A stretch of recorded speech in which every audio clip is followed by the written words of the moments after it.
Good evening, folks. Fox and Outdoors here, aka Cliff. Welcome to another glorious Saturday live. Mute my TV, pause my stuff here because I've been watching random stuff that I've watched before because I got nothing better to do. So, things to keep me occupied. Anyways, I'm going to go get a couple of things ready here for tonight's festivities. Hopefully, they're not frozen solid, but I'll be back in just a brief moment. Anybody that pops in, you get to stare at my dirty ass mess.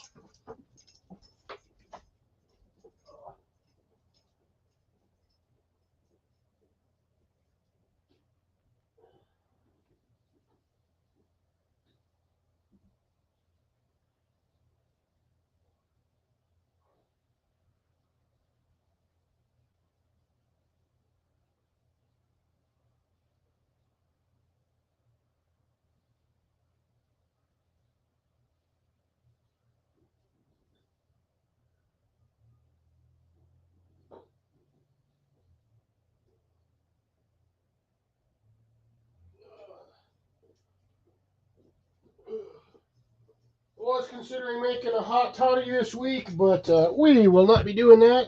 And let's see who that is. That is Mrs. Grace Martin. Good evening. I am here, Grace. I'm just doing some very, very last minute procrastinator stuff for the live.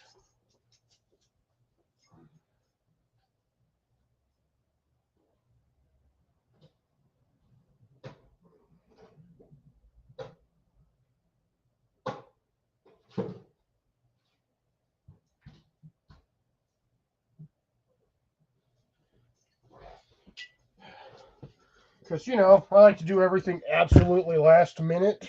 Oh, my God. Like, not die. Ugh. Eat a whole pizza. Good evening, Elk Arrow. Welcome to the stream.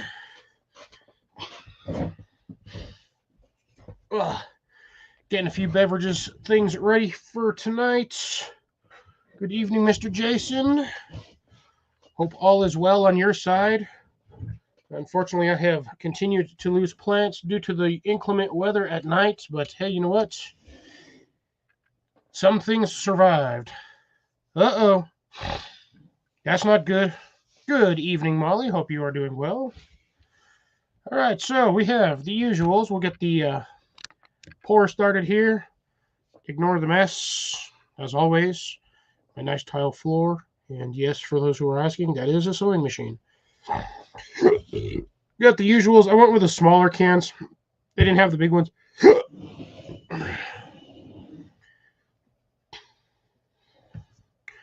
Good evening, Mrs. Rob on the road.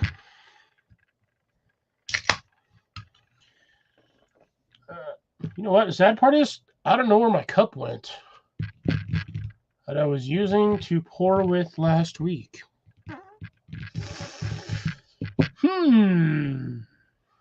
Oh, there it is. Found it. It was buried. Actually, it's currently housing my lemon seeds. Lemon seeds, lemon seeds, lemon seeds. I gotta find a spot to stick these. Oh, shit. I guess I'll stick them over here in my tensioner.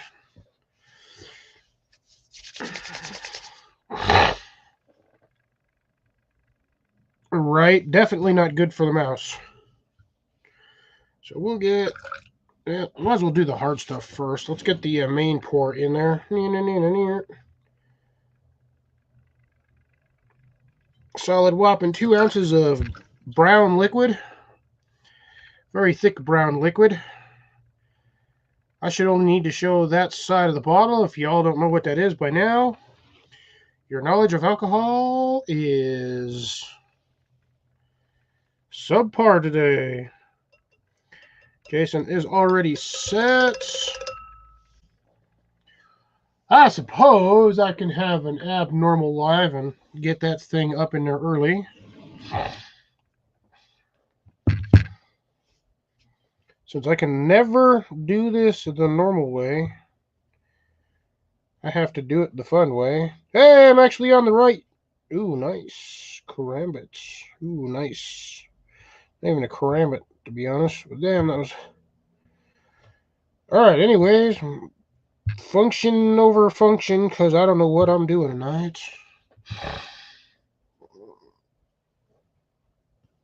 Let's get that in as big as possible.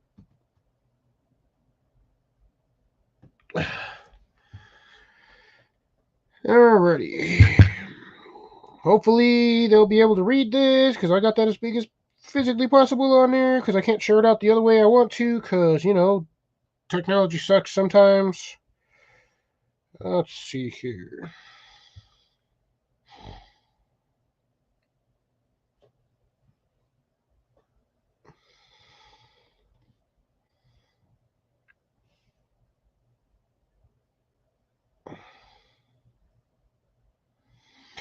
I'm going to do this twice, so...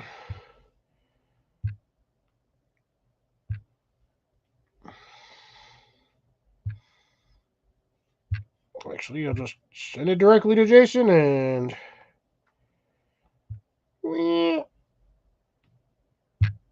if and when the other one shows up, I will allow him privileges for entrance.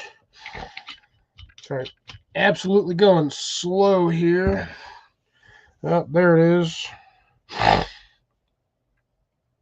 I might as well finish it.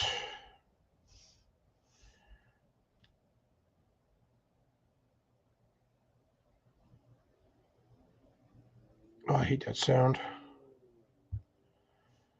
Chance. Specifically to that one. Alright, there's that for now.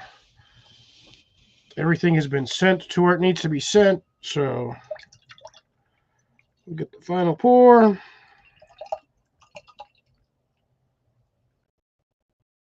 It's not as cold as I want it, but it is cold.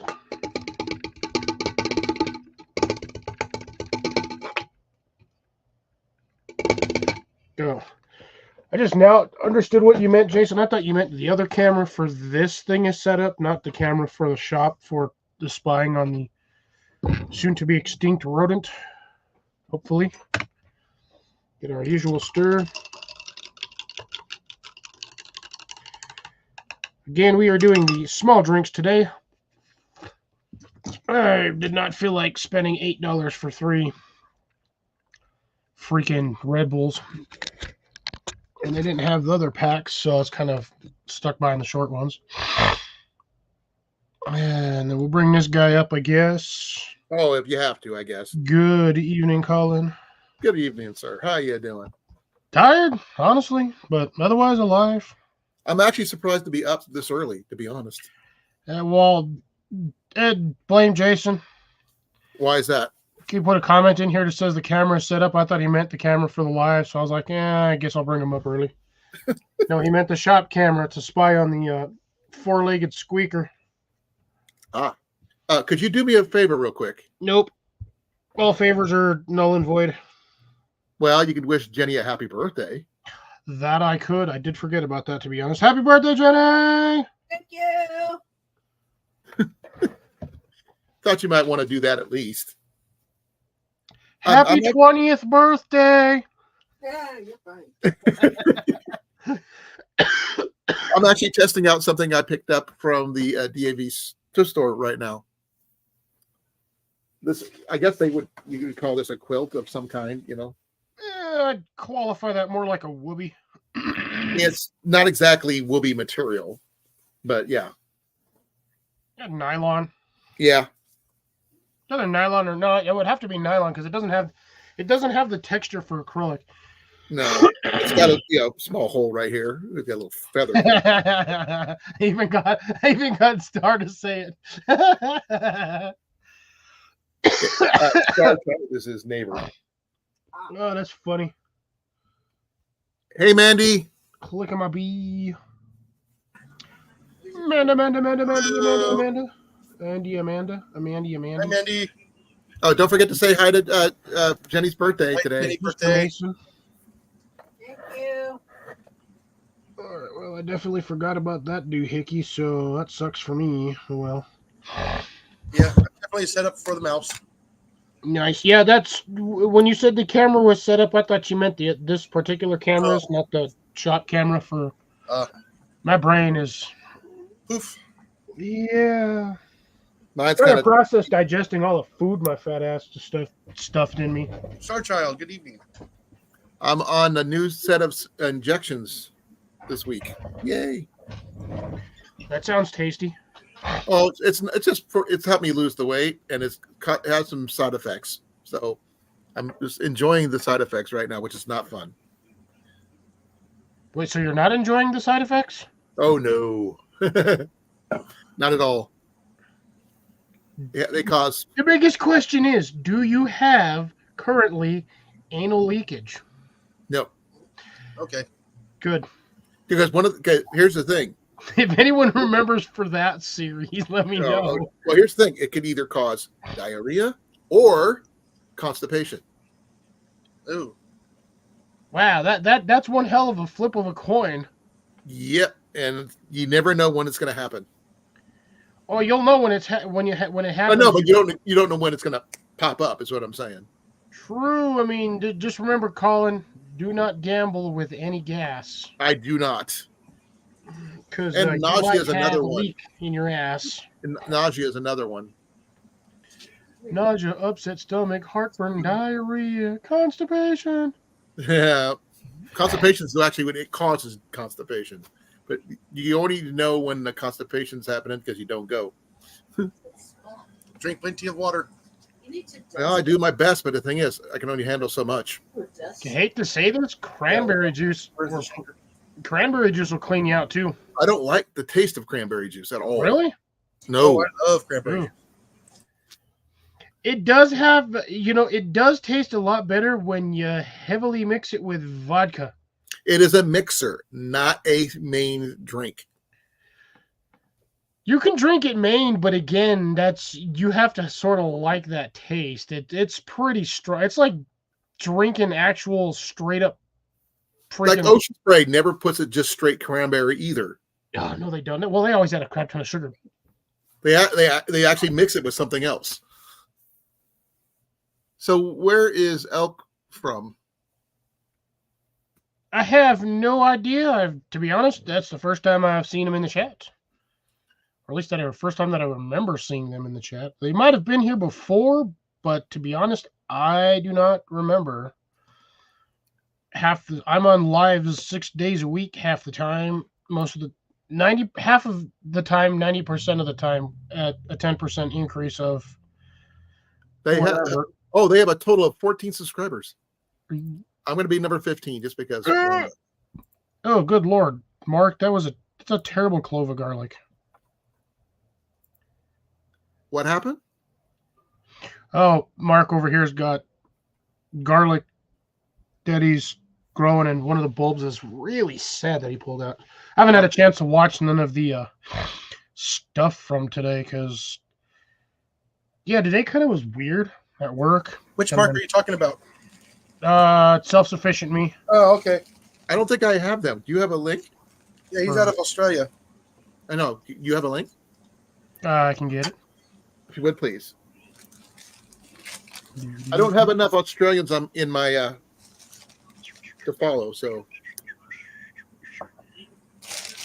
Ooh, it doesn't. To be honest, I haven't added an Australian since Steve It's a nice shaker though, right? died. So since Steve died, I'm down one Australian. I think I still about 3 or 4. Tons of them. No, I'm not saying. I had a list of them, people from there, but since he died, I didn't add any more back. I like, people from there are really cool people. So just don't get to talk to them as much, except, Mandy. Mandy's the coolest. So Mandy's a soul stealer, stealing all my souls. Got to put on my hat, but it's got a few holes. You forgot to do that. It was I right. did last week. Turn around, give me your butt. Roll over. I did find my skull cap from over there, so just like Roll over. Did I hear somebody say roll over? Yeah, the dog.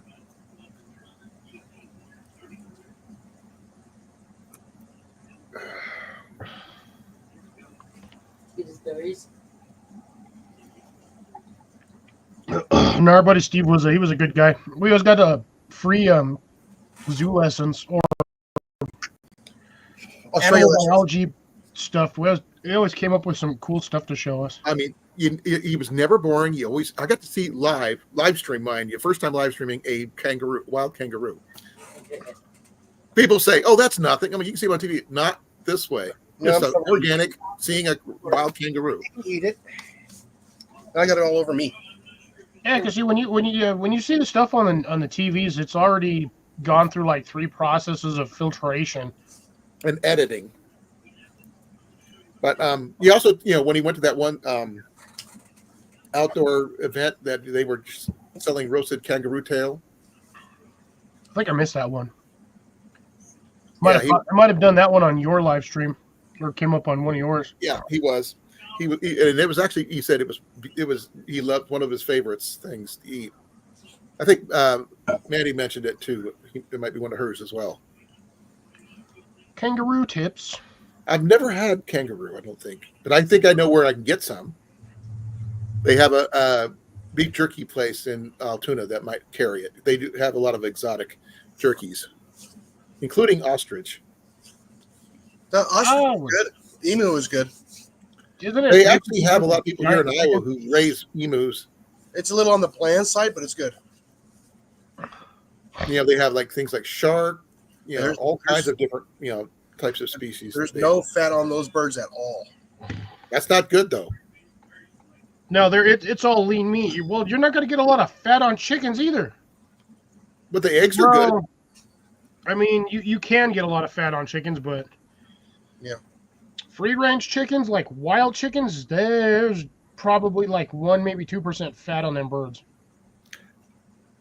That makes me have a question for you, Cliff. If you actually had your acreage that you wanted with the land that you needed set up, would you have animals on there too, or no? Oh, shit, yeah, I would. Shitload of chickens. Just chickens? Maybe some ducks, because ducks are kind of cool. A goose will help protect your flocks. Yeah, so will a damn mule. That too. The donkey. If you did, what would you call him? Donkey? No, I'd name him Kong. Jack. Kong? Donkey Kong? Oh my God, that sounds cool. Jack. Nah, well, I mean, I could, but Maybe that depends Jack. on his personality. What would you say? I would Jack name him Jack. as an ass? Mhm. Yeah. Now it depends if he was actual mule or jackass. There's two Well, different types. If I'm going Jack, I'm doing Jack the Ripper, because if you piss him off, he's going to rip you a new hole. Right in the pants. I'm going to train him to hate cans. Why is that? You don't know that joke? I don't. Yeah, you train a dog to hate cans. Puerto Ricans, Mexicans, Africans, But you forget one more thing. Americans. Americans, Jamaicans. yeah, everybody, including yourself. That's not good. I'm a German. I'm European. And Spanish. Which makes you I'm the one exception.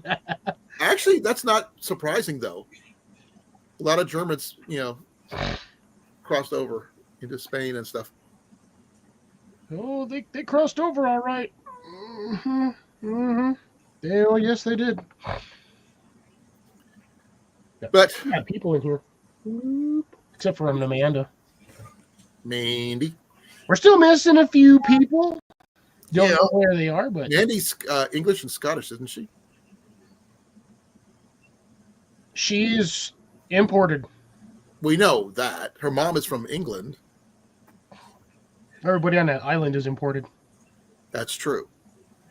Well, Some by choice, not some a lot by not. they're of imported lineage descent.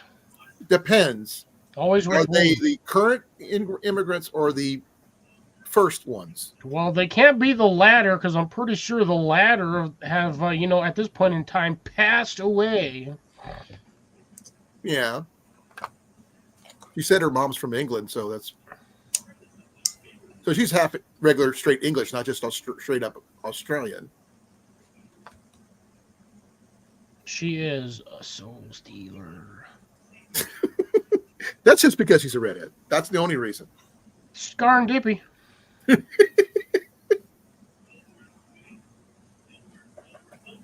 Oh yeah, you know what? I have my bean in. Let's see how big that thing is. Covered in diatomaceous earth. Yeah, even dried out. Look at this. Look at the size of these stupid things. I'll show you on here. Can't see. Look at that. That's after an entire week of being dried out. Look how big them frickers are. Quit peeing on your hands. They're compared to the ones. Look, these are the ones I've been pulling off. These are the ones that have been sitting in here for like 2 weeks. Oh, by the How way, hard are they? How stiff are they right now? Let's say a 14-year-old. We'll say a teenage boy in the morning after he accidentally ate a Viagra. And had a wet dream?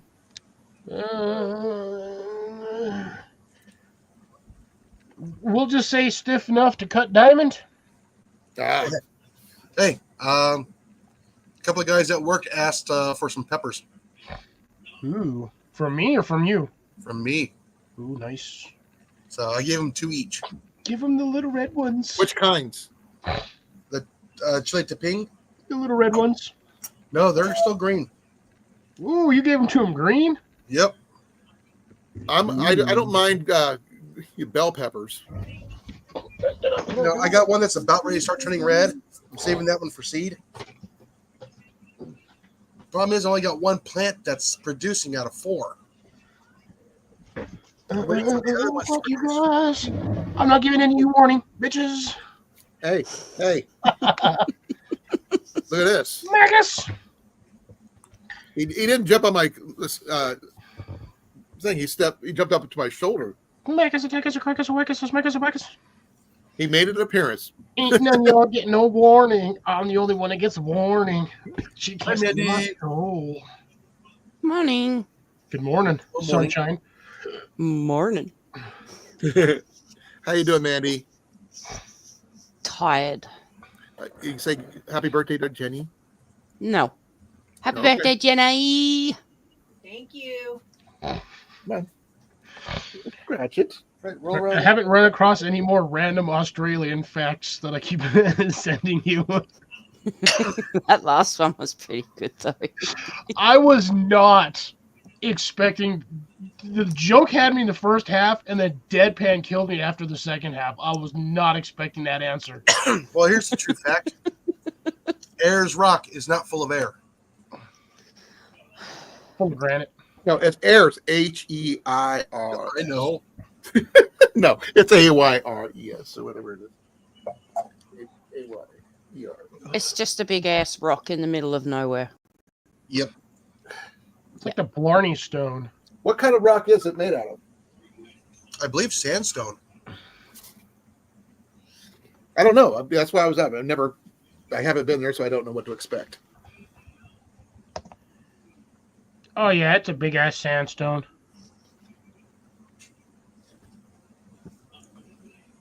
And some idiot's going to come walking along and do something stupid and say, like, Bubba was here or something like that on there. No, it's sandstone. Sandstone. Yeah, it would only take Middle me of 25 nowhere. hours to get there from here. Ooh. Yeah, because isn't for the most part most of Australia fairly flat? I Sort think of. Australia actually has the world's longest golf course, I believe. Probably. We have It's a in the lot of good- mountainous ranges and stuff like that, but there are spots where it's just completely flat. Yeah, it says right here is Just like a Kansas. large sandstone monolith. Just Hey, random. Deb. Hi, Deb. I told Hey, you I'd how's it going? find you. Hey, Dad.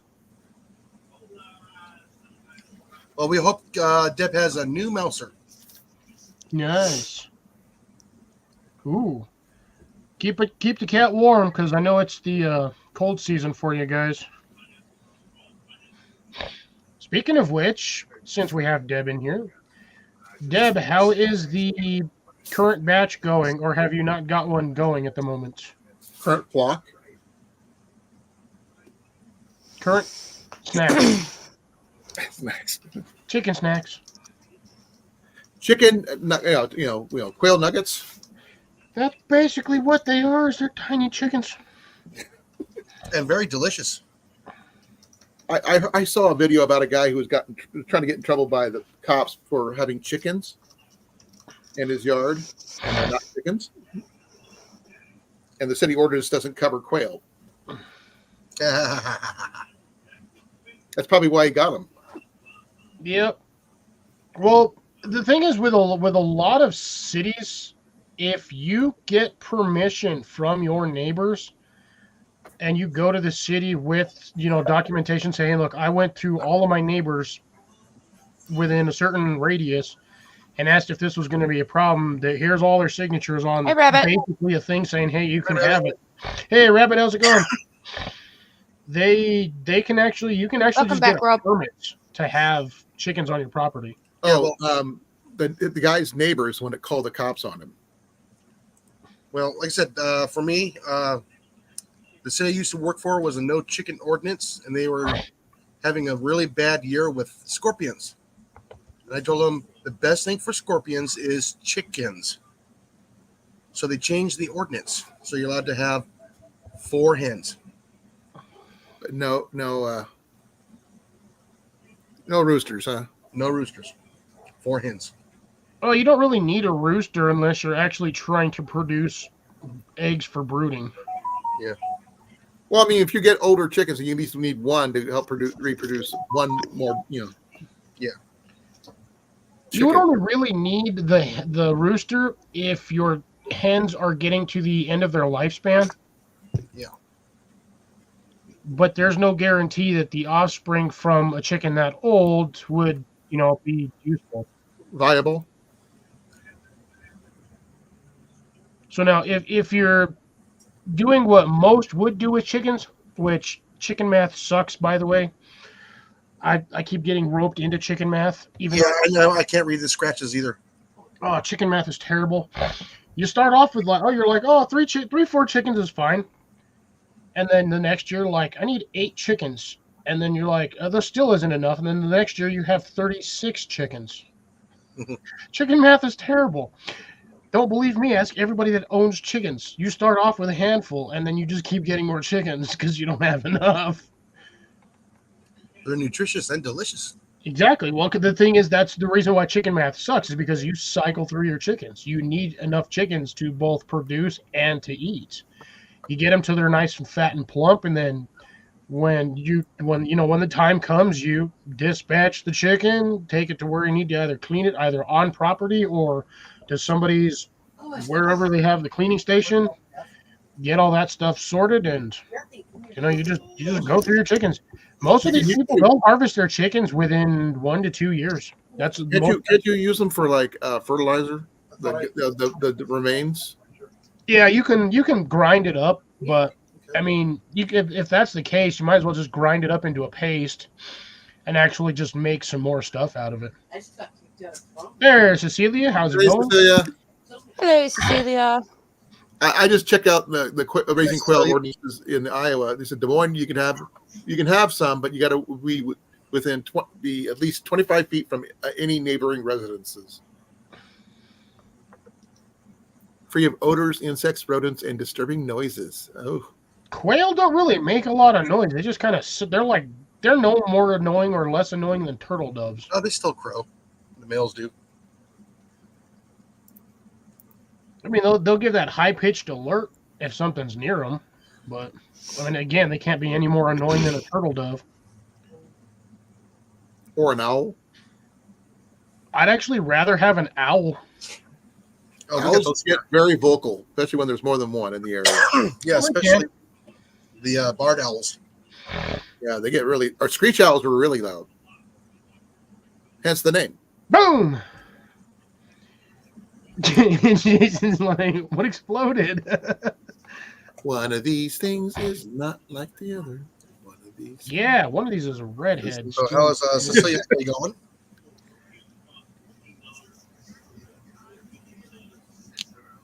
Well, Rob, what you probably have what? Screech owl or was it in your area? They'd be probably what, the great horned owl or the tufted owls, or a pygmy owl. It's an English owl. It's probably, how you doing, governor? At like How you 3 doing, a.m. governor?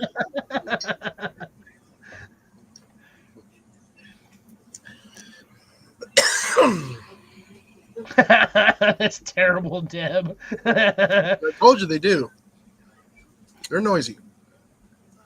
No, I think the worst, most deafening, ear-piercing, like unsettling noise. I know Australians have some very vocal birds, but the sound of a rabbit on its death throes, Oh yes. They squeal. Yes. probably the utmost, most disturbing sound I've ever heard. Not to me. Same thing with foxes and Deer. So foxes, yeah. Deer do too. Foxes sometimes sound like kids screaming. That's normal, though. That's like their vocal range. I've heard They don't that even once have to when I be used to live dying. out on the farm, and I went running. or a raccoon fight. Raccoons stuck in a dumpster.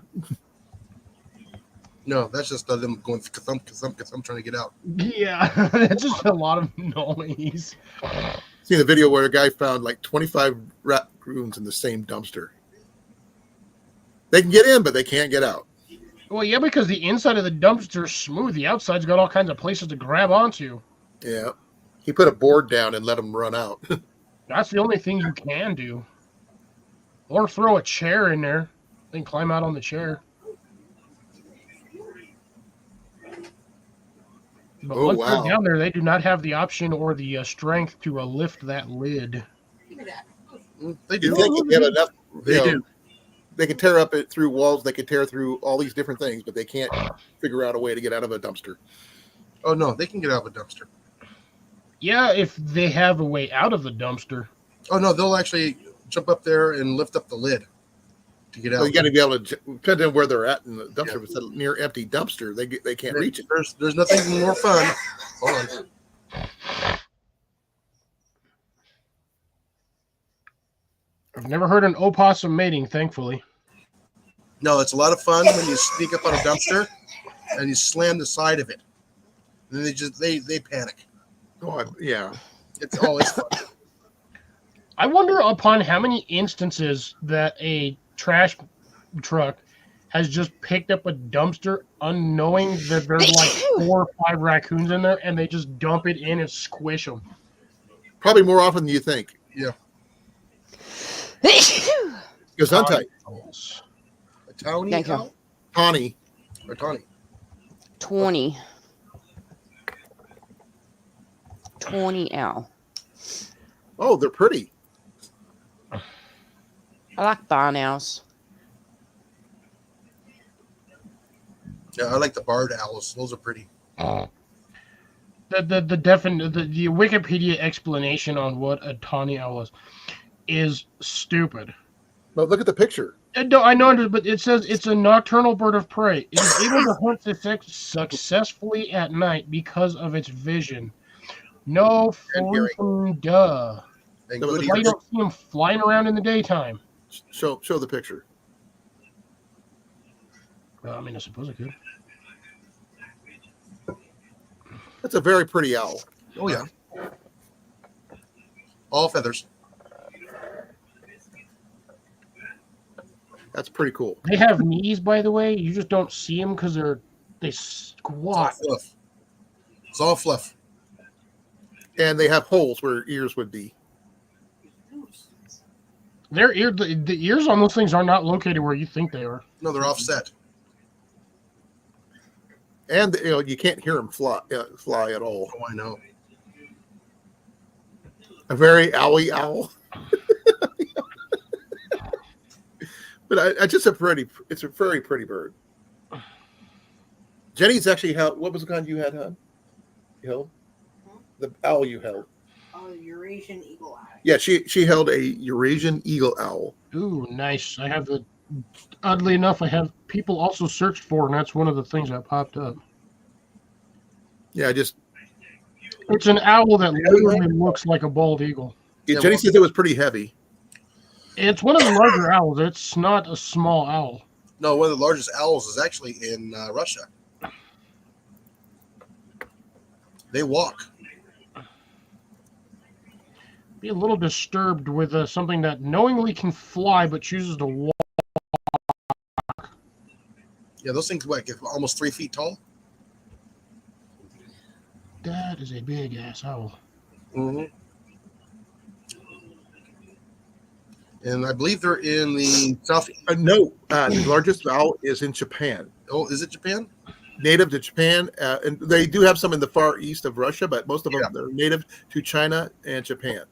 They're called Blakistan fish owls. How heavy are they? Let's see here. Yeah, I saw it on a PBS show, and I was like, "Ooh, those things are pretty." Poor You Rob. get up to 10 pounds for the females. Males don't weigh as much as the males don't weigh as much, but they get up to be, how tall do they get?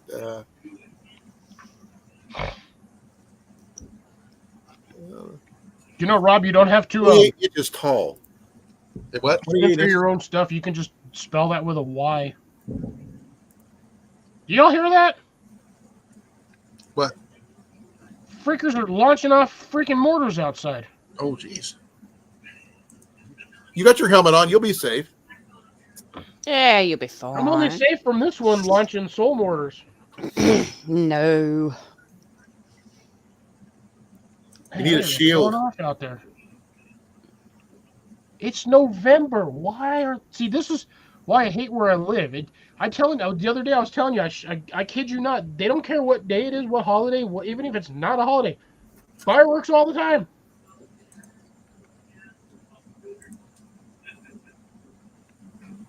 Yeah, those are not gunshots. Now maybe they're just trying to use up their supply.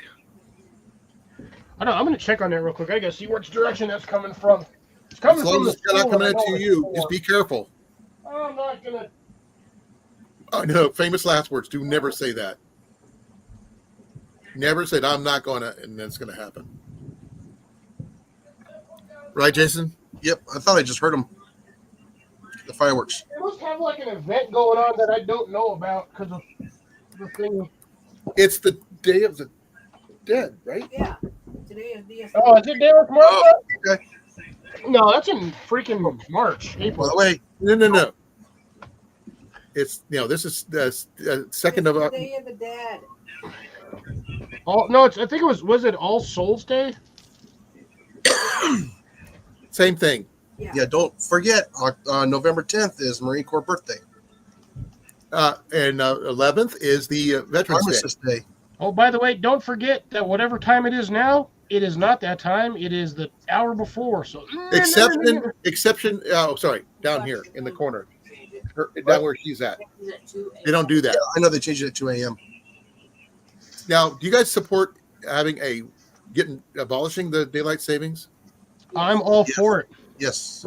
As long as it's. Now, what do you want it the spring forward or spring back? Which one do you prefer? Oh, it's summertime hours. Like right now? The hours we have now before Yes. the reset. Daylight savings. Yeah, not fall back. I hate fall back because it's like, oh, it's dark at 4 o'clock. Why is it dark at 4 o'clock? Yeah, I know. Yeah, If anything, what they should do is they should move it up an hour. So instead of it being 7:09 right now, it should be 8:09 because it's darker than shit outside. it's only 8:12 here, and it's 50 degrees. Just to let you know. 61 so far at the current moment. Oh, you're about 10 degrees warmer than we are. Oh, yeah, like I said, the sun is already set off the coast of California already. Oh yeah, that's set like 40 minutes ago. No, we don't want to abolish everything there, Rob. And it's, almost 11 a.m. there for... What time is it in England? Just curious. I've never thought to ask. about 1 o'clock in the morning.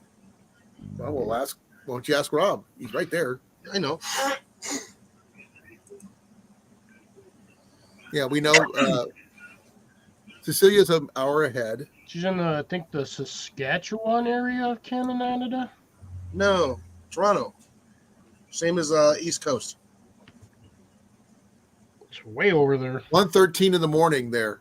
Cold, wet, and 1 miserable. o'clock. I think Mandy is what, 11? No, 9:13. 9:13? Okay. She's exactly 12 hours ahead of Cecilia. She's 2 hours up the day after. Yep. So it's her Sunday morning. Oh, man. That it it is going in is. Turkey. Any big plans for Sunday? Or you still got more work to do? Or are you just visiting, staying with family? What are you doing, Mandy? I'm just chilling. I got clothes to wash because I worked yesterday. Do some house chores. I'm going to say one thing. Hi, Booster. He's in the bedroom. I'm in the lounge. Yeah, I got to get up real early on Tuesday morning. Ouch. Well, you got what short day? Who, me? Yeah. No. I just need to get up early, like 4 o'clock in the morning, 3 o'clock in the morning. Sit here at the desk and wait for the mouse to get to the bait station. How do you know he's not going to be there before then and get killed? Because I've only seen him in the mornings. Any Rob. traps set out besides that, or you just want to shoot him? Oh, I'm going to take them off. Okay. Yeah, basically. Yeah. I think there's only a Just handful trying to of us keep who that to actually myself, understand though, that Rob. statement. So is that Pinky in the brain, Yes. literally? Yeah. This time I'm going to try not to ruin the pelt. Are you going to tan him? No. That's the joke that Johnny and I have been doing. If you could tan something out of a mouse or a rat or both. There's people that do, and they actually make doll clothes out of them. Wait, Jason. So are you going to tanner right? No. How much tannerite would it take to blow up just a mouse by itself without damaging the exterior? I do exterior have area? access to those pellets, but they're not very accurate. What would happen if you hit a mouse with it? But the same as Accurate. a pellet. Would it go boom Yes, it does. loudly? Yes, it does. They are loud. It's What's the it would damage be like radius? the equivalent of hitting those like a stack of blasting caps with a hammer. Would it do a lot of damage indoors? Is what I want to know. Yes, it's very loud, and they're loud. What's the blast radius? Depends on how much tannerite you're using. No, if he says their pellets already made that way, Yes, they're already in the pellet. so I'd like to know what the blast radius is. Not A couple of inches. very, very, very small. Very, very small. Like maybe a quarter of an inch. So you pretty much damage any structure if you missed. Yes. It would crack the cylinder for the bait station. Crack it, probably put a hole in it. Now I don't know if it would go off if I hit the backstop, which is going to be duck seal. I don't know if it'll go off with that. There'd be brains everywhere. That's why you don't use tannerite for mice. Yeah, I use net cord instead. It's even Well, see, funnier. The problem is those pellets are extremely expensive. Oh, I bet. Just the 357 pellets are $40 for 100 of them. Yeah, but you're not using 357, are you? Nah, not in the house, no. Good lord. 22 exploding pellets. Yeah, those are what, $30 for 100 rounds? I saw something on the new Matlock series, the one with Kathy Rick. Bates. She used a shotgun on a rat indoor. Yeah. $40 for a bag I don't know how many, it doesn't tell me how many is in there. 100. 77 pieces. Is that from Ed Gun West? Yes. Mhm. Surprised you actually knew that was the first one that popped up. But yeah, 20 grain wad cutter. Yeah, is he out of stock now? Let's find out. Yep. Oh no, they're not actually. Oh, That you got it went back right in into my cart. And you got them back in stock, yeah. But yeah, they're expensive. They got them in 177, 77 rounds. 25, 30, and 35. I'm trying to find them. They're pellets that go boom. Well, they're called exploding pellets. These are by let's see, what are they called? They're sold through. EdGunWest.com. Yeah, that's where we're at. That's where we're looking at. Yeah, he sells them here in the States. And I don't know if he's the only provider here in the States or not. But they're actually made overseas. Rob's talking about freaking the Cordite rocket motors for freaking model hobby rockets. Yeah. I mean, that's great and all if you want to, disintegrate the mouse by incineration.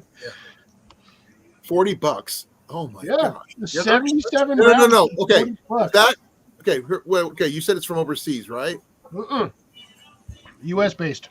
Oh, is it? They're sold here, but they're manufactured overseas. Oh, okay. How many pellets per container? So right on the thing that they're 70. If you look to the right or the left where the big Oh, logo I is, see it it. says right on it. Oh, what caliber? 22.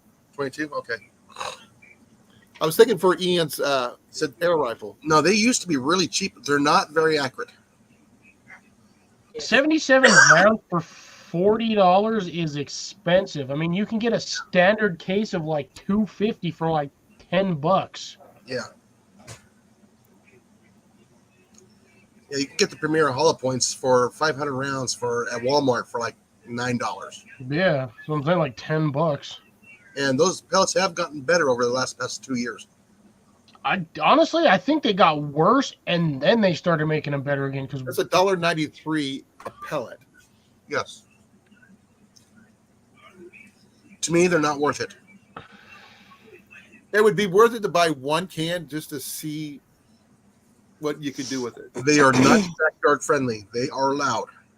I understand that. That's why you take them to a gun range. No, they won't allow them in a gun range. because it's an explosive round.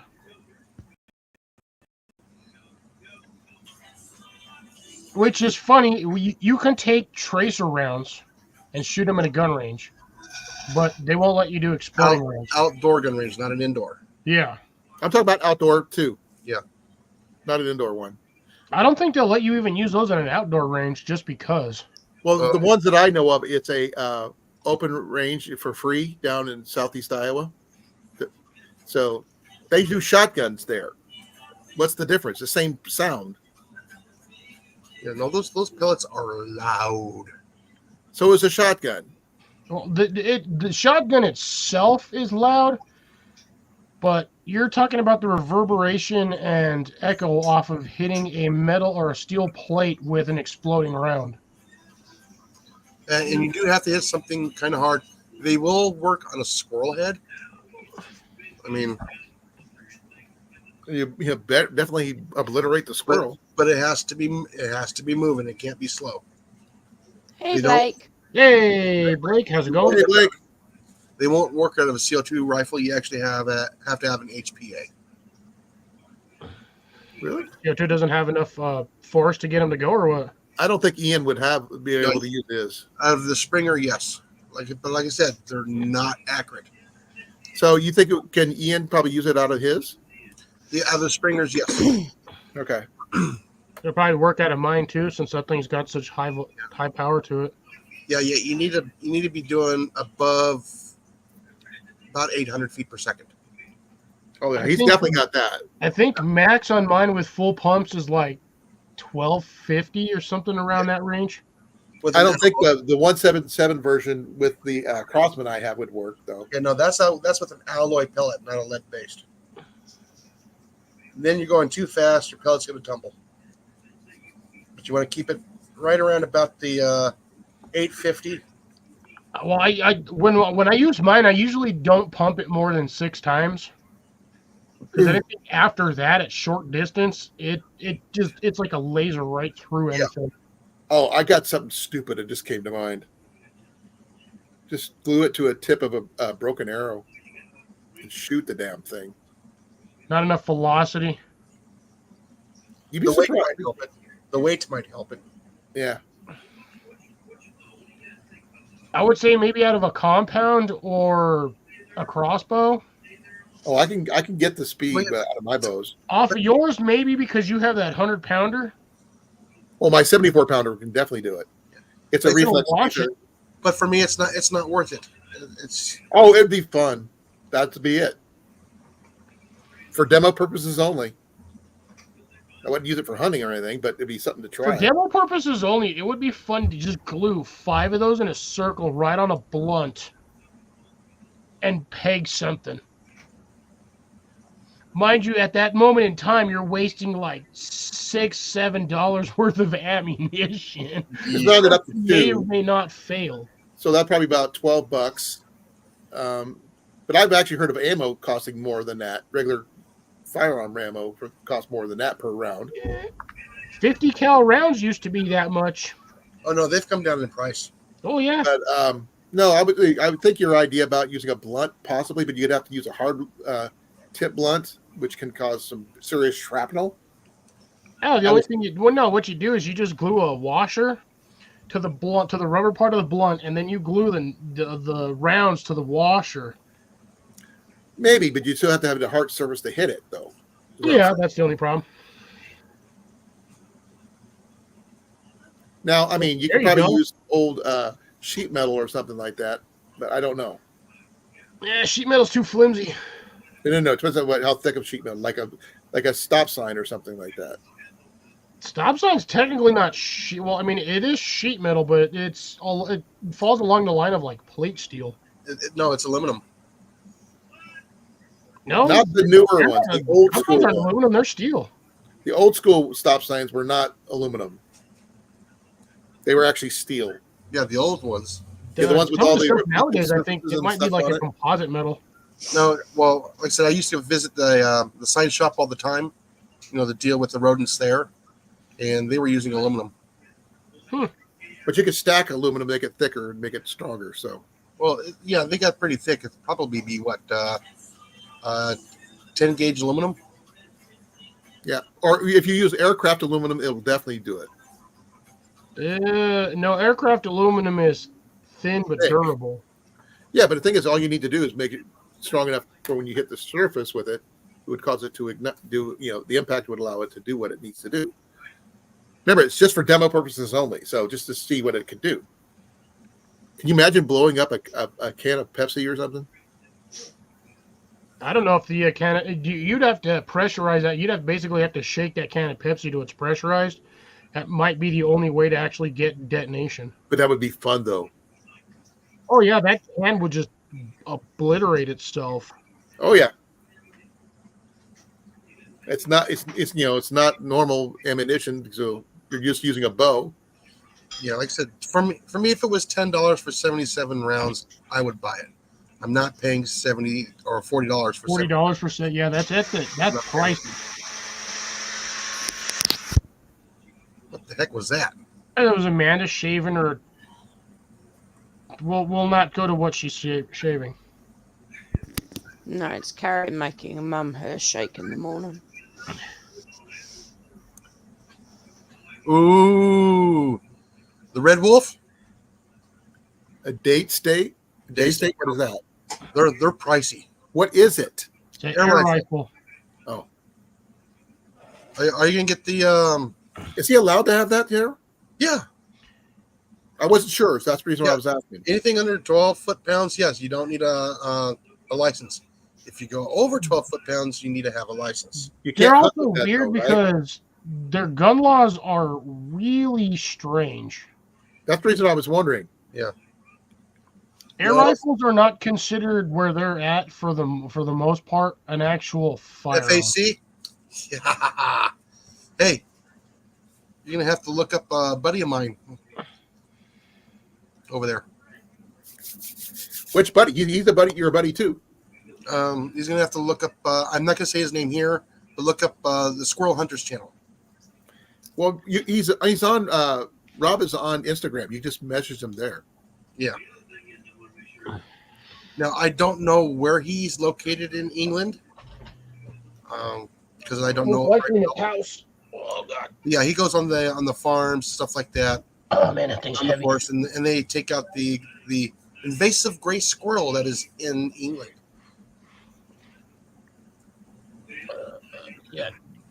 Don't know if they actually can because they've got some weird hunting laws over there too. Nope, no limit on the gray squirrels because it's an invasive species. Interesting. Yep. If you just watch the Squirrel Hunters channel, he explains everything. I might be able. I could go over there and get enough squirrels to make myself a squirrel coat. Yeah, I've been watching him for You could be Squirrel Boy. 7 years. I know the rabbits are not doing too. Yeah, are not pretty invasive too. Rabbits can, yeah. By the way, folks, package. Ooh, unboxing time. Yup. It's not going to be a very exciting box on packaging because Go big. that's who it's from. Go big. I guess I could go. Ooh, rope. Yeah, so that's obviously that's who it's from. Yeah, is there soap involved with that one too? Nope. Because I am not in jail. I do not need that particular item to not get my Sorry, I couldn't help it. backdoor stuffed. Soap on the rope? Is that what you're thinking about? Yes. Yeah. Soap on a rope. I'm not in jail, and I'm not worried about getting my backdoors. Violated? You can't use the term, that's not a knife, that's a knife type situation. I could have opened it with my axe, but you know, You need a Crocodile Dundee knife. I could have done the fun one. I could have opened it with this since it's all tape. It would have just melted it. But then Yeah, it would it's smell like on first fire as plastic well. in here. What? Dinner's ready? Oh, supper's ready? Okay. What's for supper? And make 2 big ones for Katie. Oh man, I don't know how I got lucky with this one, but Oh, that's good. Damn. because Check I down didn't the already dog. have like 3 of these bundles before, so I made sure I put on my notes. When you guys order this stuff, if you do not like specific colors, make sure you put a note in there before you finalize payments. Every time I order from these guys, I have to make sure now that I tell them, do not give me fucking pink, because I will send the entire box back. Even though they state when you buy these, because these are blemishes, and I will show you why in a minute. These are stained. Every one of these has a strand that got oiled on or something, so they throw these things on discount, mad cheap. About these, each one of these was like $2.50.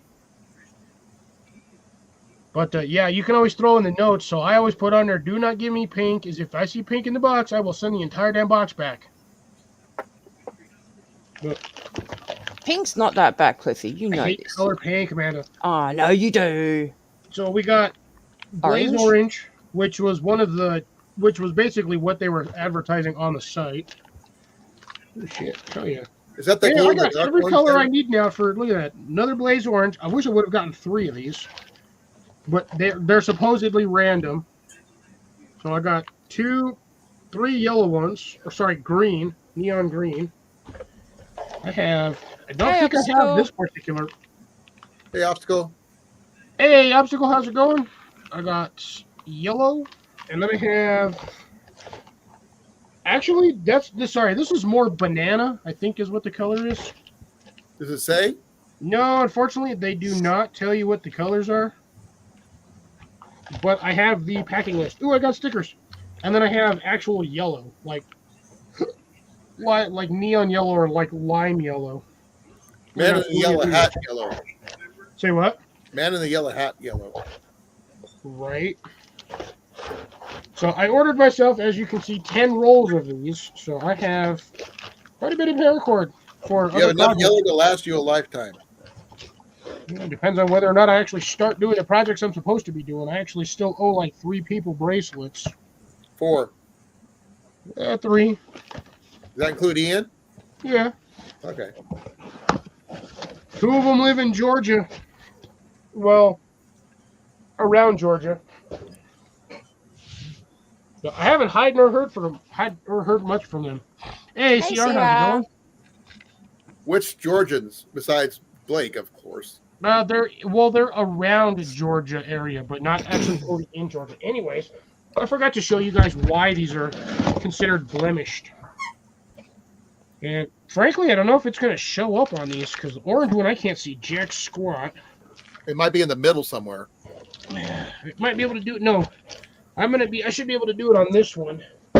I don't know if it'll actually show up on there. So Is it bleached? now you see all these little black stripes? Yeah. That's what they consider blemish. So that those black stripes are oil marks They're not from the supposed to be there. machinery. So during the process, again, something during the where they have all of the outer strands wrapped Come on up, bud. got tangled in the gears or the bobbins and got marked.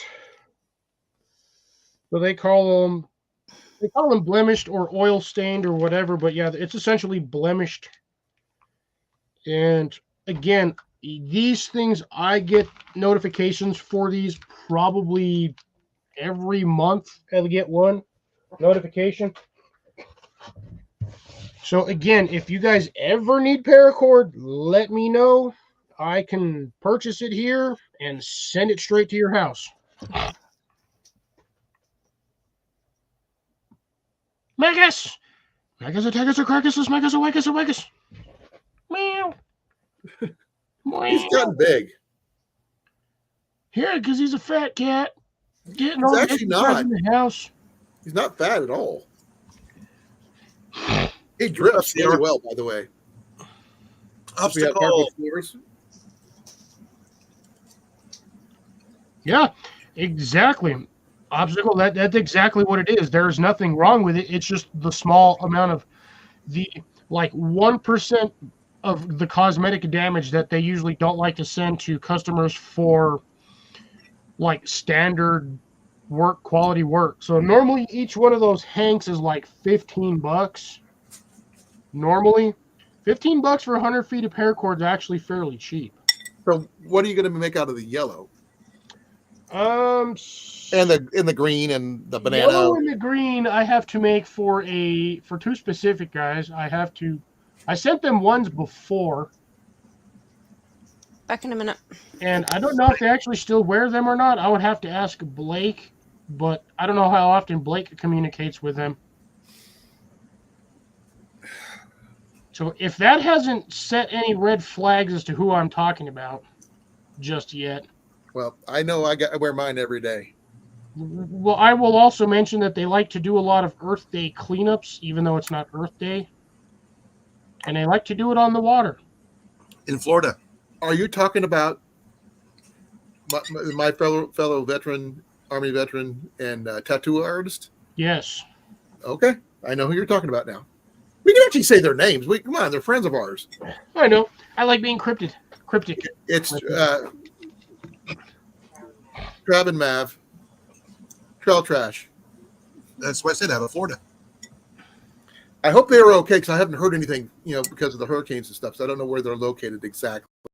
So I hope they're okay. Yeah, again, I'd have to ask Blake on that one because I don't see anything from them post-wise either on Instagram or YouTube. For a while. I talk to Travis every once in a while on Instagram, but I haven't heard from him in a while. I'm actually kind of shocked that I was hoping for maybe another orange one. I would have preferred having another orange one. I like the Blaze orange because when you're doing stuff outside in the bush, it stands out and you can see it. Right. Like neon green or neon yellow or whatever you want to call it. I mean, to be honest, the combination of the orange and yellow, I think you can't get any more obnoxious or bright than that. What are you doing? You just I think you knocked the Ted steak off the thing. It was on the table. All right, Deb. Have a good night. Night, All right, Deb. well, take care, Deb. Have fun and enjoy playing with your I'm not going to say the technical term, but yeah, enjoy playing with a cat. Feline. Yes. Yes. Yeah. Yeah. I did get a new patch recently. Mine's red. The one you've been wearing on your hat. The hat patch. I don't know. I feel like Then some there's this feel one. like I they're longer than stole this others. one from Dan. I stole that one from Dan.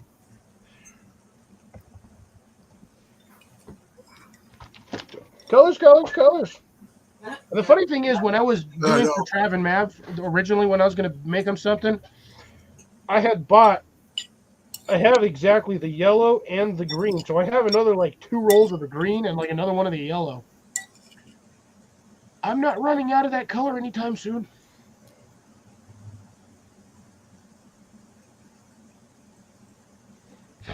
I need to get some more stuff from Night Eyes. Night Eyes actually had some of the, in my opinion, probably the highest quality paracord, surprisingly.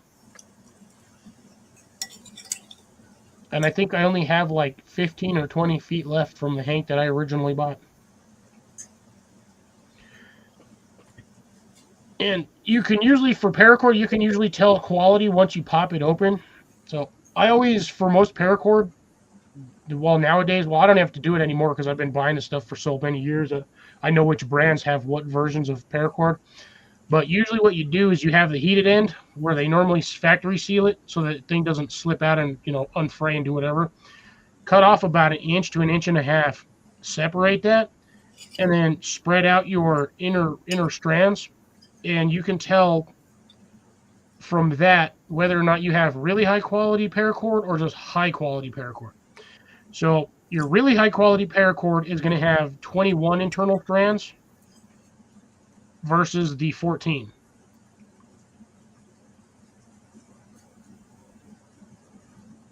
So every strand so you normally get your 7 strands that are in the paracord sleeve or the casing. And then, like I said, you spread those out, and you'll see whether or not you have a double wrap or a triple wrap for each one of those lines. Triple wrap is going to get you the absolute most physical possible amount of paracord out of any sort of increment of the whole unit itself or the full complete package. I was bored when I replaced all my shoelaces on my shoes. I have new ones now. I took all of my stuff out. This was triple strand, and then I tried to break each one down to their individual strands. It is really hard to do that if you don't have some way of stretching them out first, because they tend to want to separate into the each little basic filament that actually makes up each strand.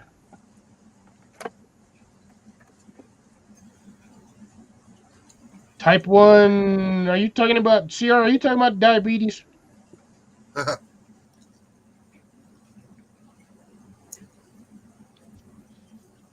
Yeah, I got plenty of orange. I still got my big old roll of basically metallic pink-ish or rose. Everyone calls it metallic pink, which, I guess kind of makes sense. It doesn't look pink, but it doesn't look not pink, but it's not really pink. Not hot pink? Yeah, it's not like your standard color pink. I can't even show you because I don't really have pink in here. Everything I have is... I really don't have pink in here. Even my DVDs, I don't think I have anything that's pink. You don't even have pink as in the music? No, I was never a fan of hers. She's got some good songs. I was never really a fan. I like the songs, not necessarily an artist, but the songs sometimes. I did find my survival shoelaces, which I'm going to be making into a drawstring for one of my hoodies. No, actually, I don't, CR. I really don't.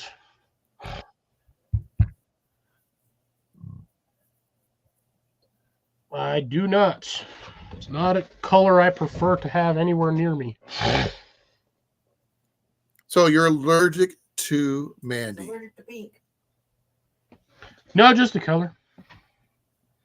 Not really allergic to it. I just have never been a fan of that color. Never have. Can't say I blame you. I don't like it either. Jenny doesn't like pink either.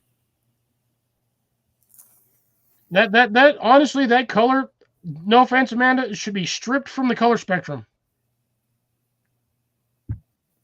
But even if that is the case, somewhere down the line, some a-hole is going to be like mixing freaking red with white, and they're going to get that color again.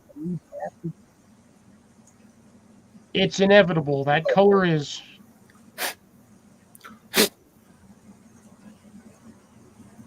No, it's basically as Grace said, it's like metallic pink, but not quite pink. I can show you the spool again. It's just sitting right here. I like pink. I do not. Well, that depends on you're doing one in this and then two in the. So this is the color. It's not pink. Metallic gray almost. It's like That's as the Ray one I said, it's metallic. It's like a metallic pink. Damn, spiders are already trying to take out. Get off, spiders. My Yeah, territory. one of my other buddies just went live from location. Oh He's no!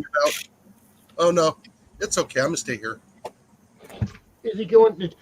I'm assuming live from location to be at his house. No, he got a trip of a lifetime and he went, but he's not saying where he's at. Put it this way, he's out trapping muskrats right now. Iowa Trapper? Yes, How'd I know? Let's see. because you watched it pop up on your feed. Yep. I do follow people from Iowa a lot. Well, yeah, the obstacle. I would agree with that. That you can do the same thing with like bright orange or any sort of neon color, as long as you have like a black light with you or some sort of like damn it, UV light. Yeah, you can find that like in the dark, like it stands out like a glow stick. Well, that's how we used to find our spots from the day before. We would string out a field. If we didn't have enough time, we'd grab the fluorescent pink marking paint for the ground. Mm-hmm. We'd spray our corners and our dots. Then we'd pull up the string and come back the next day and finish. Yeah, because You can find those in the dark with a black light. oh yeah, black light. Wah-ha! UV light. They stick out. What was that? That was Mandy. Amanda being weird. Amanda being am weird. weird. Mandy I being am weird. Mandy. Oh Yes. Jesus Christ! What'd you smell? On a motorbike. No, it's not what I smelled. What did you see? Sorry, I'm not. Me right know. in the pants. I'll show you. I was not expecting that line or level of illumination. Good Lord, that is fancy. Oh, that's bright. You know, make it bigger so I can see it. That's definitely going to be Oh yeah. be able to see it at night. Look at this shit. Turn off the light. Turn off the light. I've got to turn off like 3 lights. And by the way, this is not with a flashlight. This is not a flashlight. The black light. This is a UV light. Yeah. That's so he can find his scorpions. Look at this shit. Look at how bright that is. Oh yeah. The bioluminescent glow. Like, I mean, my shirt's just as bad. No, those are No. better. Yep. That orange is like that. That is nasty. That is bright. Well, at least you won't get lost. Someone will see Yeah, it. exactly. Doesn't matter if you see neon pink in nature or not. Yes, with flowers. No, people. But most like flowers wearing it. are hybrids. At least nowadays, anyway. Oh, sorry, my gut. Oh my God, I'm fat. There we go. Might have to have a second one.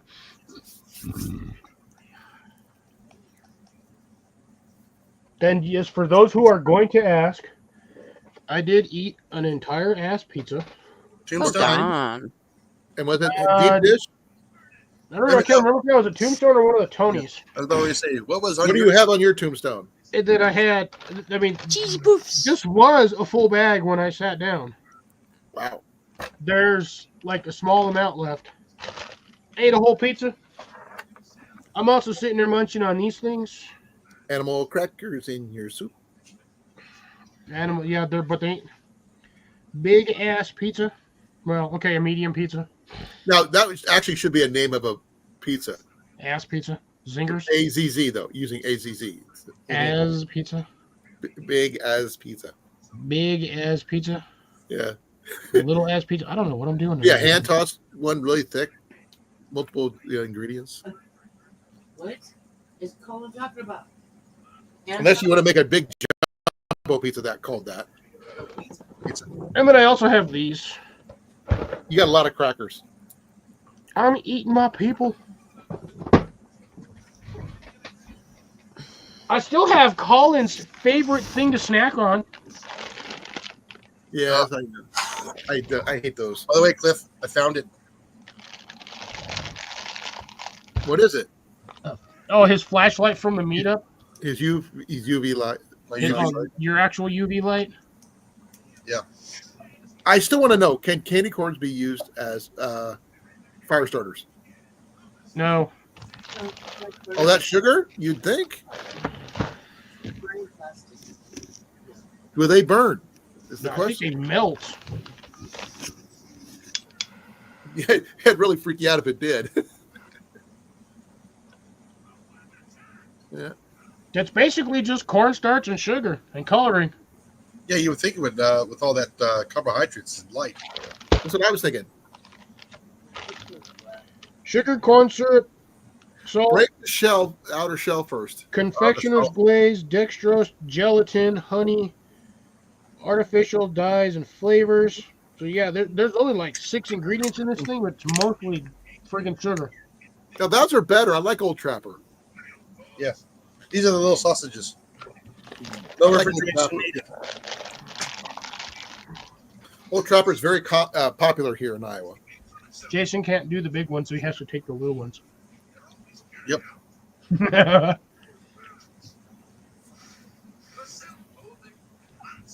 Helps Oh, with gee. nuggies. Optical, you're eating almost as bad as me. I can't eat that much anymore.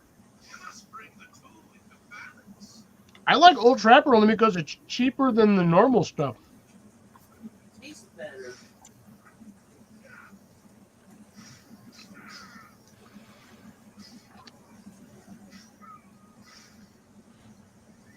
She's looking that bowl clean. I may have to give her some more food. At least Obstacle, you were still sticking to protein. Yeah. So that's, it smells like I burnt candy in here.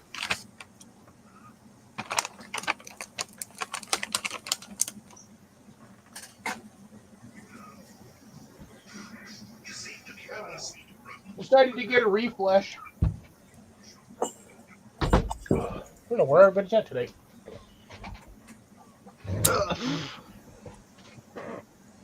I forgot what I was doing.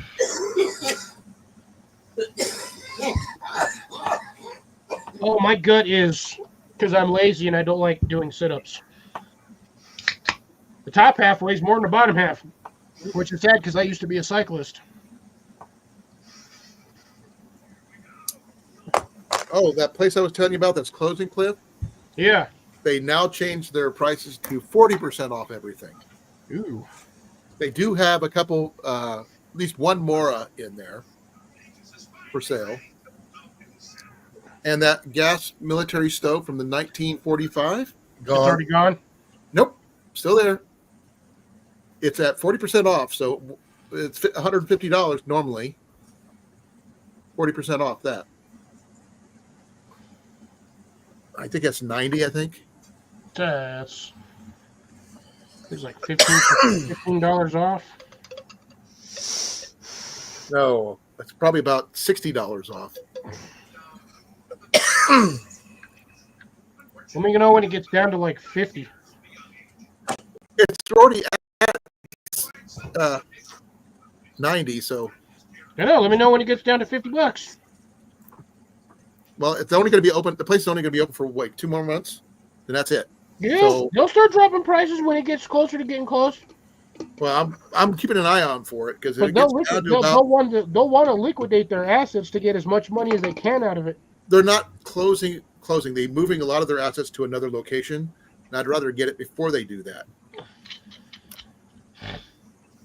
But yeah, that one it comes in a case about this big. It's smaller than a Coleman stove, but it runs on gasoline. So those things are, it comes in its own case and everything. So that'd be kind of interesting to have. And that fishing pole that Ian found, that total aluminum telescopic rod, it's still there too. And there's another bushcraft knife that Ian's really been jonesing for that he wants. It's a custom job. Well, doesn't he work? He does not at this time. He's still going to school. This is last year, remember? Well, yeah, because he graduates, in May or March? June? May or June, somewhere in there. I know what I'm meant to be doing. So I still have like 5 months to build that thingy. Which, to be dead honest, won't take me more than, once I started, it won't take me more than like 30, 40 minutes. Well, we're going to have to make sure you get the color. I don't think he told you the colors. No, he said surprise him, remember? Oh, that's right. Don't, nothing, he doesn't like bright colors, though. No, I've got some darker colors. I also have some camo stuff, so I might do him one of the camo one. So assuming I have enough, I'll probably do a big, fat, wide one. You'll like that.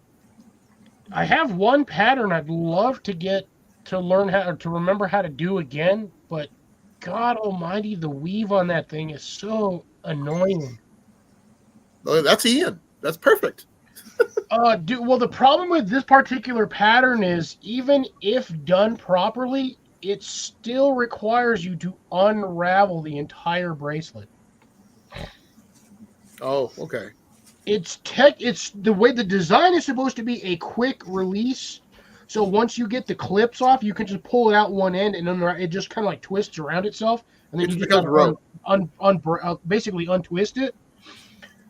But frick me, for the life of me, I can't find the bracelet that I originally made to relearn how to do the damn pattern. Well, I like the one you did for me. It's wearing out, but that's slowly. So is the one I've been wearing on my ankle for like 3 years. I've been wearing this one for that thing for like 5 years. You've had your anklet better than I have this one. I've had my anklet for a long time.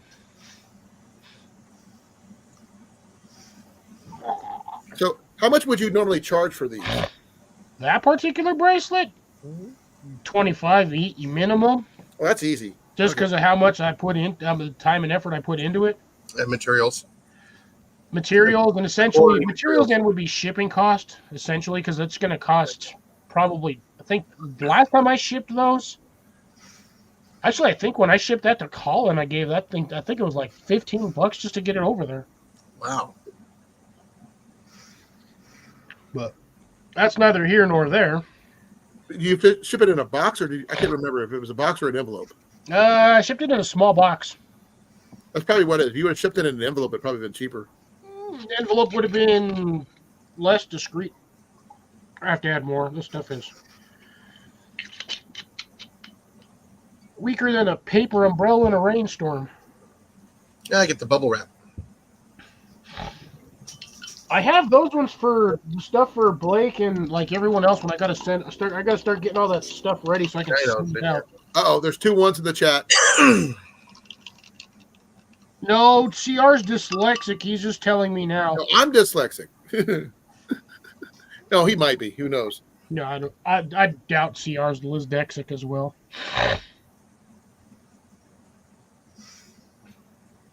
But you never know with stuff today. You did not win. Yeah. CR, was it this week or was it on one of your previous lives? I think the one He was on live earlier. He went live earlier today. He also went live yesterday, and I can't remember. I think somebody was trying to figure out how old he was yesterday on his live. Oh, he's under 50 years old. I feel like he's mid-range, late 20s, maybe early 30s, but I don't know. Can never tell nowadays. Yeah, they were talking Hell, about when I shave, I look like I'm still in my 20s. I'm just a fat 20-year-old. I look younger when I take this all off. The gray goes away. You can't tell. I get a lot younger looking. I don't feel as old as I am. but my body tells me otherwise, especially when I try to stand. Yeah, he was co-streaming with, I want to say, Lone Star. Was it Lone? Not one Lone Star. It was. Wasn't Lone Star. Damn it! I saw it, but unfortunately, I was at work. I was on. I was on there. Oh, I've been popping into a lot of the CR's stuff, at least commenting. I'm trying to remember.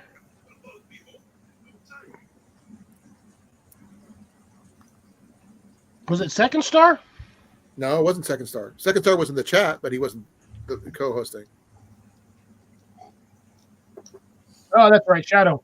Gotcha. oh, sweet. No, like I said, you can actually talk in the chat a couple minutes after I end the stream. It doesn't end as soon as the stream ends. Yeah. Well, that's why we always do the green room after this. Swear to God, Thursday. Freaking me and Jason for like an hour after the damn live stream. We're still sitting here talking. My live stream? Yeah, after Thursday's live stream, after you went to bed, me and Jason sat in the green room for like another hour just going. Well, the thing is, the green room's an honest, great place to hang out and chat. To be It honest, really is. Oh yeah, it is. and it's not. It doesn't count towards your time on. No. No, because the live stream's already over. You're basically just backstage. But yeah, we were brainstorming. We were looking at housing. Yeah. Cheap housing. Portable houses. For what? Portable houses. I think I showed you those ones, the expandable housing. Yeah, we were talking about that 2 weeks. Walmart 2 or 3 even weeks has ago. some now. Walmart has some now. Really, Walmart now sells. Yeah, because most of them you can find on Amazon. We were just looking at some stuff for what Jason would like to get for his property when he gets it. Yeah. Pending time. But yeah, basically for sub $20,000, you can get a like 19 by 20. Yeah, you can get a really nice shelter. I mean, it's not super strong like a normal brick or a normal stick built house. Post and beam house. But yeah, it's not the insulation. The R value is not very high, but it is better than nothing. It's better than a tent. Yeah, the max I think was like 8.67, something like that for the R value. Mm-hmm. Well, normal house is 13. Depends on the inside. Shit, I think mine's actually higher than that. Yeah. I think mine might be like 25. But, then again, I've got my walls are 14 inches thick. Lie down on your couch. Yes, I will be going silent here in about 5 to 10 minutes because the dog will be getting home and the dog will start barking. Oh, I thought you were going to go eat. No, I already did. Oh, there you go. Food. What you eat? Chicken and rice. Yum. Yeah, Cliff, That's a good one for Mountain House, actually, the chicken with rice. No, just baked chicken, seasoned chicken. And Yeah, I think those are the ones we were actually looking at. that's the one from Walmart. Yeah, we were looking at. Look at that, under 16 grand for that. No, there's the funny part is that's one of the exact models me and Jason were looking at yesterday. Yeah, that's from Cherry Industrial. Yeah, Cherry Industry. Yep. So people say, 19 by 20. that's a pretty good size house. I don't. Yeah, like I said, it's better than a tent. Not as good as a house, but better than a tent. And I would think it wouldn't take too much to modify one of those to add a wood stove. So it's only good up to about 70 mile an hour winds. Well, there's Yeah, not. but I mean, where are you going to hit? Unless you're like Kansas or Arkansas, where they get like high Along the winds. coast, where the hurricanes hit. Yeah, I mean, like where you and me are at, I think one of those would be perfect. No, I would have to protect it from high winds from hurricanes. That's why you have Fence. trees. Just put up a Windbreak. fence. You just put up a wooden fence around it. It's Yeah. 8 feet tall. You just need a 6-foot wooden fence. That's your windbreak. They grow them here and around houses around here. you see those rows of trees on people's edges of people's properties. That's what it's for. This sets up in 20 minutes. Yep. As soon as they set it and open up and lock it all in place, all They you have to seal do it. is plug it in and Seal it. take You're care gonna of seal the edges. Yeah, and then you got No, it's all sealed. It comes No, with every no, seal. If you watch the video, it shows them sealing it with caulk. yeah. I mean, yeah, you can do that for extra. There's one they're stripping, but yeah, Because where you pop them up and out, you got to put the seal that part. But it's actually in the video on that. The way those are built, they're built similar to like car doors. They have the foam rubber strip around it. comes So out, once you seal it out, Things they're out there. and locks in. You can, like you said, 20 minutes. You can have it set up, as long as you have a foundation. yeah. It'll take you a little bit longer to hook up the power, the And water, and sewer. Because all the pipes are on the inside of the building, so you just got to be careful with that.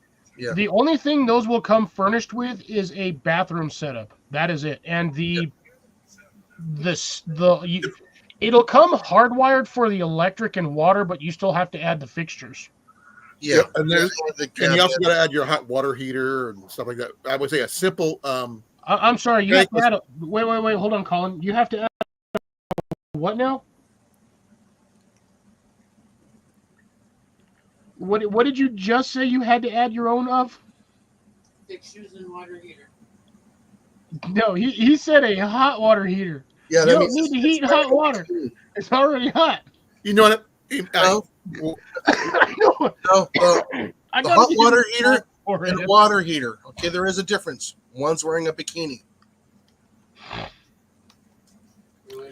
Well, one of those tankless ones. You know, those, you can either go gas or electric on those. I don't like the electric tankless water heaters. Why is that? Oh man, those things take up a lot of power. A lot. Well, if something like that, if you're in a limited area with limited power, the only thing you're probably going to end up using is either solar or wind turbines Yeah, in order to power the place. the was it the 12th? The 12 kilowatt is 40 amps. Okay, that's a lot of power. 40 amps. Oh yeah, 40 amps is a ton of power. Yeah, it is. And if you're on a battery, it'll suck that battery real quick. Well, you could put a solar water heater.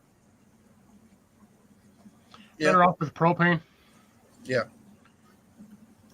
But propane's expensive if you're not hooked up to No, you buy it in bulk. No, you can get those big the big propane tanks, the standalone tanks that are like 8-10 feet long, usually about 4 feet wide. Yeah, Hey, those the are common here in Iowa. Yeah, the 250 gallons. Yeah, Yeah, you can get one of those big ones and just hook up to that. And yeah, it is $1,000 to fill it up, but you don't use all of it. yeah, but you'll be able to run off of that for like 6 months. Not that way. It depends on the weather. And the only thing it doesn't say is how you heat the place.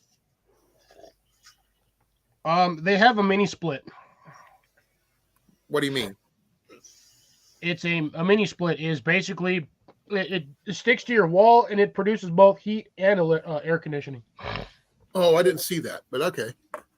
Yeah, they usually. I've seen the videos on these. I run across a lot of the stuff on YouTube, and I just sit there and I'll spend hours just watching little pop-up house videos of like, what is it? Future Tech is one of them. There's, what are the? There's like 3 or 4 of them that I watch in there, but yeah, you can. They usually you can get the non-furnished version, which is what what you're showing the video for. Right. The only thing it has is the hookup for the toilet, which the toilet comes dead center in the middle of the unit. Right. But The thing is, that one actually, you can see that where they were sealing it.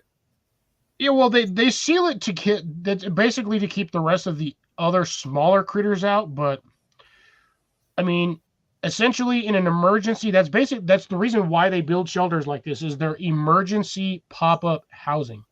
Right there. Yeah, I can or see where devastation areas. So, like, if they would have had stuff like this back when Hurricane Katrina wiped out half of Louisiana, it wouldn't have taken them damn near 2 years to get everything back to normal. I've got it on Amazon here too somewhere. Yeah, here's the other one. This one's bigger. Yeah, well, because you can get those Connex boxes up to 40 feet, which is I believe,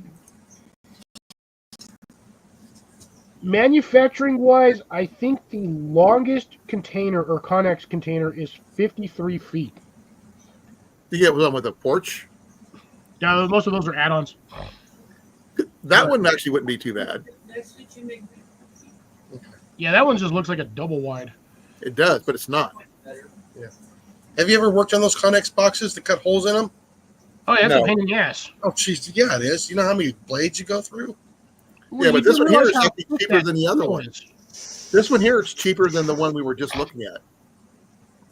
Yeah, but I like it where I don't have to do a whole lot. Just it shows up, you unfold it, lock it into place, seal it, hook up the power, water, and sewer.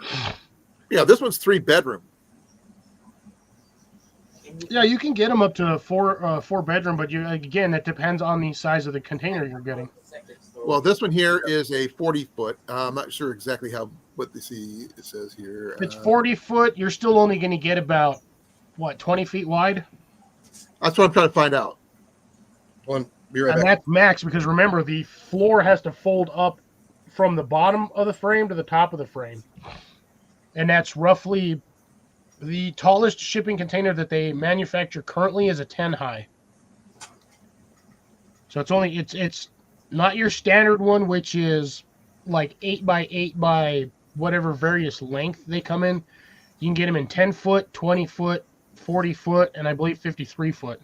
Okay, this one's another one, and this one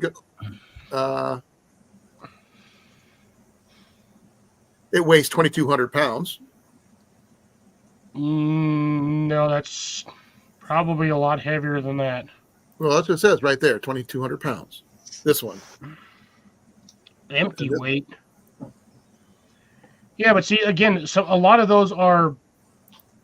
Yeah, see, that's one of the ones we were looking at yesterday too. Yeah. They actually have that exact same model, but they have it they have a one with a second floor in the exact same color. Yeah, you get different styles here. Yeah. Because what me and Jason were thinking is that they had one that was what was that one we were talking about yesterday, Jason? Or Thursday. It was that basically the one that would have been perfect for like you and Molly would have just had that bedroom in the kind of catty corner in the back corner, and then it had like the open floor plan. Like this one? No, it wasn't that one. It was a small container. It was, God, I think was it 16 by 20? There's this one. Oh, Jason JFK. Oh, gotcha. There's this one. Yeah, that's actually shipping. That's 3 shipping containers. I've seen that style like that. But the one we and Jason were talking about yesterday, or on Thursday, we were thinking about, because they were like $11,000 or $12,000 for $24,000. You can get 2 units, put them about 15, 20 feet apart, make a concrete breezeway, and then put an awning in between them, so you have basically a sheltered walkway. Right. That way you can have your unit and then have a unit for something else. So if you wanted to, say, have like a unit with a workshop, pardon me. Whoa, Jesus. So you could have your like main living unit, and then the other unit could be workshop, something else, whatever you want to do it with. Well, this one's an expandable container house, like I said. Yeah, that's also $40,000. Well, I mean, it is what it is. It's still somehow I don't think that 1,200 pounds can't be realistic.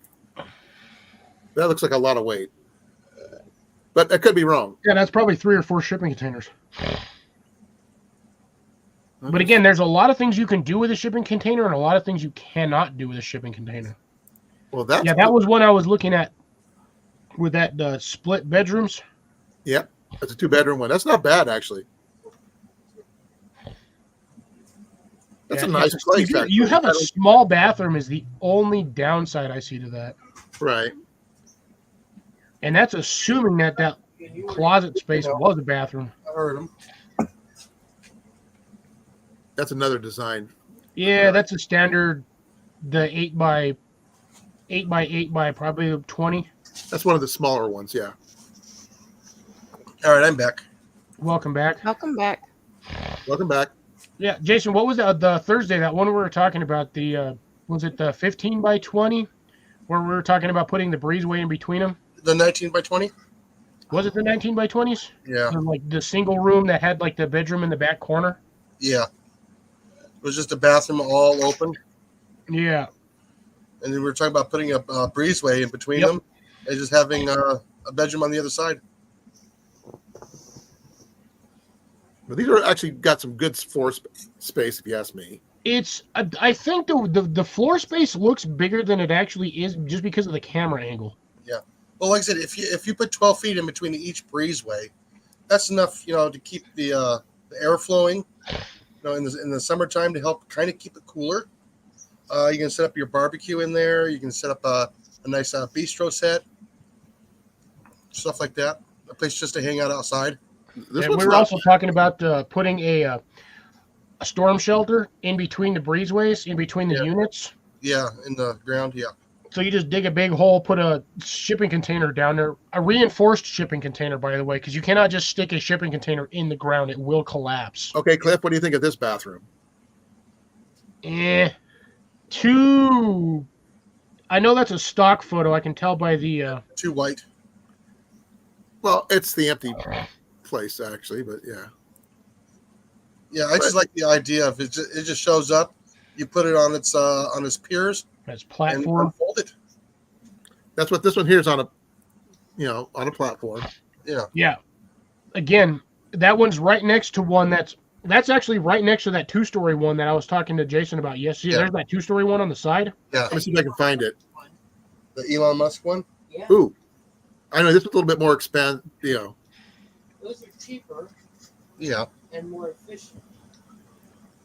You would, with that design for that particular roof, you would be able to collect an astronomical amount of water. Yeah, see how they got that wraparound porch? That'll also help keep it cooler and warmer in the winter and summer. Yeah. So let's think of the solar panels you can put on that puppy. Oh, yeah. Well, they got those new shingles that are solar panels. Exactly. I've seen those too. And it's the same basic design, but look at that bathroom. Yeah, we sell showers like that at work. Well, what do you think of that one, Cliff? That reminds me of like an RV or a camper shower. Yeah. They're small and compact for a reason. Yeah, I like it. They're supposed to be economical. Yeah, but you're not going to get somebody in there who weighs 250, 300 plus is not going to fit in that comfortably. So I would not fit. Yeah, like Molly said, especially when there's two of us. Well, are you planning on sharing a shower? Yep. Okay, makes sense. Yeah, so see, you can turn your entire roof into a solar collection. They make these solar tiles, similar to the ceramic tiles. What are those? The asphalt. Adobe ceramic tiles. Yeah. They look exactly like those, but the entire panel itself is a solar panel. Yeah. Expensive. This is the one you were talking about, like this. Negative. That is not the one we were talking about. No. That's 4 shipping containers. It says it's a folding one.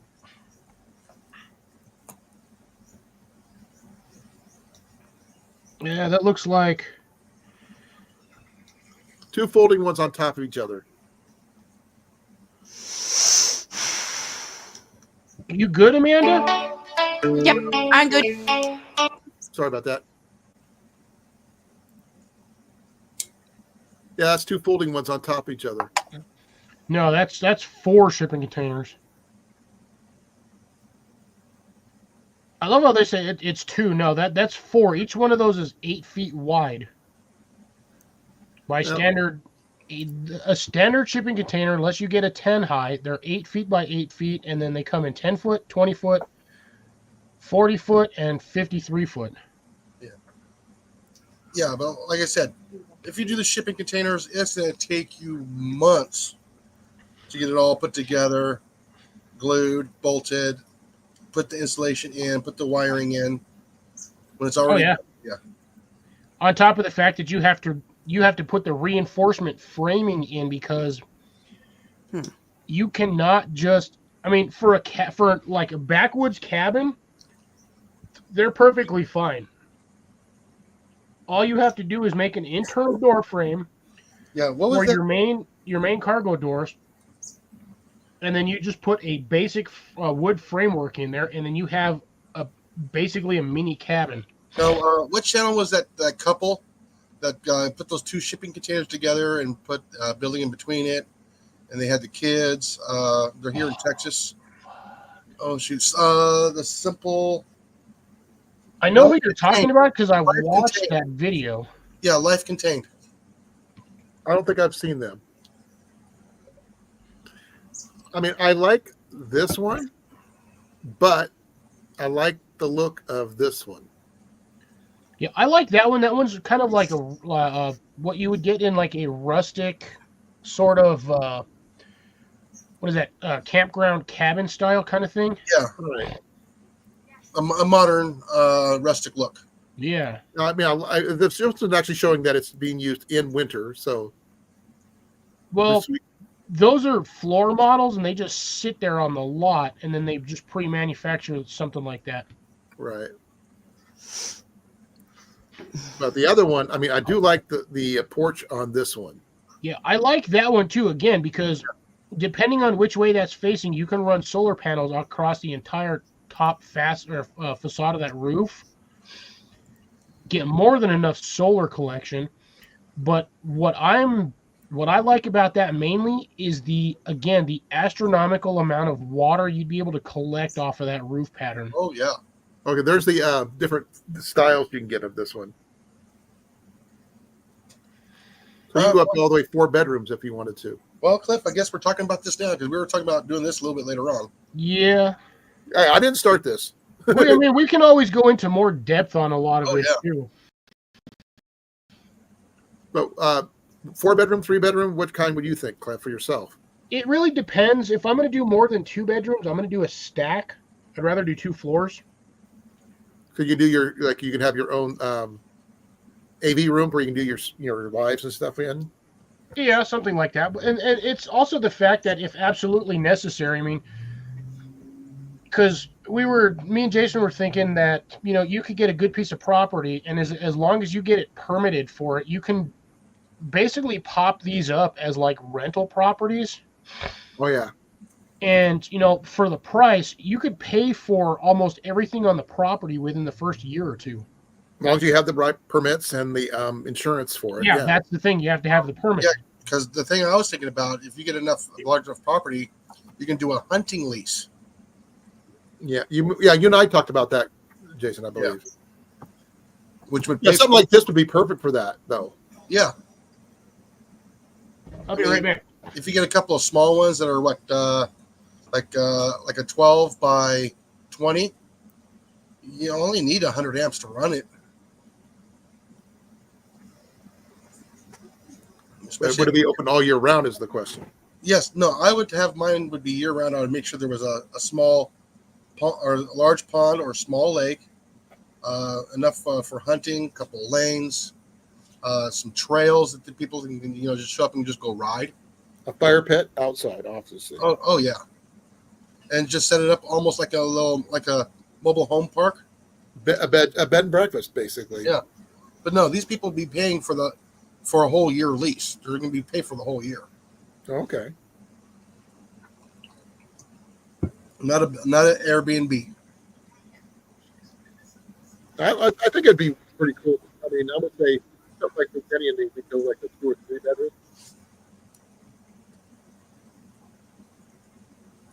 You don't really need 2. One thing I don't like about this one is that You were breaking up, Colin. Huh? You were breaking up. Oh, sorry Yeah. about that. I have no idea why it's doing that. The solar flares.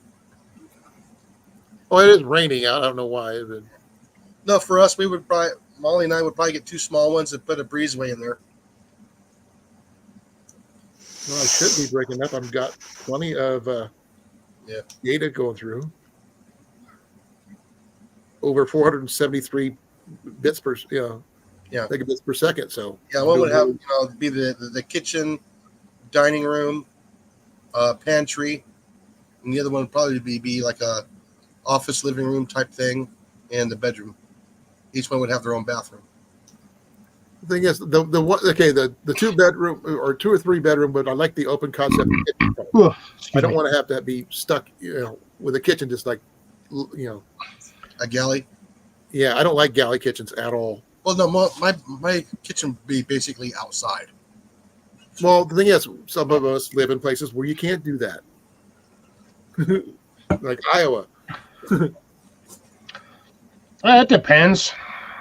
No, you wouldn't want to do an all year round outdoor kitchen in Iowa. But they do. Most cabins have them like the majority of. Well, I Yeah, guess you would have to winterize it for the outside. you just run I propane. would still rather have a regular kitchen in the Oh, inside. no, I'd rather have a kitchen. But most of the time, I would just barbecue outside or something. Having an internal kitchen in the wintertime would be more beneficial, especially when you got something that has an insulation rating of like sub 9, because then that added heat from the stove or your cooktop or range is going to add, that extra amount of heat for the inside. And having 2 smaller ones would be better efficiency. Yeah, all those can be connected up to solar, Cecilia. So that, every model we were looking at could be done. Oh, anything can be hooked up to solar. No, she's talking about the solar shingles. Those are going to be put anywhere. They can, but they are expensive. But I mean, they're not easy to maintain though. If you don't have them, you got to have them set up right the first time. Well, I like to have the problem is if you put the panels up on top, you got a hole in your roof. Well, I mean, if you're going to do the shingles, those look like more like the sheet metal type setups. Yeah. So you'd have to change out your roof altogether. Set up a big canopy, like almost like a barn. They just put those underneath and put the solar panels on top of that. Well, no, I was going to say is with like the VA home loans, they allow for stuff like that, improvements like that. They'll pay for as part of your initial purchase, so they can restructure your roof with those kind of tiles as part of the whole package. So they'll pay for the land, the house, and everything. And if you can get the house up in a half an hour, you don't know, because one of the premises of the VA home loan, you have to live on the property while they're building it. So this would be able to get a house up like that, and you'd be living in there in next to no time. Food. And if you have, once you do that, you can have an additional time, or you're using that as a temporary place while your regular house is being built. Then you would either rent it out or use it for different storage, a studio or whatever you want to use it for. Yeah, that's one of the things we were talking about on Thursday, is being able to do that with the property. Basically throw one of them houses up as a Guest house. temporary living structure. That's what would be best for. I mean, that way you wouldn't have to be sleeping in a trailer. My sister's going to be doing something similar to that. My sister and my brother-in-law are going to be doing that when they move to Illinois next year. If they want to move to Iowa, that'd be great. That means No, my brother-in-law is a farm boy, and he's a mama's boy too. So he wants to move close to family. No, if it was Iowa, that means you'd be coming to visit here. No, dude, I'm barely going to go visit them in Illinois, maybe like once or twice. And that's If you do, you better not. You better stop and say hi to me and Rob. Grace, with a 2-burner hot plate and a microwave and a slow cooker, there's a lot you can do with just those items. Oh yeah. And if you put in a wood burning stove on top of that to provide extra heat, yeah, that place would be perfect. Oh no, slow cooker is basically a crock pot. No, well, I'm talking about putting a wood stove in those expandable houses right in the middle somewhere. Don't think they're really rated for them. But you can probably set it up for it, though, is what I'm saying. If you get that installed during the manufacturing process, possibly yes.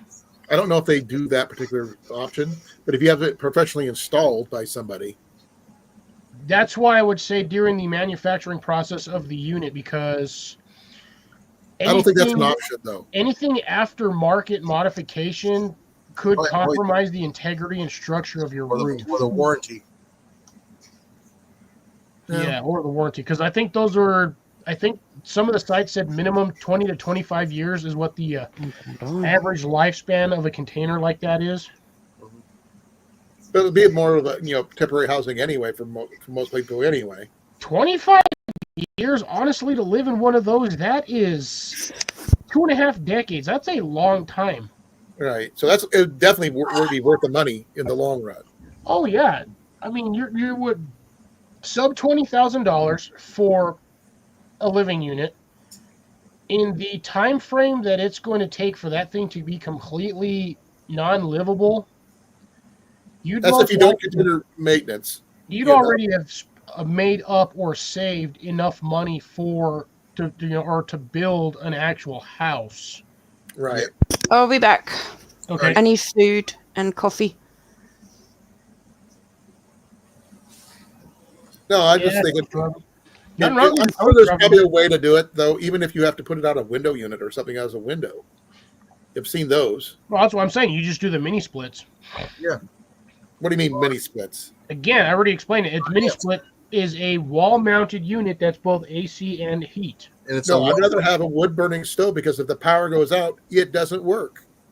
That you have battery backup. my But that my only lasts generator until the batteries are there. I mean, if you're in a power outage situation, those batteries are going to be used for other things.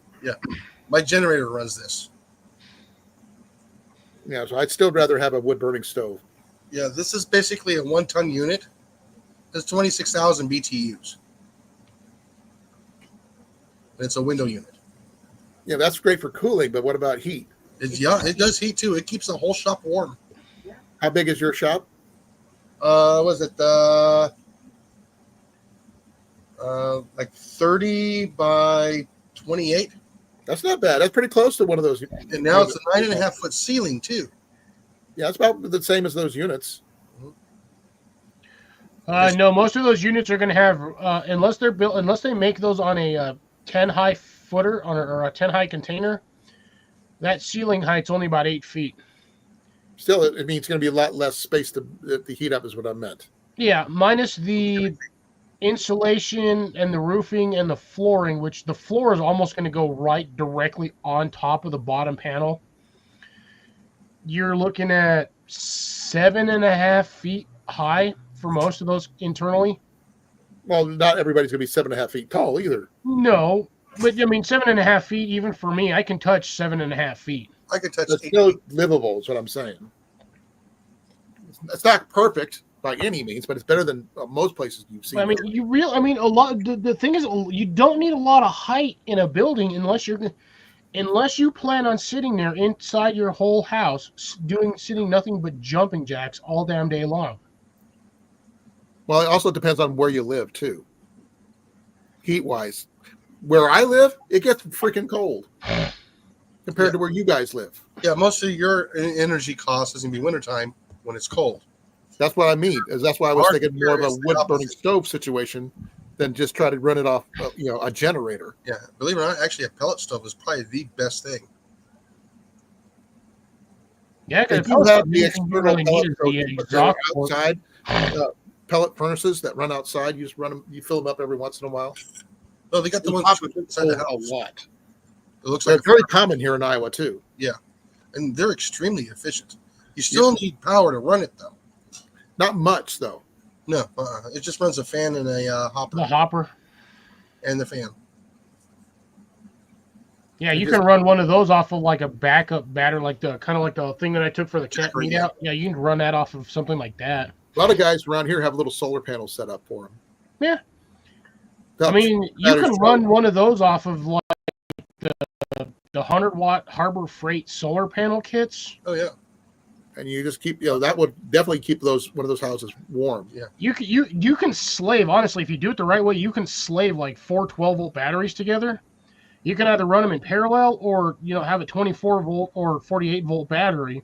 Yeah, you just need to switch it over from DC to AC. Yeah, and then it's just a matter of the wiring pattern that you run on it, and you just plug that in. You charge that, and then you run that to a small plug. Yeah, they also make those 9,000 kilowatt diesel heaters. I've seen the diesel heaters, but I'm not a big fan of them. Hey, they work. They smell, but they do. I actually when I was in Germany, like the smell of diesel at all. When I was in Europe for 3 months, that's what we had in my grandma's house was a diesel heater. Yeah, they're actually extremely efficient. Yeah, and they're small. They're small. But wood is easier to find than diesel sometimes. Yeah, no, you have it set up outside. Yeah. But trying to have to go fill that thing in the middle of the winter, not a big fan of. Now, a lot of people here will also put them in their garage. It's just a small tiny little diesel tank. But in one of those expandable houses, there is no garage. Yeah. You can still set it up in there, though. Yeah, that's there the are thing with options. I mean, where you guys, I'm not sure. I think, Cliff, you might get a little colder than Jason because he's in South We get Texas. cold here. No, Jason gets cold too because they're not too far from the coast, so they get that coastal cold. How cold does it usually get there in the wintertime? In the wintertime, we will have approximately between 30 and 40 days of a hard freeze. Which is how low? In the 20s. Okay. Yeah, Cliff? see, I get around the same. Every once in a while, we get a cold spell where it's like 10 degrees, Yeah. but that's on That's a heat average wave where I come from. would be like 0.3%. Like I said, Here we get sub-zero, like months long of sub-zero temperatures. yeah. That's why I miss Denver. To be honest, Denver used to have when it was wintertime, it was wintertime, Yeah, you could tell it was wintertime. and there'd be snow on the ground for like 3 or 4 months. Exactly. Not lately. Denver just got whacked with a big old snowstorm not too long ago. CR just got hit with snow, didn't he? Yeah, Yeah. I saw the post from that earlier. Now, I was going to ask him how he wrote that, his initials. With a big ass stick. Oh, I thought he used something else. Yeah, me too. He might have used his tallywhacker. Who knows? He could have peed it that way. That's some accuracy right there because I didn't see no trail off dots. Hey, I've done it. I have too, but usually you see the like one or the couple of trickle dots coming back down. Thank goodness my name is short enough.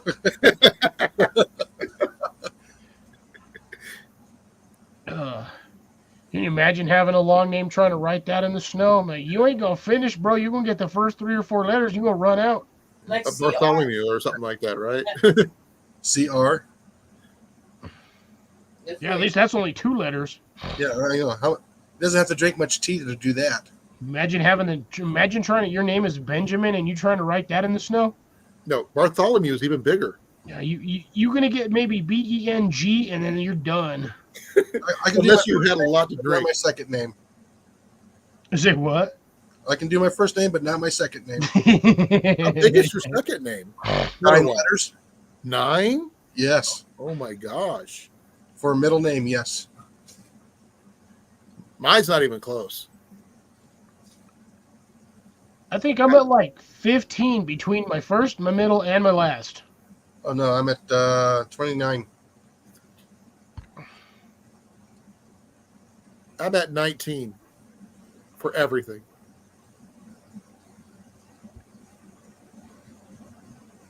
Are you going with the name you go by on here, or are you going with your birth name? My actual birth name. Middle name. Yeah, he can't spell past 100 that long. Yeah. That's That's a lot of tea. a lot of pee. No, like I said, you gotta drink a lot of tea. Yeah. That's the running joke in my family. Is that the more tea, the more pee. Your front. Welcome back. Duh. Oh, we need the Welcome Back song from Welcome Back Carter. Guess who's back? Back again.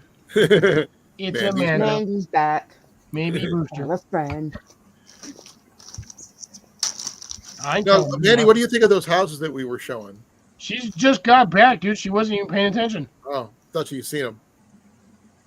We can always show them again. No, that's fine. These can be set up in less than a half an hour, complete. No, Yeah, you still need like 2 or 3 people to set them up because the roof structure itself is heavy. Even though they're on hydraulic arms, Right. you still need like 4 people to help push that up. And lock it in. But you also have to have a good foundation to set it on, or the blocks foundation for that one that we were looking at with the steps. Yeah, that's when you do all your engineering months in advance.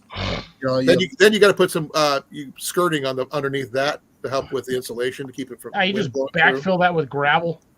Not 3 feet high. No, you can't. You're not lifting those things 3 feet in the air. Jason is going to, only because he wants to have access to be able to work under it. Yep. That's why I say skirting for here because of the snow and stuff for here. Yeah, just your normal vinyl skirting will work. That's what I was thinking. Or you can use hardy board.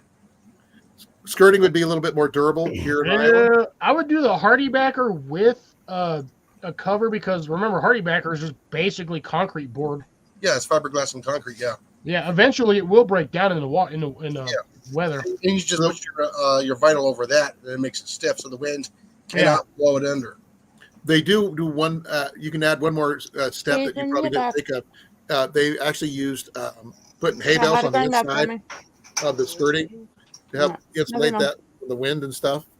So You can use hay, but the problem is you're looking at something that's only going to last about maybe 3 years at best, and then Then you you have also to have no, you switch it out every season. You don't And use go it just during the winter time. Then if you have any animals of any kind, then you can use the hay for that. then you have to vent it correctly. Right. Well, it's going to be vented anyway. I'd be my biggest problem with trying to use hay bales as an insulator around a building is the fact that during the summertime, you are going to get a lot of critters in there, especially a lot of unwanted critters. Like I said, only during the winter. Yeah, no, the wintertime you can get a lot of critters because they're going to burrow underneath it. They're going to burrow under it or in it because it's insulated. Insulation, yes. And make their Yeah. homes in it. That may be right. And it's also a fire hazard. Now, here's a question: with it's raised up off the ground, would you want to put spray insulation underneath there? Yes. Not 3 feet of spray insulation. No. Good Lord. Just underneath.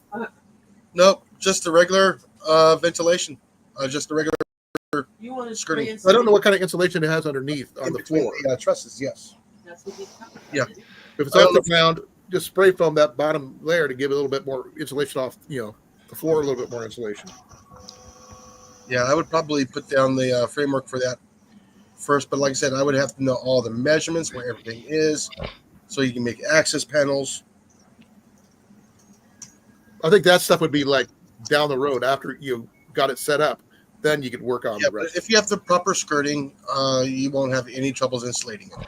Right. That's what I'm I thinking. mean, you could do like a standard cabin framework if you're gonna put the house on some, up that high, basically stilted or 3 feet. At that point, you're gonna have a patio or a porch entryway because you're gonna have to go up, 3 feet to get to it. But if you did like the standard post and beam flooring, you could put the flooring up. I don't necessarily would say wood would be the best option, especially for a container, because those things are heavy. Although not as heavy as, say a 2-story building, which, I mean, I've seen people build 2-story cabins, but most of your cabins are like 14 by 14, so they're not super big. But you could put, if you did 3-footers, I would probably go 6 by 6 beam work for your feet, for your legs, and then like 4 by 12 just for the framework. And then you can insulate that and then just set the container right on top of it. That ain't going nowhere. All right. It'd be solid. It'd be warm. Yeah, especially if you're using like a 6 by 6 or an 8 by 8 foot post. Even just sticking that straight on the concrete is not going anywhere. Oh no, I would pour the concrete pillars. You would do pillars? Those would always be preferable. Concrete footings. You just put 2 feet, 3 feet in the ground, and have it 3 feet up in the air. They make those cardboard cylinders. Yep. But that right there, I mean, It would look nice, especially with the skirting. It'd be easier access if you need to work on the plumbing or anything like that. Yeah, that's why Jason was saying he wants to do his about 3 feet. He wants to have a 3-foot gap between the floor and the bottom of the unit. Because one of the things I was thinking about would add on something like that to help with the heating problem is probably put in-floor heating.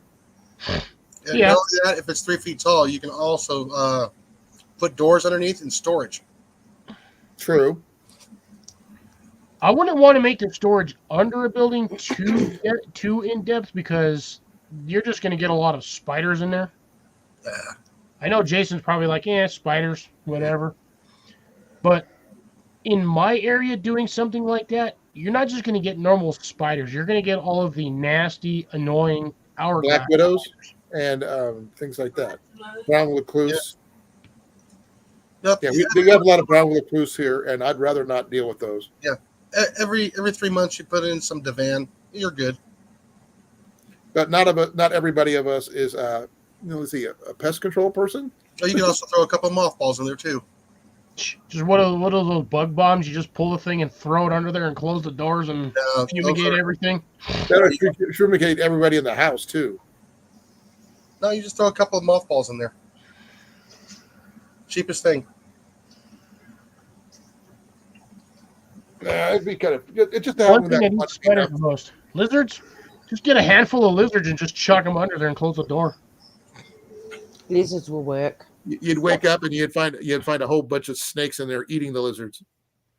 And They would be rattlers, most likely. Pretty neat. Dude, the rattlesnakes are only in a certain amount of states. Texas is one of them. Texas, Arizona, Utah, Nevada, Arizona, New Mexico. You Iowa. No, can find them in Colorado. they're all over. They're in Iowa, though. They are all over the U.S. They're in Iowa, so They're all over the U.S. and southern Canada. Everywhere U-Haul has been. Yeah, everywhere U-Haul's been, Molly says. Ha! That's funny. they probably hauled them all the way there too. Yeah, you haul them from here to there. I guess it would be like everything else. I mean, it starts off in one place, and then due to transport, it's made its way to everywhere else. Is there rattlers in Hawaii or not? I don't know. I know there's none in Alaska. I know there's no poisonous snakes in Alaska, but I just weird saying there's no have to worry about snakes there, but you got to worry about moose there and everything else. I definitely, I've run across rattlers on taking some of the hiking trails up in the mountains. I'm like, why is there a rattlesnake out here in the middle of nowhere? Beautiful. But there's food out there.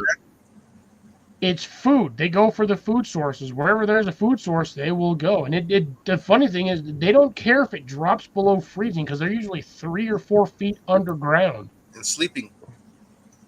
We have 4 venomous snakes here in Iowa. We got the timber rattlesnake, the prairie rattlesnake, the Massasauga rattlesnake, and the copperhead.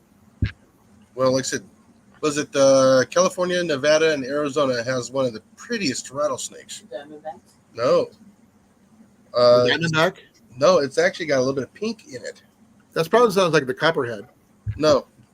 Copperhead's going to be in southeast. I think, what is that? Is that the Western Rattler? And the coolest looking one is the Sidewinder.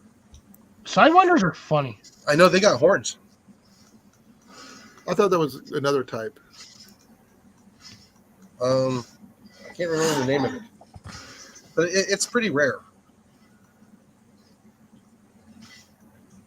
Yeah, it's not the rattlesnake. I thought it was like a Western something or other.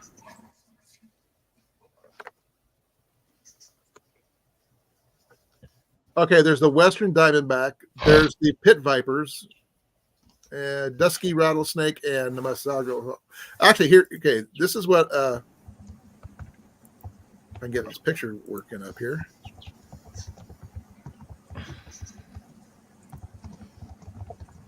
This is what this one looks like. Massasauga, whatever they call it. That one. That's also in West Texas too, so they're also up here. Yeah, standard rattlesnake. Yeah. All right. Good night, Cecilia. Be well. Take care. Thank you for stopping by tonight. Much appreciated. You have yourself a wonderful night. And I'm going to take a brief moment, folks, to Drain the main vein. go see a man about a hearse. Let's see here. They got the timber canebrake rattlesnake, eastern diamondback, western diamondback, Mojave rattlesnake. Speckled rattlesnake. There was the pygmy one. That's the pink one. Yeah. I'm looking at a picture of one. There's all red. Eastern Mosagua. Like, so there's your sidewinder. Oh yeah, those things are so cool looking. The banded rattlesnake. No, those sidewinders blend in good. The ridge nose rattlesnakes are like oranges brown. And the sidewinder's one of the only ones that'll actually burrow itself in the sand. Twin spotted rattlesnakes. Is that the ones you were talking about? It's one of them. I can't remember. It's been so long. I think the pygmy ones are the prettiest, in my opinion. Well, they're all pretty. Right. Okay, it's a snake. That's all Jenny says. It's a snake. I can't show you because Cliff's not here, but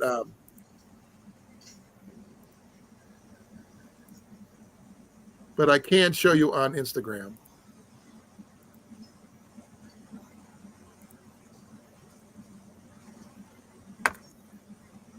Who's over here with a case of mistaken identity saying I'm not here? Oh, I thought you were gone. I may be gone, but it doesn't mean my volume is off. I hear everything. More snakes. That's a pygmy rattlesnake.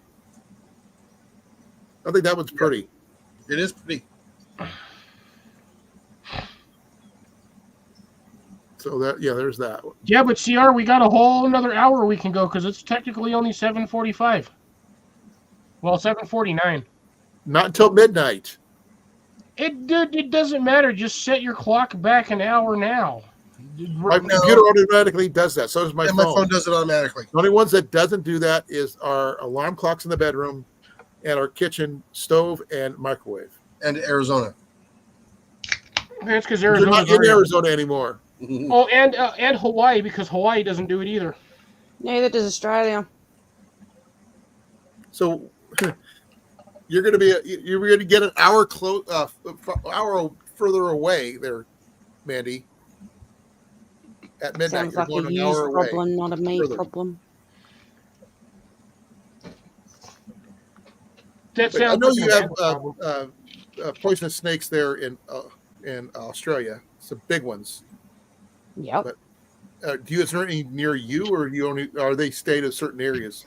All the damn snakes in Australia are poisonous. No, I mean, No, some well, of them- we've got dugites and I know tiger there's snake. because the country's so big. I was just wondering if they would like certain ones stay in certain areas of the country, or are they everywhere? No, there's Oh. certain snakes for certain areas. That's Well, what I thought. the two you got to worry about here in the U.S. is going to be the Mojave green and the coral snake. Coral snakes are their teeth are so freaking small. It's Yeah, not a they lie, are. obstacle. You are right. You got to remember the coral snake is part of the cobra family. Yeah, they gnaw at you, but when they do, it's too late. Yeah. Yet there's people who handle snakes barehanded Yeah, all the time, and I don't obstacle- understand how or why. Obstacle. I think we have more dangerous animals here in the U.S. than in Australia. Dangerous animals, yes. Poisonous, not so much. We've got a lot of poisonous Oh animals yeah, here. we got a lot of poisonous ones here. We got animals that will eat you here. We got animals Yeah, they got that eat you animals here that'll- too, Colin. Just Cougars. not as much as America, in my opinion. We got bobcats, cougars, bears, I think pound for pound, alligators, crocodiles. we I know might you have have some of a those, but- handful more dangerous stuff than Australia, but like I think Australia has more of the most like poisonous stuff. Yep. I mean, for Higher some of chances. the weirdest creatures, okay, you would not think that a gray teddy bear would be dangerous. They are. It is. and it's only because of the plant that it eats. Mhm. Versus we have one similar but not similar. Ours is aquatic, which is an amalgamation of some weird shit because whoever created that thing was high off their mind. Which is The platypus. Oh yeah. Oh, that thing's just weird as a mofo. I'll it's tell also you. poisonous. Yes, Yes. exactly. It has spines on its Well- back legs. It's the spurs. It's got little pointy nubs on it that are toxic. Yep. Don't we have Not many people know that though, Cliffy. I do. I've done a Isn't lot it- of isn't it research Gila on that monster stuff just poisonous? because it's a weird creature. Isn't a Gila monster Scary. poisonous? Yes, the Gila monster is poisonous.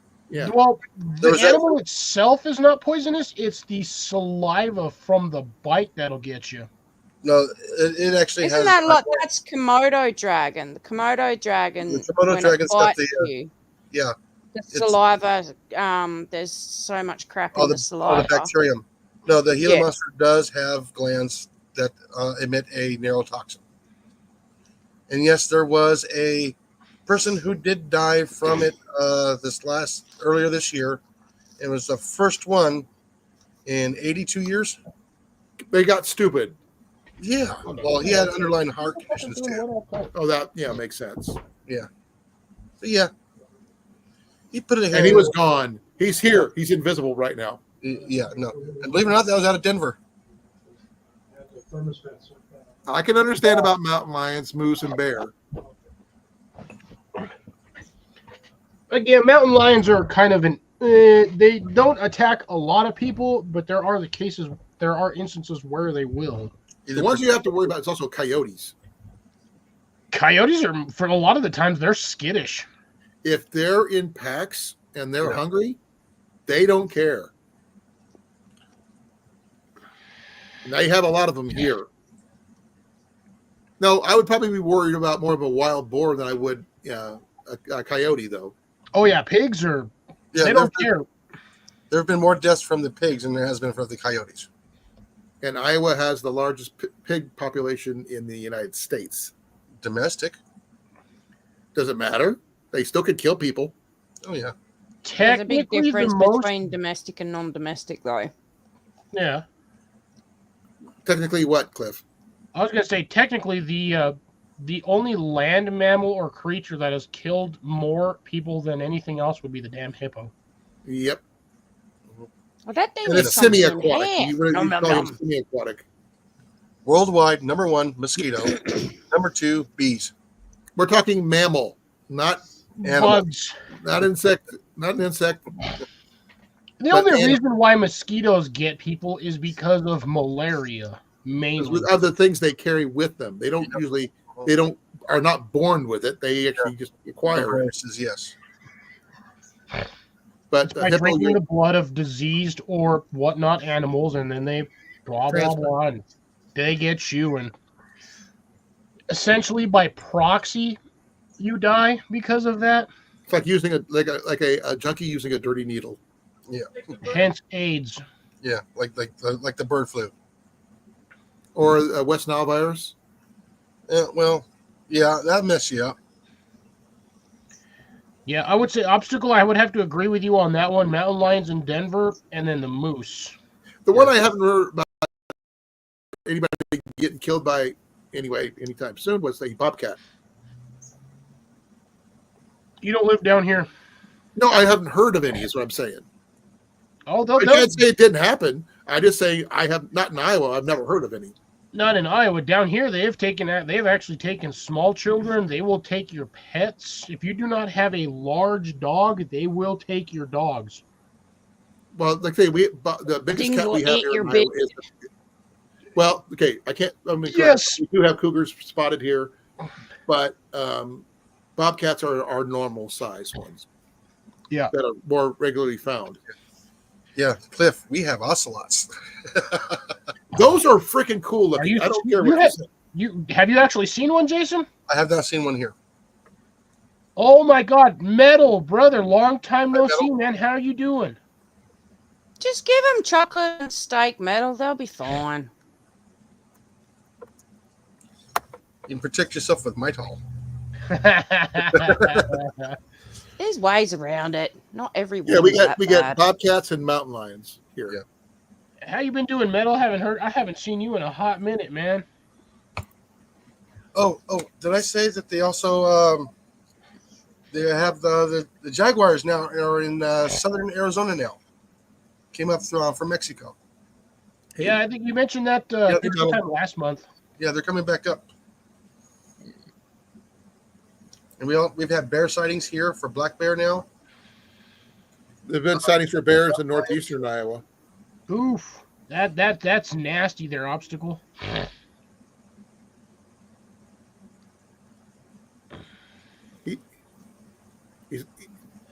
That's oh man, Sean's brother? Sean's brother. Yeah, I was waiting to see how long your column would get it. it took me a half a second because I mean I had the name in my head. It just kind of been a while. I hope he's okay because I mean we miss him. He's one of those few guys you can just call up any day or night. Just he'll chat with you for hours.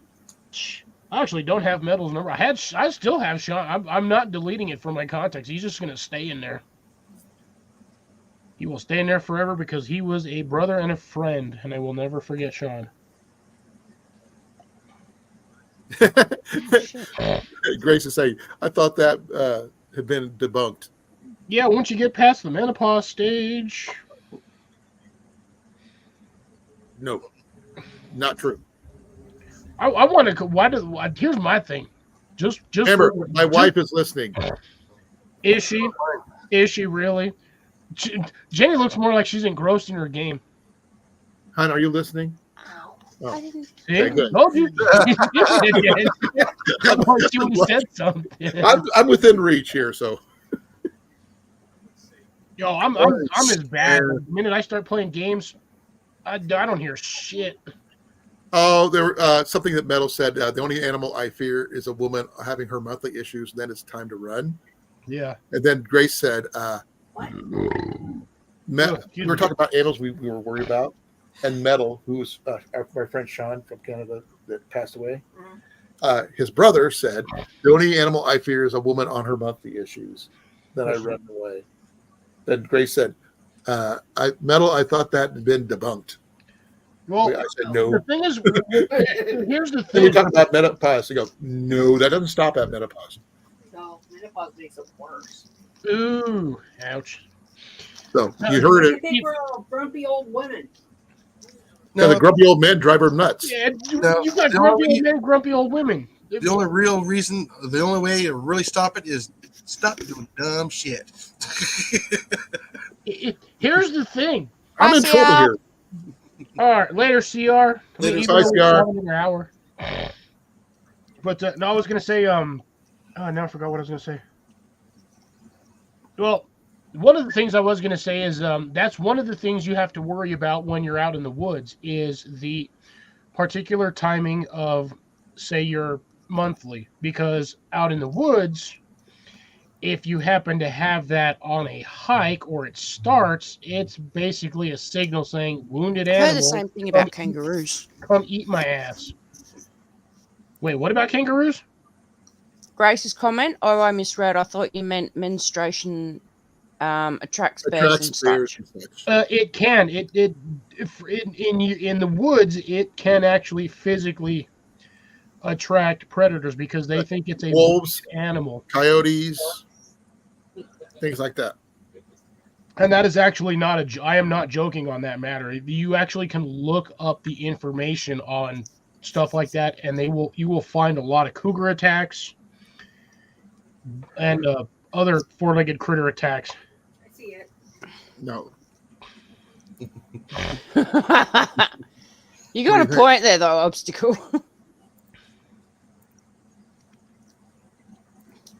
And it can come in different sizes there, love.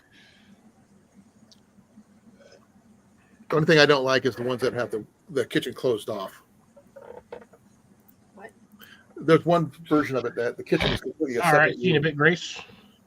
I'm not. I'd rather have it an open concept. As soon as I'm done with this cup of coffee, I'm going to be done. for the But we evening. still have a whole nother hour. You said that an hour ago. Yeah. It's technically only 8 o'clock. Now, No, it's 9 o'clock. It's 8 o'clock. 9. I do not 12. wait for my stuff to reset because if I do, I'm not going to be up at 2 o'clock in the morning half the time anymore. Yes. According to my computer, it's 10. I'm saying 9. hey, guess what? Shh. Don't tell me I won't figure it out. Until work calls, why aren't you here? Or why are you here early? Metal. 4:30. Fucking hilarious. Live. Oh my god. Oh shit, I did that bro. once That's myself. the funniest damn shit I heard all night. I didn't realize what man. it was daylight savings time. Until tomorrow. No, I mean, I remember having going to work and I'd not realized it was daylight savings time. And I showed up work an hour early. I've done it when I was younger. It was in the fall that happened, but in the springtime, if you don't do it in the spring and you're late an hour, How's it they'll going? let Rob? you know. Well, I've noticed it's 2 weeks later too that they're actually doing this. It used to be middle of October, Yeah, this year has been really, really weird. and they're also doing it early too. So I think we're going to be going to daylight savings time year round. I cannot wait. Well, they Yeah, haven't. I ran- set this thing yet. I googled it the other day just because I couldn't remember it because I swear somebody said that it was like the first of the month, but it wasn't. Oh, Jesus Christ! How long ago was it that I googled this? What the shit? It was like 2 days ago. I googled it just for the fun of it, and it's this started in 2007. I think it said that we were started to do. You bastard! This is not You're a what I bastard. wanted. Oh God, where the hell is it? Oh, there it is. Second schedule. Okay, so Sunday, March 10th to November 3rd. So November 3rd is daylight savings. I read something somewhere that said about somewhere around where the hell was it? I don't know where the hell I ran across that. It said something like 2007 is when they started doing it at the time frame that we do it now. Oh, dippity doop. Yes, no, the obstacle, you are not the only one. I'd probably say 85% of Americans want to get rid of it. Oh, Joe just went live. Who? Yeah, Who? Garden State Gardener. Garden State Gardener. Oh, okay.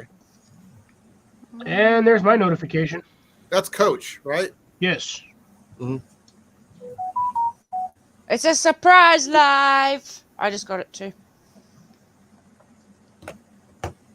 Yeah, everybody here agrees that daylight savings it just needs to be done away with.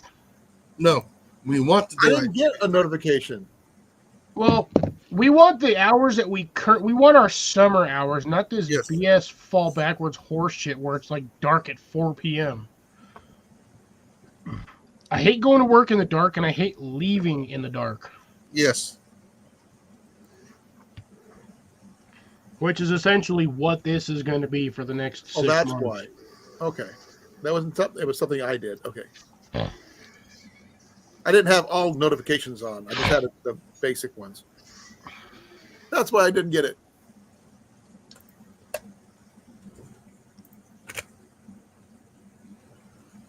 You got me on that one, Obstacle. I have no idea what the heck you're even talking about.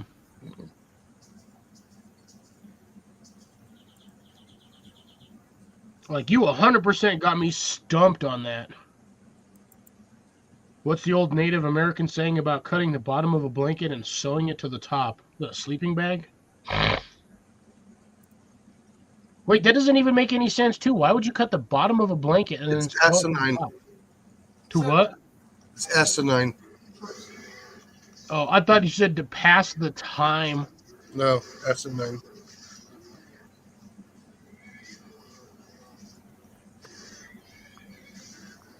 Daylight savings should give us 9 hours of pay for 8 hours worth.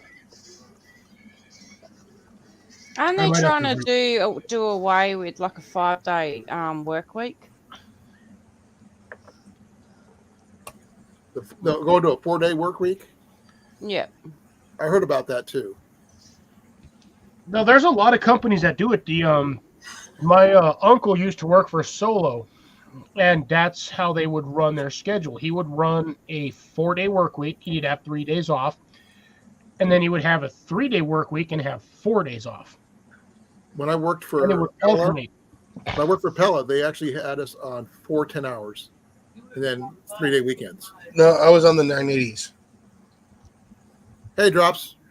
Yeah, I said I was in the Hey, 980. Drops. How you doing? Amanda, you actually can make a blanket longer by cutting it in half. But inserting a middle. Say what now? You said something about you can't make it. Somebody said you can't make a blanket longer by cutting it in half. That Yes, was you can. obstacle. Here's the actual saying. That's the whole saying right there. You can make a blanket longer by cutting it in half. The only problem is it's not as wide. You essentially have the equivalent of a shawl or a wrap. Poncho. No, not even a poncho. A mantle, maybe, but that's about it.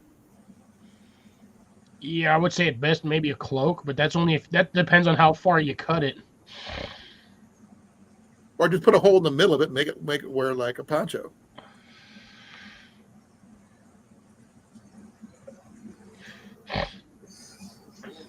Oh yeah, that makes more sense if you cut the top off and sew it to the bottom. The blanket's still the same. Actually, the blanket's shorter. Because you're losing fabric because you had to sew it together. Yeah, because of the seam. So you're losing every time you cut a blanket to make it longer. You're losing 1/4 of an inch. But that's the saying that he was quoting. Gotcha.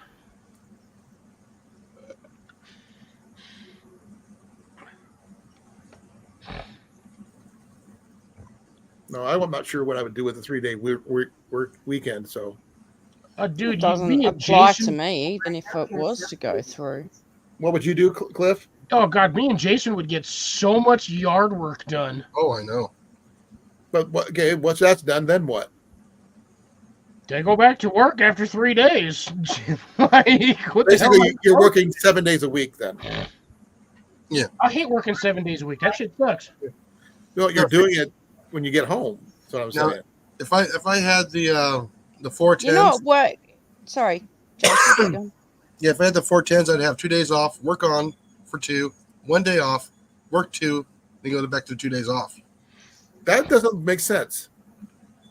Yeah, I it hate, does. I would No, hate a don't split it shift up. like Do that. 4 straight 10s, then you're off 3 days. I did that for 10 years. Well, I kind of missed the 980s. What?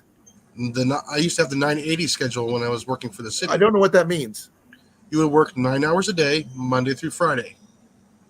On your Friday, either 1 or 2 would be either off or an 8-hour day. So every other weekend would be 3 days off. I'd rather have every weekend off. No, No, he but- would still have weekends off, but Yeah. No, 3-day weekends. If they decided to need any overtime, you get paid overtime for that Friday. We didn't get overtime We did. unless we got called in. Comp hours. But I usually, in the overtime hours, I got in comp hours.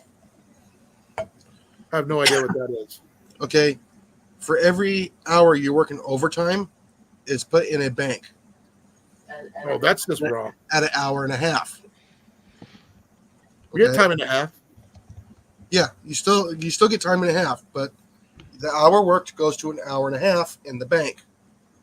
Okay. That I just sounds see. sketchy to me. When I left the city, I had almost 240 hours of comp hours. They had to pay me. it's Okay. it's essentially free money.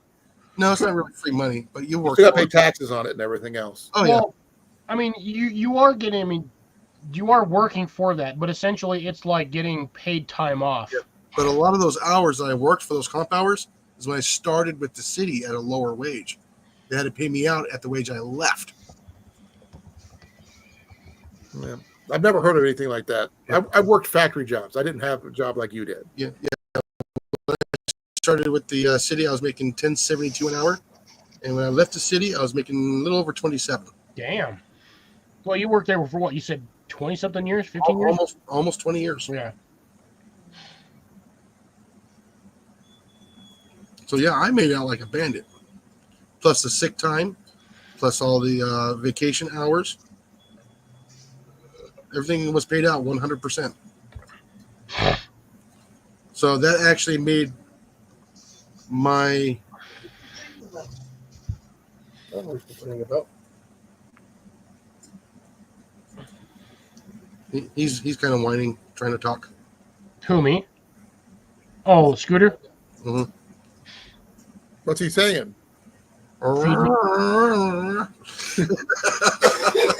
Feed me, Seymour? No, he already got fed. Doesn't mean he wouldn't want more. I want more. Feed me, Seymour. Blah, blah, blah. By the way, it's 57 degrees. 49. I woke up this morning, looked at my thermometer, and that shit told me it was 38 degrees. It's And it's still raining. 19.6, but feels like 15.7. Which equals out to what in ours?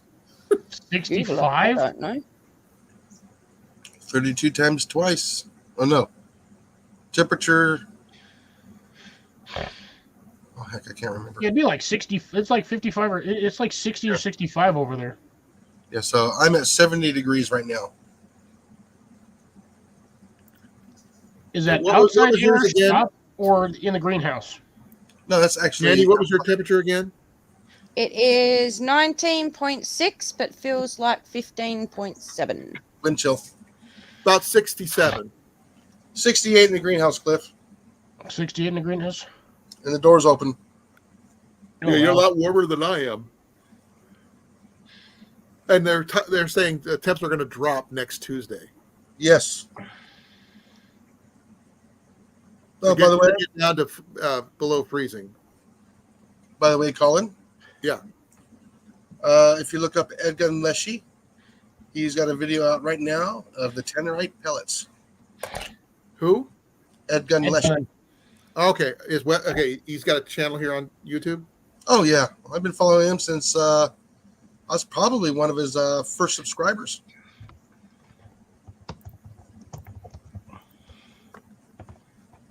I was watching him before he hit 500 subscribers.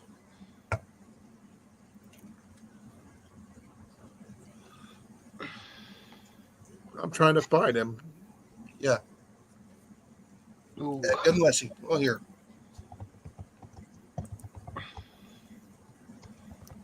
Okay, there's hunting squirrel hunting with the tracers.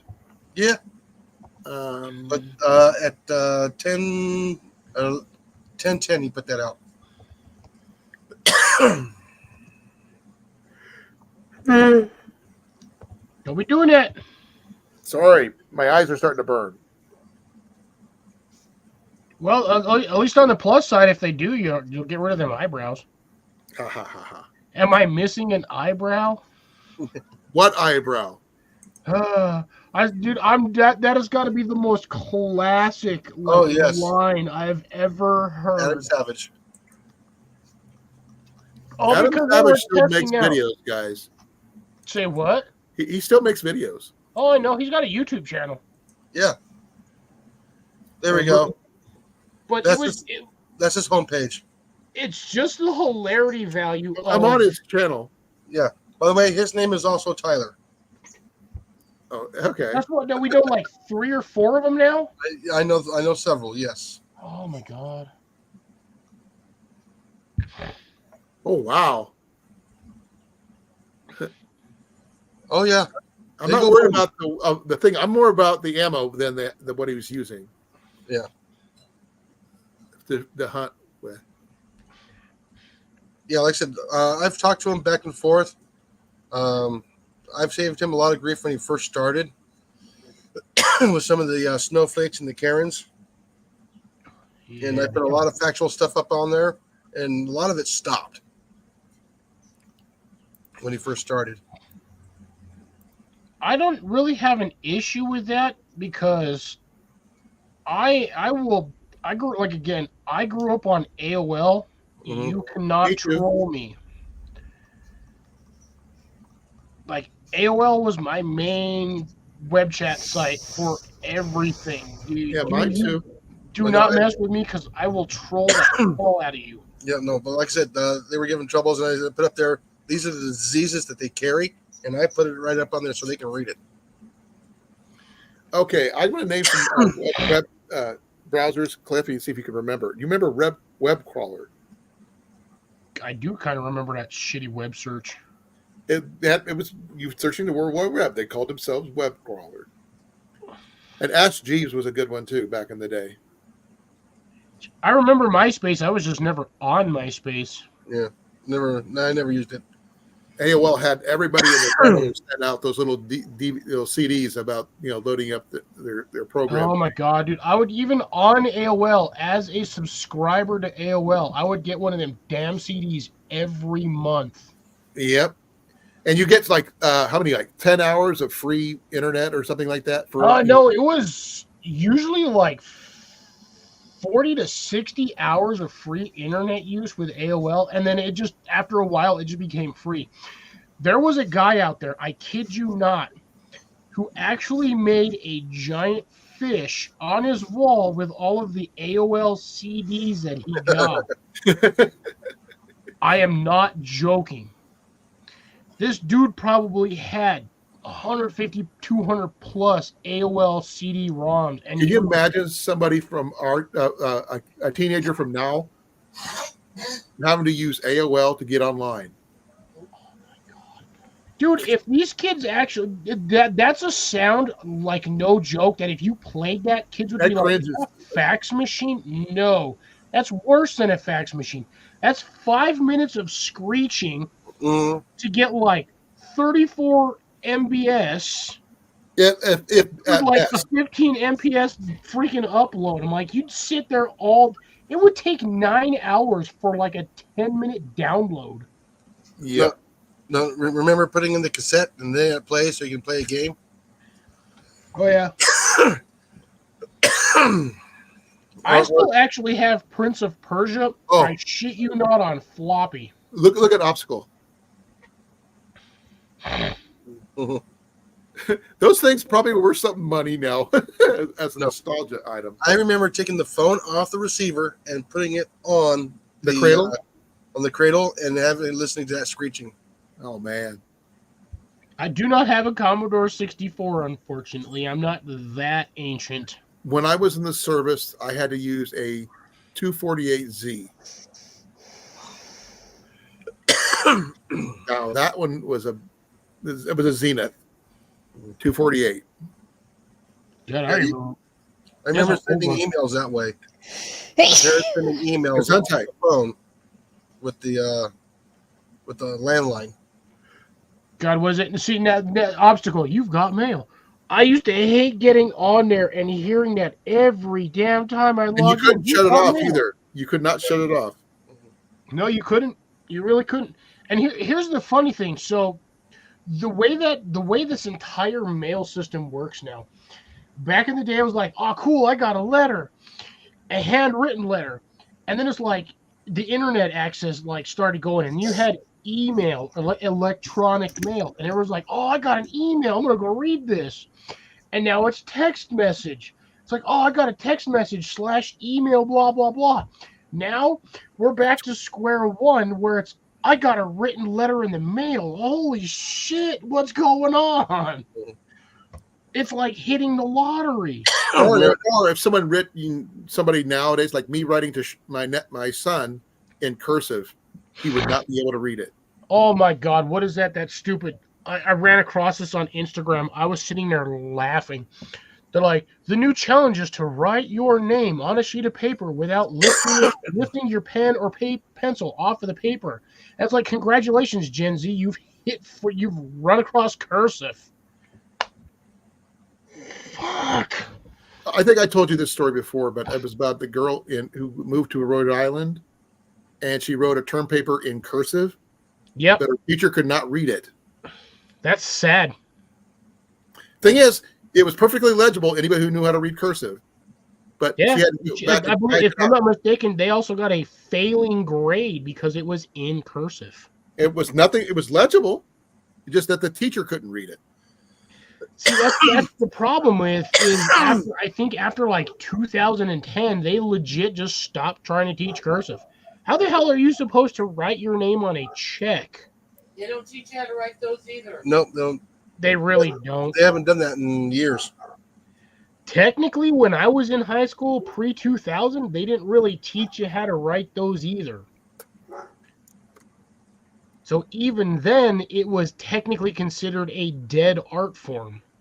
Oh, someone says as of 2023, 21 states require some form of cursive instruction in schools. California is the 22nd state to require cursive in January of 2024. So cursive is require. Mm-hmm. Yeah, because even to this day, you are still required to legally sign a document. A document signed basically letter by letter does not count under any constitutional right or legal documentation. Even if they as watch you a do it, signature. this doesn't count. No, it doesn't. You have to It's better than putting sign. an X. On, You know what's on the funny? sheet. Is they actually have an app for that, so you can actually read the cursive writing. That's sad. It is. Cursive writing is not that hard to read unless you got that one person that has absolutely terrible chicken scratch handwriting. And they happen to be in the medical profession? Dude, I'm sorry, but You know why it happens. by the way. doctors, whatever the hell they squiggle on a sheet of paper makes absolutely no sense. You know why it happens? It's so nobody else can copy that and get free No, ass No, prescriptions. that may be part of it, but that's not the entire reason. Because they have to write their stuff down so often. They actually physically write it down so often. Their handwriting, they don't have time to just. It's also to prevent forgery. Well, that's what it said. Besides that, he already mentioned that. But yeah. But I heard of a guy that his handwriting was never the same every freaking time. Every time he'd write it, it'd be something different. And it Yeah, wasn't nothing he was doing. It's just the way he wrote. and again, depending on if you were a forensic scientist, that would be considered fraudulent writing. Even though it's his handwriting. See, that's the thing, though. People don't understand. We are not machines. Technically, we are, but we are not. It We're changes. habitual machines, but we like doing things by habit, but it doesn't mean it's always going to be the same.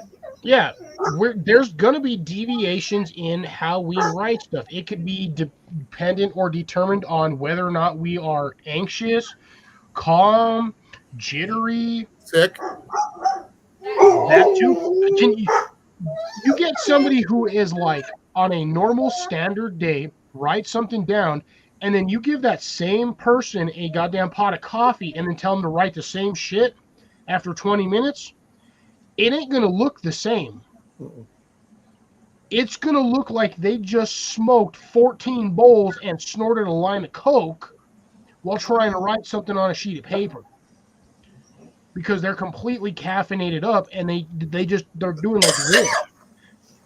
It's essentially trying to write with the jitters. You ain't going to have the same handwriting. Yeah, they're saying the reason they're trying to bring it back is because it improves cognitive development, reading comprehension, and fine motor skills. Yeah, we all shut up now. Always your ass little shits. That would I'm be back. our lovely Did you feed resident that dog? Australian. Sorry, I forgot, didn't mute the mic. You're good. Yep, many Gen Zs have never been taught to read or write in cursive. Oh, we're back on this subject. Which one? We haven't left. On cursive? Hmm. And we've been talking about it for like 5 minutes or more. Dude, it's a dead art form. It's like trying to freaking type in hieroglyphics.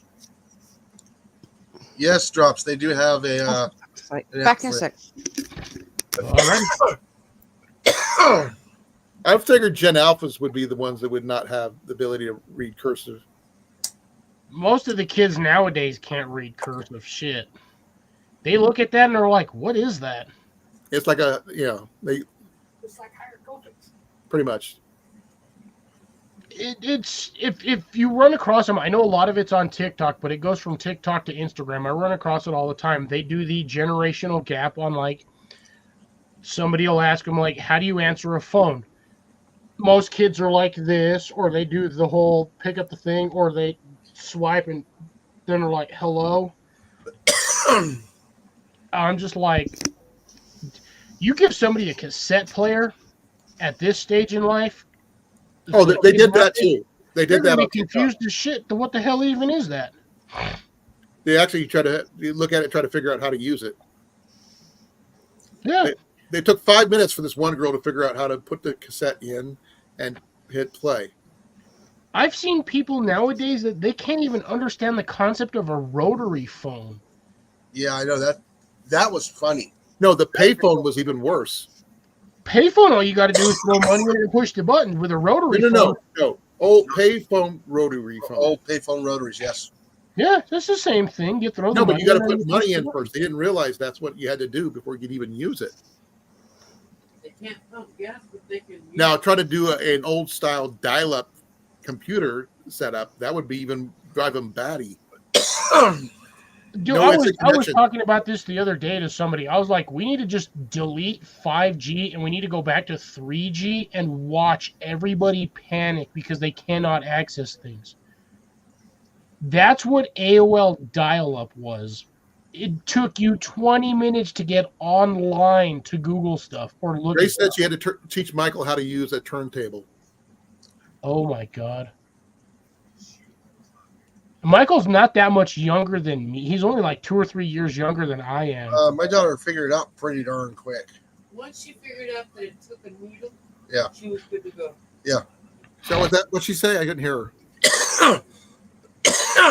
Our daughter, once she figured out, oh, it uses the needle, she figured it out almost instantly. Yeah, because he's smart. There's nothing wrong with that. It's not. Oh, If you're smart, Cat you is do enough. cat.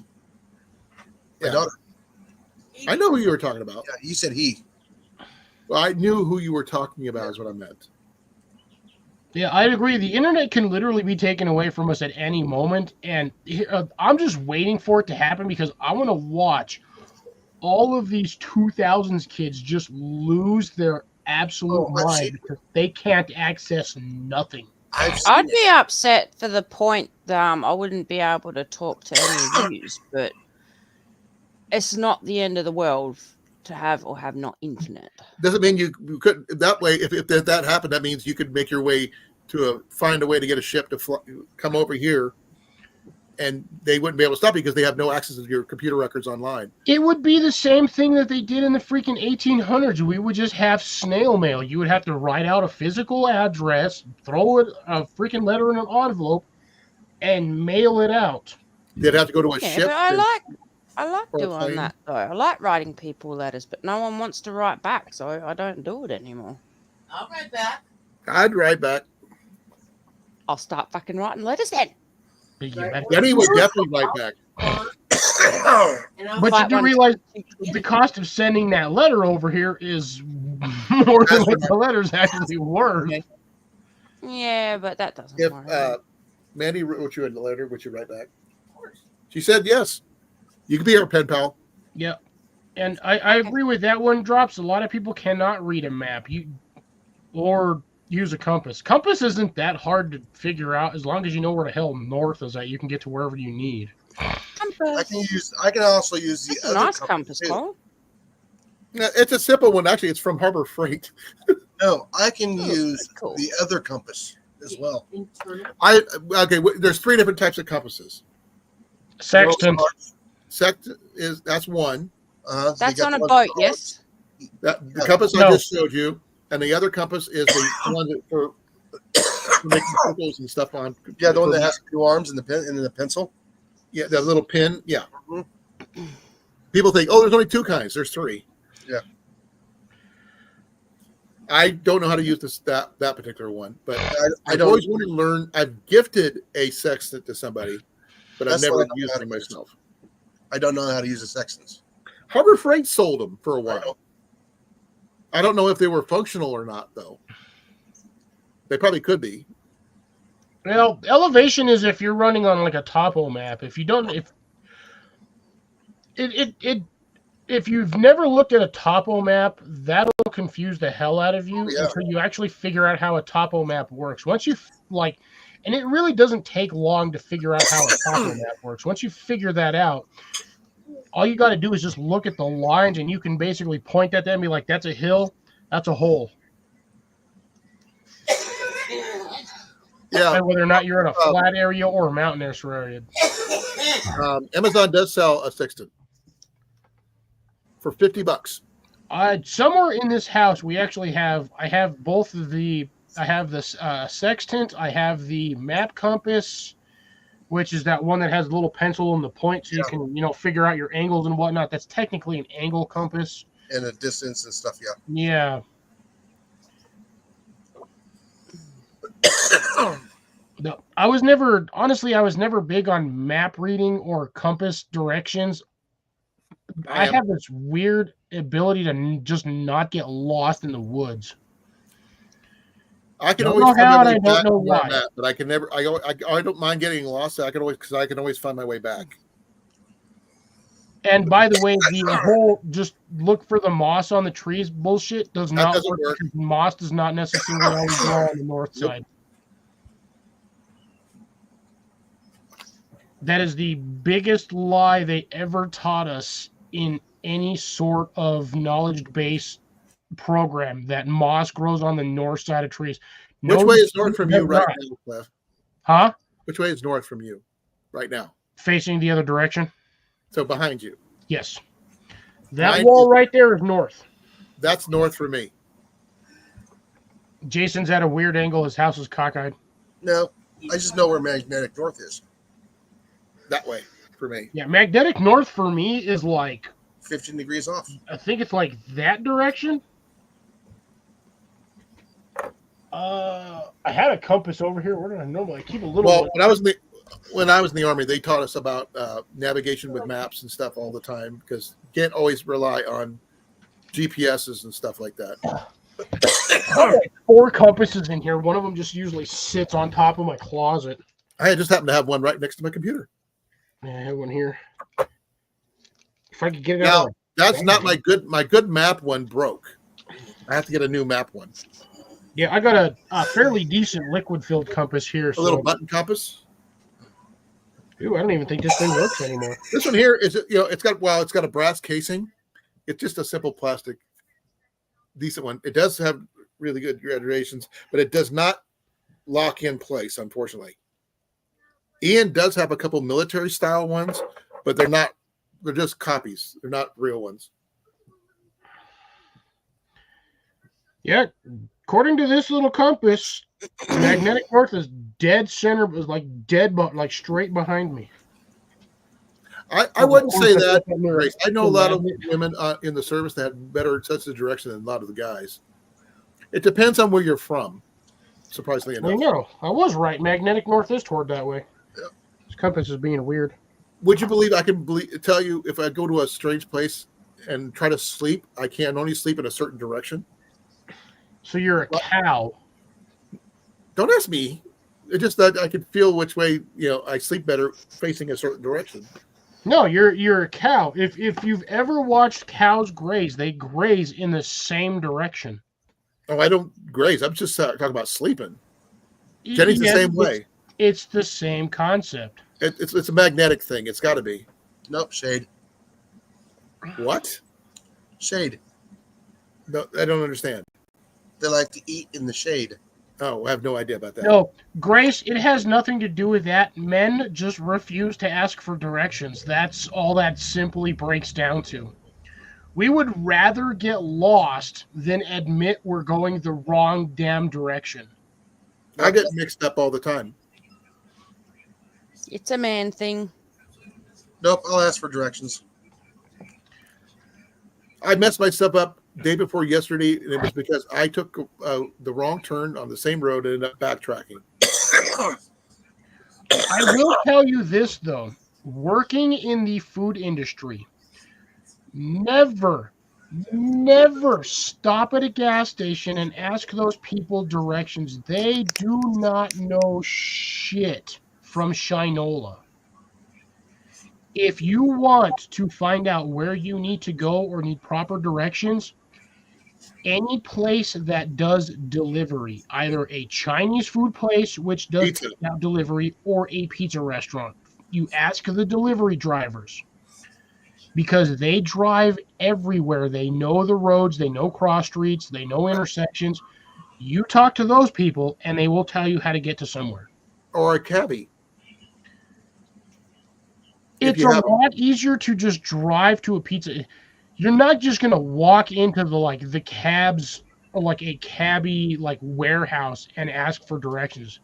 no bus stations either, huh? Bus station, yes, but you'd have to physically talk to a bus driver, which they won't let you do unless you purchase a damn ticket. So your best bet is anywhere they do takeout delivery or any sort of delivery. Because again, the drivers drive around the city, they know all the roads.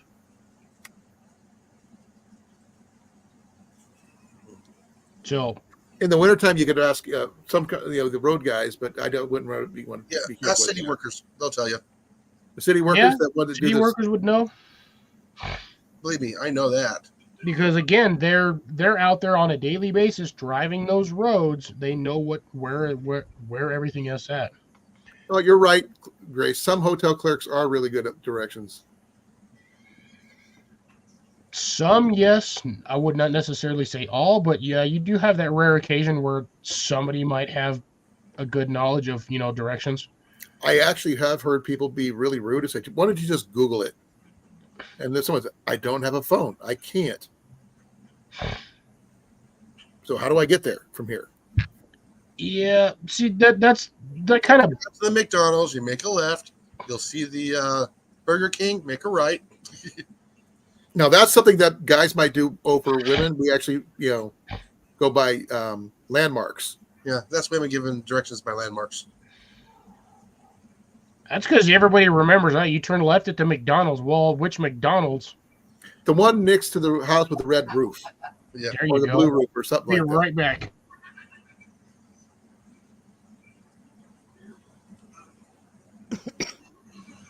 That's why we were saying. Yes, I mean, the one person I said their phone had died and they're trying to get to someplace. And Now, when I first moved to the big city, Sacramento, you know how I learned my way around?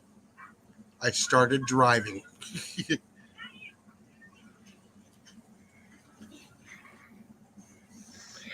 actually, I got a question for you, Jason. What? Okay, I have that pin, blanket pin, with my gear. Okay. What do you think about having those as a part of your survival items, or What? as a bug out bag? You should, yeah. Big old giant safety pins, yeah. I know where there's one. They have it for sale at the Relics. Mhm. I was thinking about picking it up for somebody, but I wasn't sure if anybody besides us would think that'd be a good idea or not. So I could show you guys mine if you wanted to see it, but it's about that big. It's a giant safety pin, Mhm. but it makes good blanket pins if you have any wool blankets. Oh, it'll hold your thing. Stuff around your shoulders to keep you warm, whatever. Also makes a nice stringer for fish. I don't know. Mine's big enough for that. Get it in here. Because mine is, it's fairly large. I don't think it's that big. I want a medieval blanket pin. Huh? I want a medieval blanket pin. Oh, like what I got? Yeah. They sell them so often at the Renaissance fairs here. If I would have known that, I would have put one in your kit that I sent you. I've told you several times. You said that you had one. I have one, but I only have one. The No, other one, Ian found it and he took it. No, I not was that. talking about the Random McNally's. I can You get you another one. I know where there is one. Hush. Just hush. Let me see. You said you had one that was similar to a blanket pin. Yeah, give me a second. I trying to can't find remember it. what you called it. But you said you had a spare one and that you were going to throw it in with the I thing. totally spaced it. I apologize for that because a lot of stuff was going on. I'm fully aware of that. So I'm just trying to remember. Where the fuck is it? It's hiding. It is.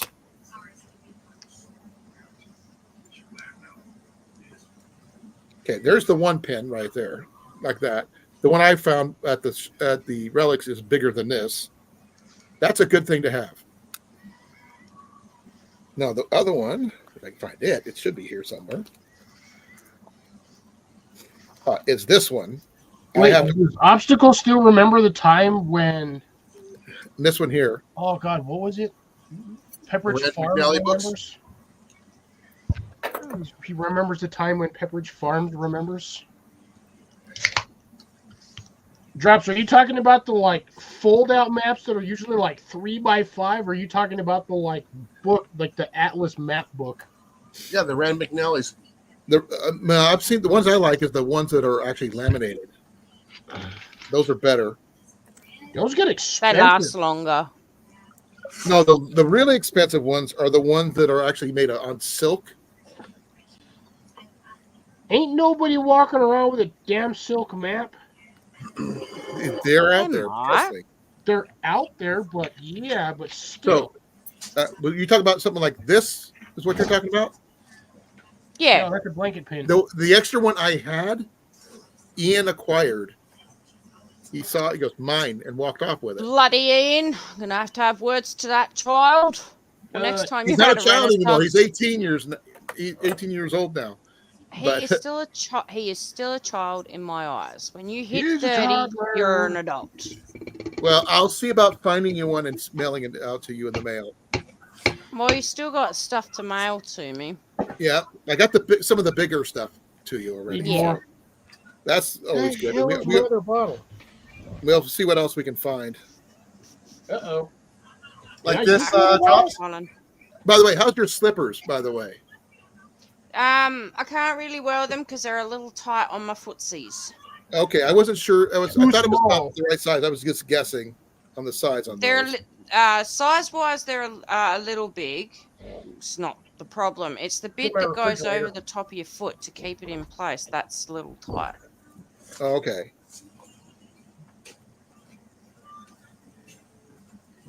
I gotta find a way to roll my repair kit.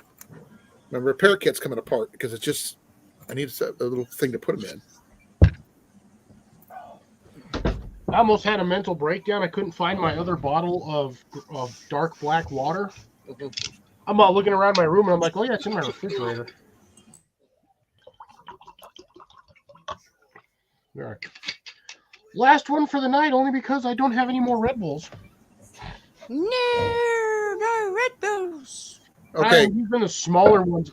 With the smaller ones, I seem to be all right doing the.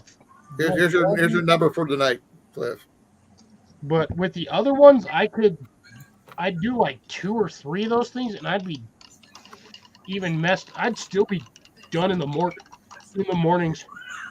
All right, guys, my coffee is done. Nope, you need to make another pot.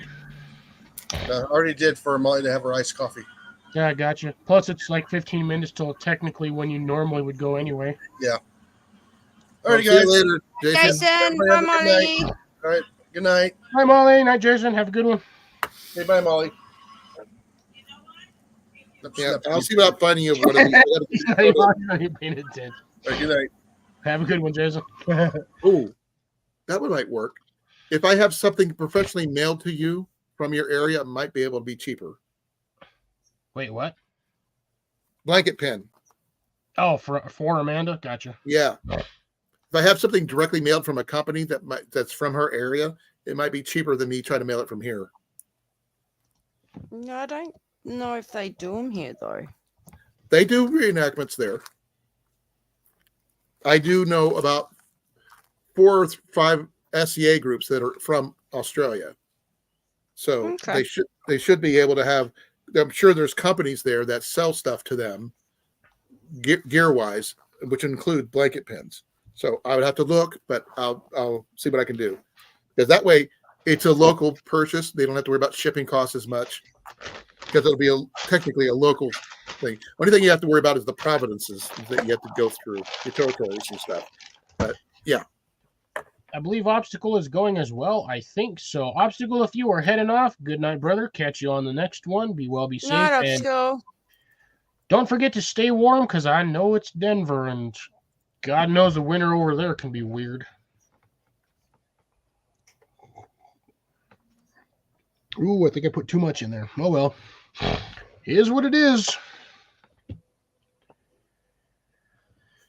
But this will be my last one, and most likely when I'm done with this guy, that'll be the end of the live stream. We'll have next week, and maybe I should have one.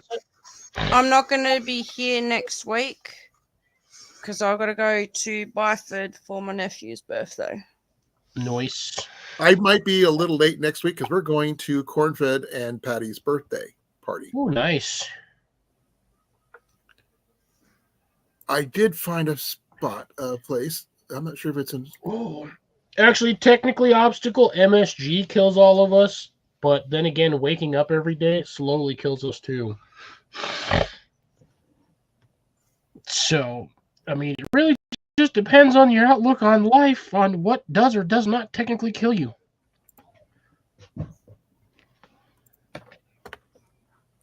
I would say technically microplastics is killing a lot of us, but Well, yeah. it depends on also what you eat. So I am breaking down all my microplastics by high carbonation or, well, high octane beverages. Don't think it works like that, Cliffy. You never know. Why do you think majority of liquor is stored in glass containers? Except for the shooters. But I even think those nowadays, because they don't do the shooters anymore. They do the double shots. Because they did away with the 99-cent bottles of liquor because for $5, it's basically plastic that'll sit there for eons and not do anything. So they went to glass. Oh yeah, I think Mandy might like this one better than the one I was putting out. Oh, shit. Okay, check this out. An actual batch of beer drops or like beer bread or beer something else? Oh, that just kicked in all of a sudden. Ooh. Check that out, Cliff. I'm gonna show Mandy that one anyway, but I done suppose I could maybe possibly throw that up there. That's a weird looking blanket pin. it's a flint and steel as well as a blanket. Yeah, I don't need a flint and steel. though. But the thing is, That's- it's both. It's just kind of, you know, and it's in. They deliver to Australia. Well, I mean, even if you don't need flint and steel, Amanda, that's essentially what a blanket pin was. That's the reason why they wore a lot of those. Mine's different. Mine's Because actually it was an emergency fire starter. but it'd still be everything you needed. Plus, it'd be just a little extra. I have a normal one just sitting over here somewhere. But I have a normal one, but I don't have a flint and steel one. I just though my flint and steel could be used as one if I wanted to. Well, I mean, it's not like they made those blanket pins out of lead or aluminum. It was all forged steel. Right. And it's like, I mean, it's got that flat. That's where your striker is right there. The only thing I do not like with those, this is just my opinion, is the fact that you're punching two holes in that. And those two holes are never going to be in the exact same spot every time you wear it that way. But wool deals with holes like that better than most materials. Yeah, I mean, it's a little bit more forgiving. Oh, that's a nice one. like that. See, now, that one is a decorative. Oh, sorry. Hold on. Give me a second, Amanda. This one here? No, Or that this one. one? Yeah, Which see, one? that's a decorative one. I actually like that one. This one? Yeah. The If one I could- Amanda's showing. I'm not looking at yours, Colin, right now. Oh, I can't see. Okay. Oh, that one's nice. I like that one. Yeah. Ooh, I forgot. That's what I'm on about. Let me Oops, check shit. that. Sorry, I didn't mean to do that one. No, I liked Amanda's. That one was actually nice. I forgot. I could do one thing. I do have a sign in for Amazon Australia. Let's remove that so we're not watching Colin type in his information. Oh, you won't be able to. I'll stop sharing for this one. Oh, nice. Oh, that's nice as well. Oh crap! Headphones fly off. No, I wouldn't mind having. I wouldn't Back. mind trying me like a good batch of mead. Probably kick my butt, but whatever. Ew, brother, what is that? No, I'm just kidding. Celtic knot. Yeah, it's a Viking brooch. Celtic knot, essentially. Yeah, those are nice. I like that first one you showed off. That was actually pretty. Mm. Oh yeah. This one's nice as well, but not for the price tag. much Ew, was that? yeah, that is more like elven princess decorative. I'm not paying $300 for that shit. Hell no. 200. That's 200 USD. No, thank you. Yep.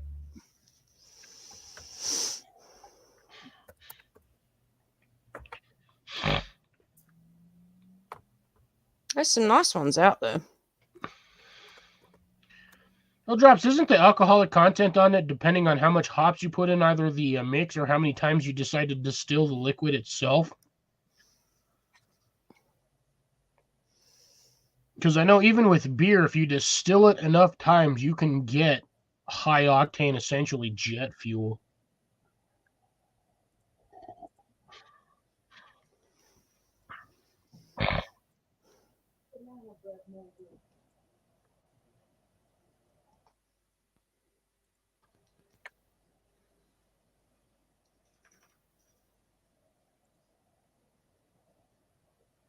Wait, there's a wine yeast? Why did it get all quiet all of a sudden? I didn't know there was a wine yeast. I thought essentially it was all the same thing depending on what you were... It would all just depend on the mixture you're putting in. I knew about the yeast for beer, but... Yeah, see, that's what I'm thinking. Well, I mean, yeast is yeast. You can use just essentially any sort of yeast for making beer. But again, it depends on the flavors you're putting in or what you want to use for either barley or hops. But I did not know they had wine yeast. Nope, can't say I knew that either. And that's the funny... I'm looking at it now on... I Googled it just to check. It's on Amazon, and it's Red Star, which is a standard brand of yeast. That is really interesting. All right, the more you learn, I suppose. Yeah, appreciate the knowledge drop on that one there, Drops. No pun intended in saying drops twice, but I appreciate the information. That's nifty. Stills are easy to make. Complicated, but fairly easy.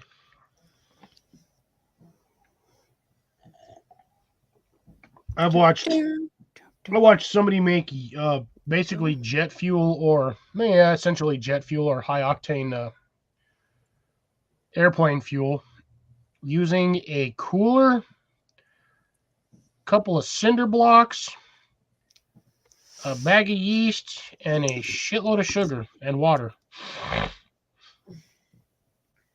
And then you strain it and you boil the shit out of it and use the condensation that comes off of it. And you do that a process of 2 or 3 times and you end up with essentially jet fuel. Or you end up with something along the lines of like 151, which is flammable. So you get high octane alcohol.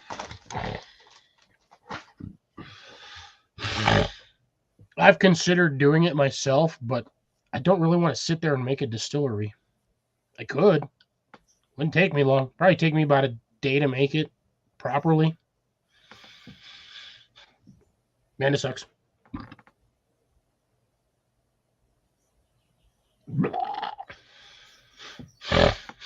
Okay, I found one that actually could be sent from Australia. It's not as fancy as the one you were looking at, though, Mandy.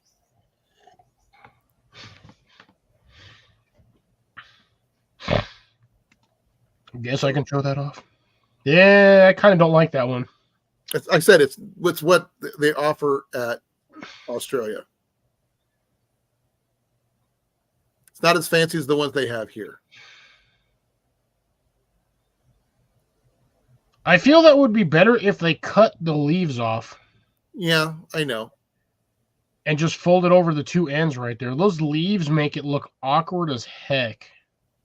But that's the only one they offer in that style, unfortunately. So I could check under hand forged items, but I don't think it would show up anything.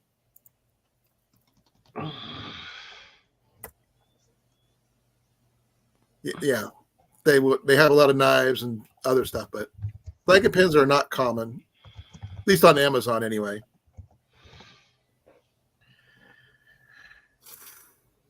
But yeah, that's that. Forge pliers.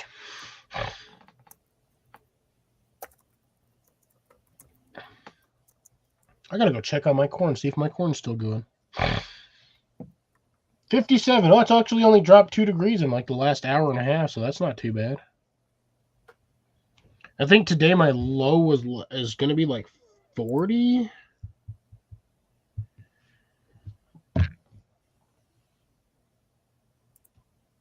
Well, I know coconut's not going to contaminate your oil because there's no nicotine or whatever narcotic properties to it.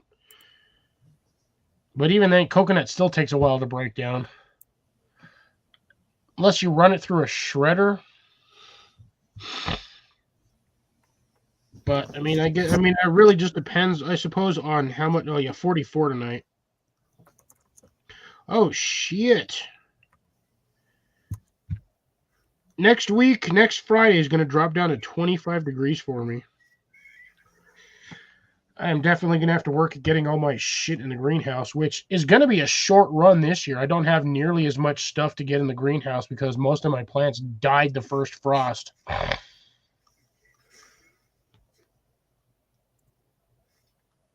But because, I mean, I was going to plan on saving like 3 or 4 of my pepper plants, and I figured covering them in a frost cloth was going to save them, and unfortunately it got lower than the frost cloth tolerance, so I lost a lot of my pepper. Like every one of my pepper plants died. The peppers are still fine, so if I cut the peppers off, they'll still, over time ripen.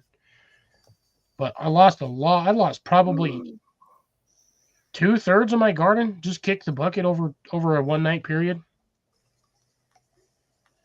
Well, crap. Yeah, and here's the funny thing. So I had one pepper plant that I was not 100% sure what plant it was. And I was watching how the flowers appeared. And at first, I thought it was a rogue Tabasco pepper plant, which, again, is not a very hot pepper plant. After the second night of freeze, I was looking at that plant, and there was a 3-inch pepper on there. And I'm like, what the heck? I didn't even see that the first night. But it's got a pointy end. So I know it's a hot pepper. The only thing is, I don't know if it's a habanero or a ghost pepper.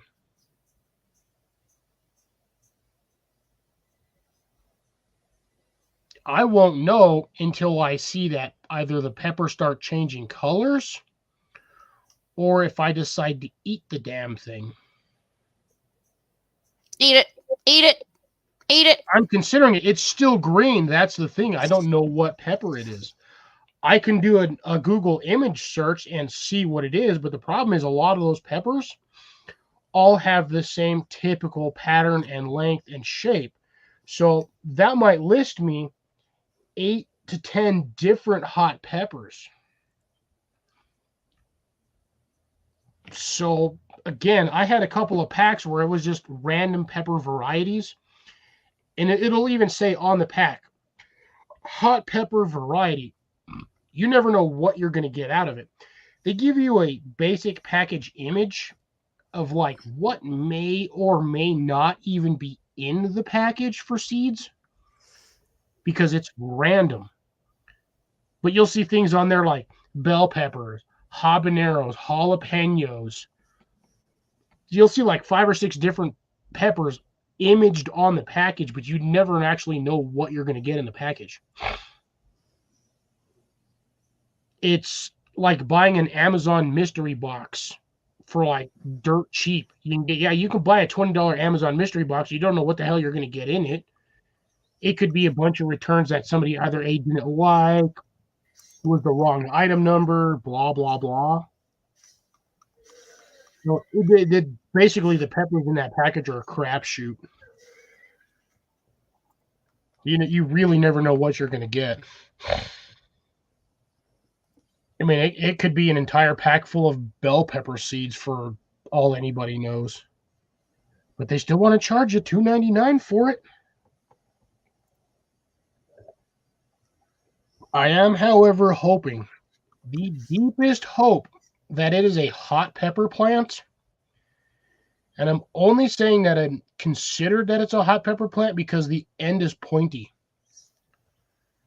And that is usually when it comes to pepper plants, even drops can probably attest to this. If it's got a pointy end, it's usually a hot pepper. Because if you look at the growth of most peppers until they start getting to the hot range, they're either usually flat or rounded. But the minute it has a point, it's like 90% of the time it is a hot pepper. With the exception of like technically not bell pepper, a jalapeno. A jalapeno is oddly enough still considered a hot pepper to a degree, but it's rounded. The end is round. When you get into things like ghost peppers, habaneros, scorpions, reapers, most of your chilies, like red chilies, even your green chilies, your serranos are pointed. Even your, like a Tabasco pepper is technically pointed, even though it's not really a super hot. It's like a mild hot. What is it? The Sandia pepper, the Trinidad, most of those are all going to have pointy ends.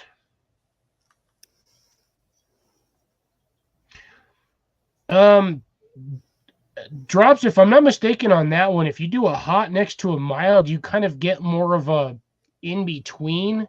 You get sort of like a hybrid. And that's usually how a lot of these guys come up with these really interesting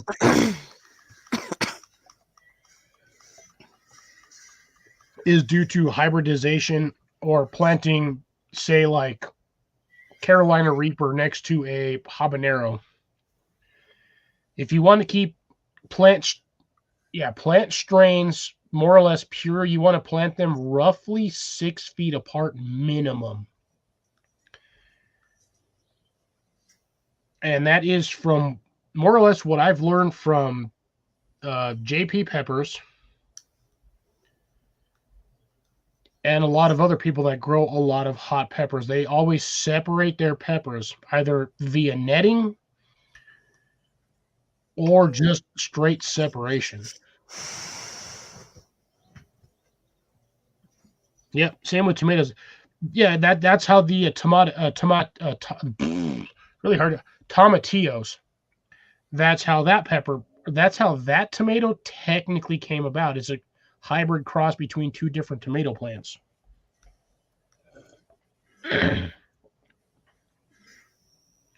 Same with a lot of stuff. You get the cross-pollination and you're going to get a different hybrid plant, which is weird unto itself due to the fact that the majority of tomato plants are self-pollinating. Potatoes are self-pollinating, and majority of your pepper plants are self-pollinating. But if you have 2 hot pepper plants or 3 hot pepper plants within a certain proximity, you do run a risk of, which is really odd in my opinion, cross-pollination due to the fact that, again, they're like, I want to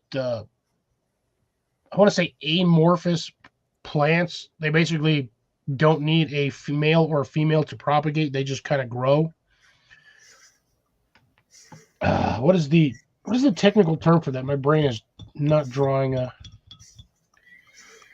similar to like amphibians, where if a frog or lizard needs to be either a male or a female, it can be. It's not hermaphrodite, even though that's technically a legitimate or legal term.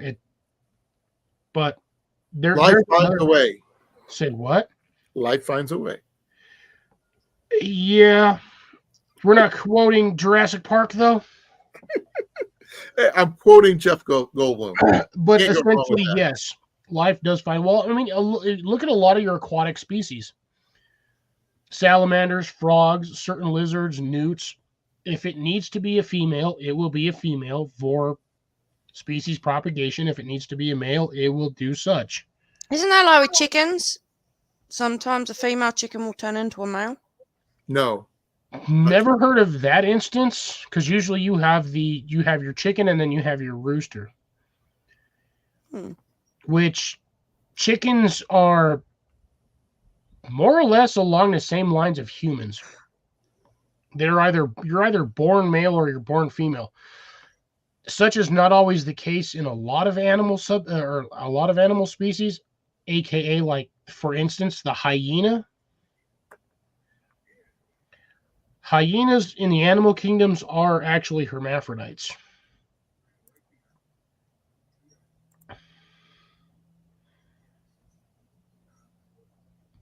Which you can get both male and female genitalia in a hyena. Kind of weird on that one, but I've never heard of that one. You didn't know that? Nope. Like yeah, hyenas can be both male and female at the same time. I did not know that. Yeah, they're one of nature's true herms.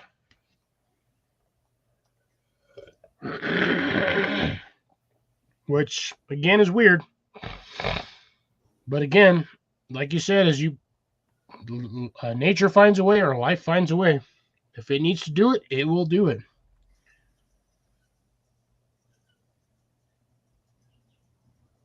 The female will crow through in chickens. Not sure if that might be me, but that doesn't make sense. But they'll make. By what I got from that comment is they'll make the sound of what a rooster makes, but they're not. They don't turn. Gotcha. Okay, that helps me a little bit. No, if I'm not, aren't bees? Bees don't need. Bees will only produce a queen if absolutely necessary. Okay, so yeah, I guess whatever you said, Amanda, was correct in what the translation or thought process of what Drops is saying.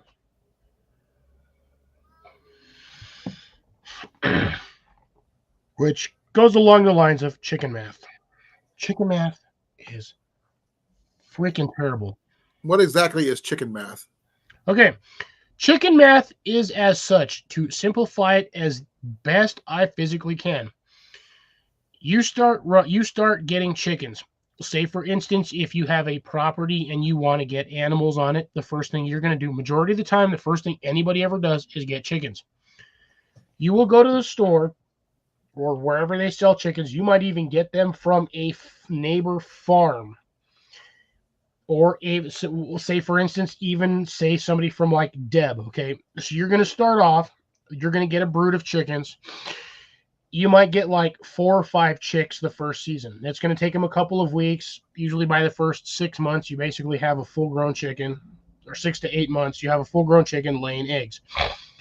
Next season, you're like, okay, these 6 chickens are not doing it. I need to get 4 or 5 more. Next season, you're at 4 or 5 more. You still consider, okay, this is not enough. By season 3, you're at 20 or 30 fucking chickens.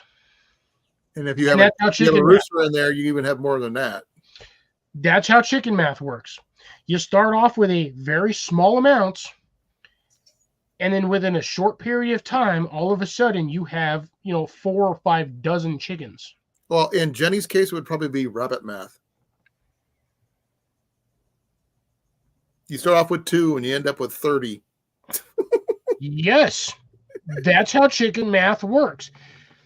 You watch any massive major homesteading gardening channel that has chickens. Hickory Croft Farm, for one, they started off with a small amount of chickens, and by season 2, they had like 3 times the amount. Even the what is it? The dude from Eric, his name is Eric, Epic Gardening, from California, from Southern California. He started off with like 3 chickens. I think he now has like 12.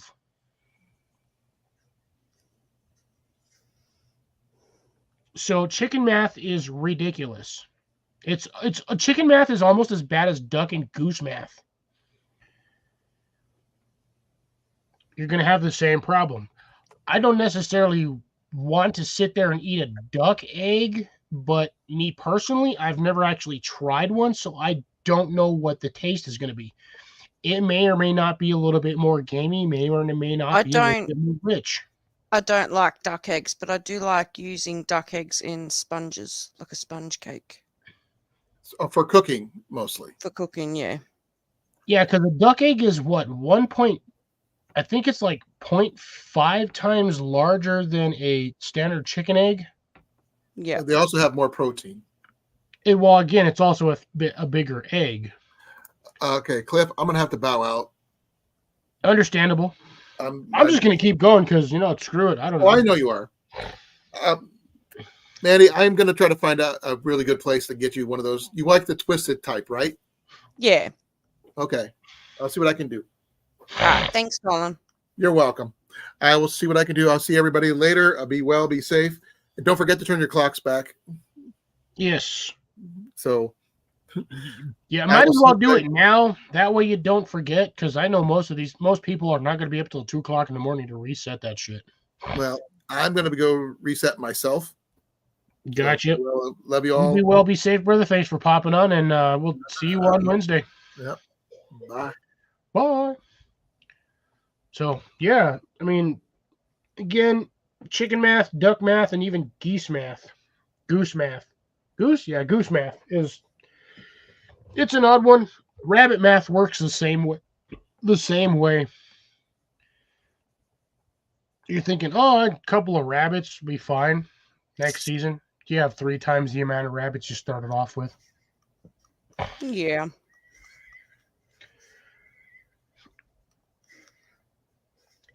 It's the same. I feel almost in retrospect, it's the same with most animals. You're going to think, 1 or 2 sheep, fine. Next season, you have 8 sheep. And there's a reason for that, is because sheep will give you wool. Sheep have multiple benefits, unlike a cow. The only benefit a cow has, or the only 2 benefits a cow has, is giving you milk and becoming 1,500 pounds of freaking meat for your freezer when you decide to process it.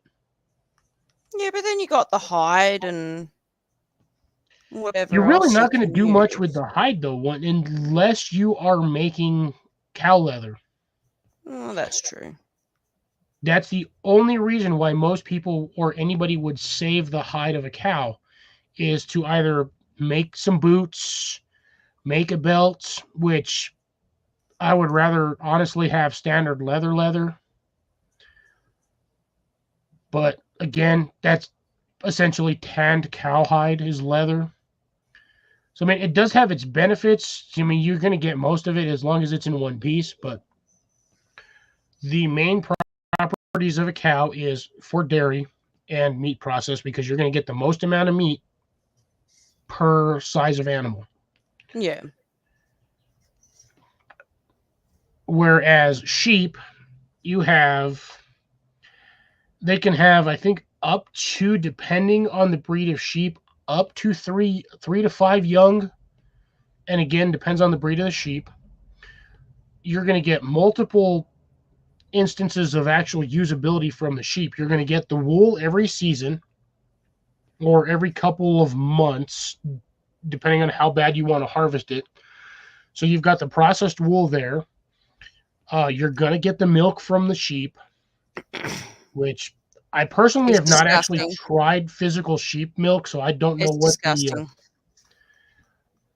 I've had fresh cow milk straight out of the damn cow, So have I. and it's the warm. You would not think warm cow titty milk would be actually good, but it's got more nutrients in it than you would think due to the fact that it's not processed.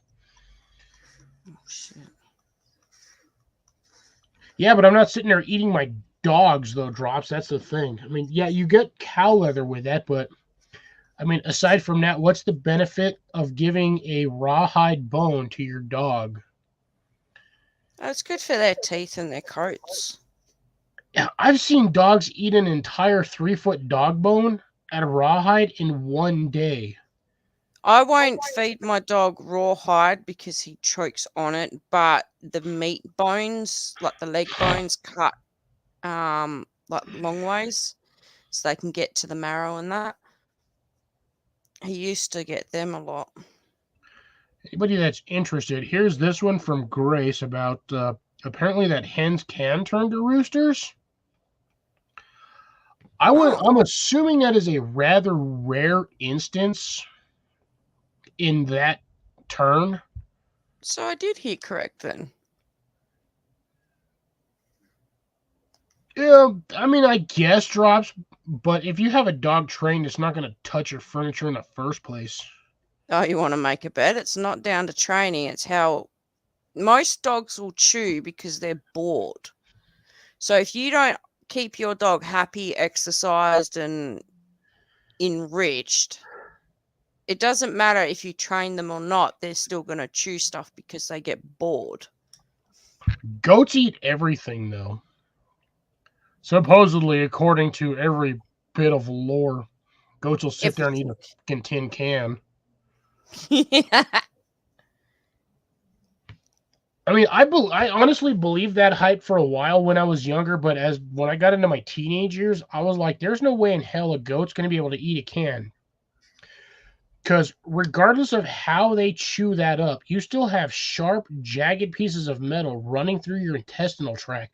It is going to slice the inside of you big time. Oh. And you're going to end up dead.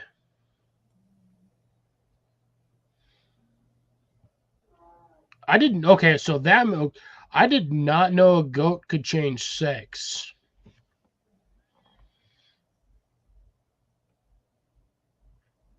Yeah, but I mean, Grace, if that was the case, wouldn't you just have your run of the mill luck of possibly getting from a broody hen the chance of getting a rooster? Now, mind you, the rooster is going to be way younger than the hens themselves, but you still have the chance, of all the other hens if they decide to be broody and go from there.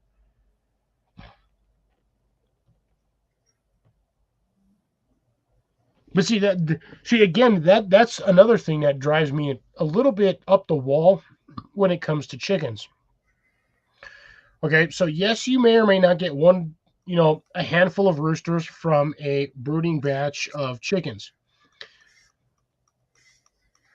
If you think about it, you have, unless you're getting from two different breeders across a vast area of space, any hens and roosters you get from, say, one person, chances are you're inbreeding your chickens because your rooster and your chickens are most likely from the same brood of eggs. So, considering, unless you get one from one state and one from another state, your chickens are basically all from fucking Alabama. Alabama. Yeah. So, yeah. Brother and the sister is essentially what you're going to get with chickens. So, in retrospect or what have you not, I would rather get a rooster from one state and chicks from another state. At least you know it's good bloodline then. Yes, this way I know there is no incestual breeding between bloodlines. So, yeah. Food for thought on that one for anybody who may or may not have actually thought of that. And by the way, I'm 4 drinks in, and that's the random ass thought I had tonight.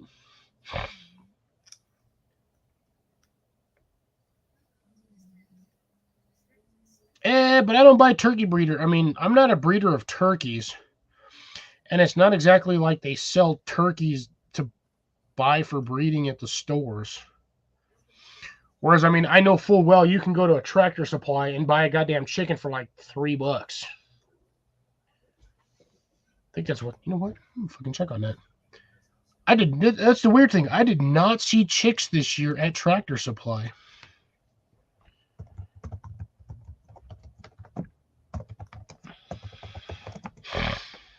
Let's see. Oh, I should have gone far. Damn it. I had to do, where did I go? Book. Oh, that's going to go forever. I don't need raccoon traps. They're good random ass thoughts, isn't it, Grace?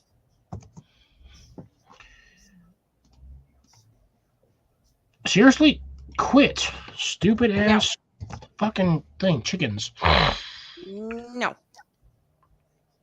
Hurry up. Oh my god, this thing is...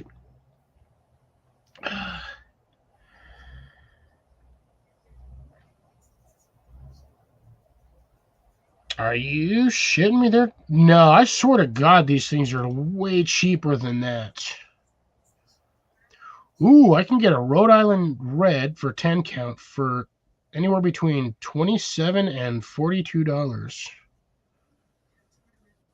Oh, this is goddamn Belen. What? I don't need Belen, you skank waffle. That one. That is the closest freaking one for me. That is not 36 miles away, you stink waffle. It's like a 15-minute drive from my house.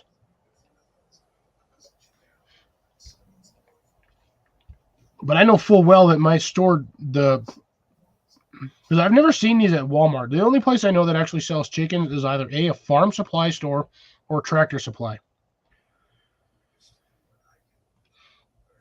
The only places I know that sell chickens, which I'm not getting in the information I want, but I'm almost positive they're like anywhere between like $3 to $5 a piece.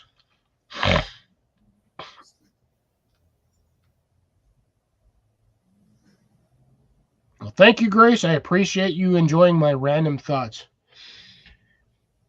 You do have good random thoughts, though.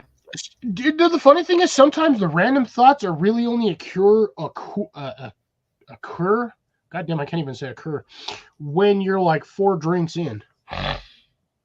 But again, these random thoughts sometimes make a hell of a lot of sense. Yeah.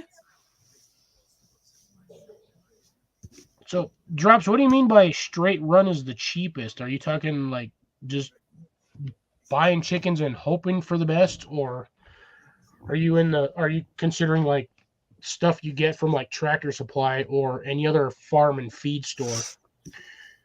Which is really weird. Where I work, I'm fairly close to 2 actual farm and feed stores. One is Tractor Supply, which anybody that has got a TSC around them knows full well you can damn near get anything over there. Because, again, it's a farm supply store. The only thing they don't sell are freaking cattle dogs. Oh, Eunice. Okay. Oh, unsexed. Gotcha. So you're basically running a crapshoot on that one, depending on what you get. The only problem is with a lot of chickens, you only want one male. And then if your male happens to die, you let, say, 1 chicken, you let 1 brood and actually sit on the eggs, and you may or may not get a male in the long run. But again, back to my original thought of incest when it comes to animals, or at least poultry. Ugh. Now, me personally, so here's the thing. This is the funny part. If I need chicken eggs, I just need to walk about 55 feet, get some from my neighbor. 2 houses down. Not my direct neighbor, but the one next to him, right on the corner. He has chickens. If I really wanted to, I could just ask him, hey, you got any chicks? I could take a couple of chicks from him. Wouldn't take me long to set up a chicken coop. I don't think my neighbors would have any problems with it. And I can get some chickens. Hell, my adjacent neighbor, the neighbor in between me and the guy that has the corner lot, her dad used to raise chickens. Ow! You good? I just tried to open a can of Coke and bent my nail back. Are you sure you didn't sit on something purple? No, and it's pink. Oh, that's right. It is pink. Yes, get it right now. Oh, purple for some. I don't know why I thought it was purple. No, it's pink. Does it go bzzz? The can of Coke, no. You know damn well what I was talking about. Yes. Yes, I do. No, you drops. You mainly raise the females for chicken camp. You want the males so they at least have. Well, it really just depends on what you're doing with the chickens themselves. If you want fertilized eggs to increase your population, then yes, you need the males. But you also want to have, you also want to isolate, say, the male with, a couple of females. You keep those in an area for specific reproductive purposes. Everything else past that is either your egg layers or, again, what you said would go to chicken farm or a freezer camp.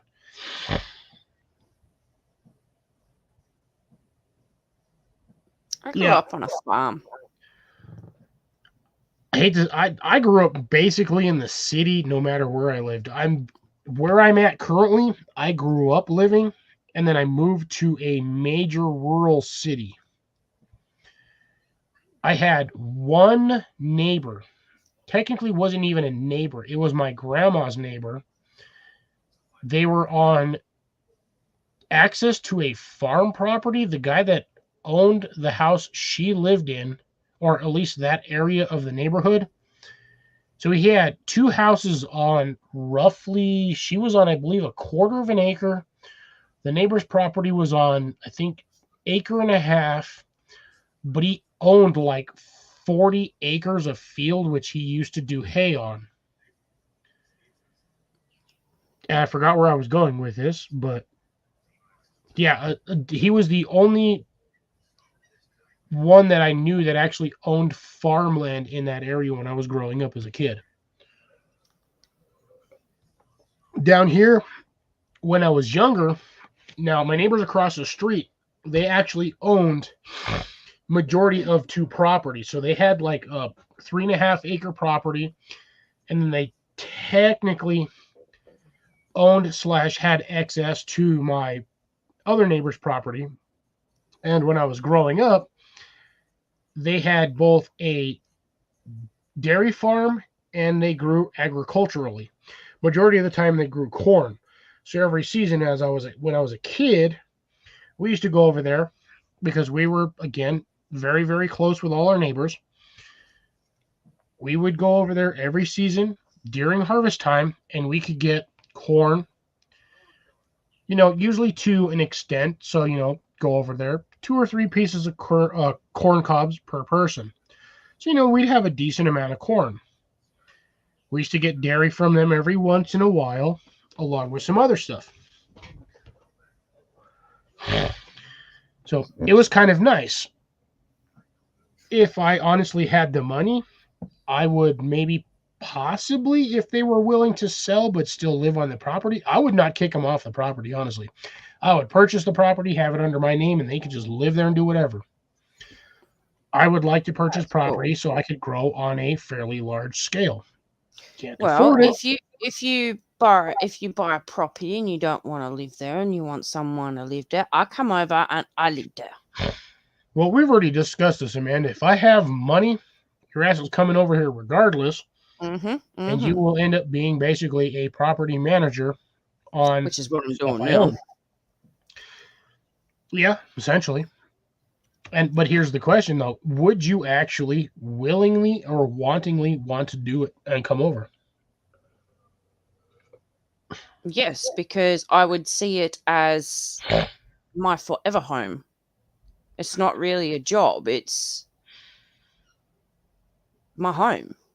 It's what you do for your home. You know what I mean? Yeah. Even if we didn't get along after like 2 or 3 years, you would still be on that property. I would not kick you off. I'd fuck you off to the other side, Cliffy. Just fuck off and leave me alone. Go on your side. There's a line down the middle. Don't cross it. Right? Like, this is your half. This is my fucking half. Piss off. Never love. Leave me alone. Exactly. Man, I wish I had that luck drops. Every time I try to grow corn down here, I get like the shittiest crop. The only time I got a decent crop of corn was literally when I ran the Three Sisters, and I didn't even get a full kernel or a full corn cob out of any of that stuff. At best, I got like 3/4. Okra's nasty. Yep. I'm sorry to say okra's gross.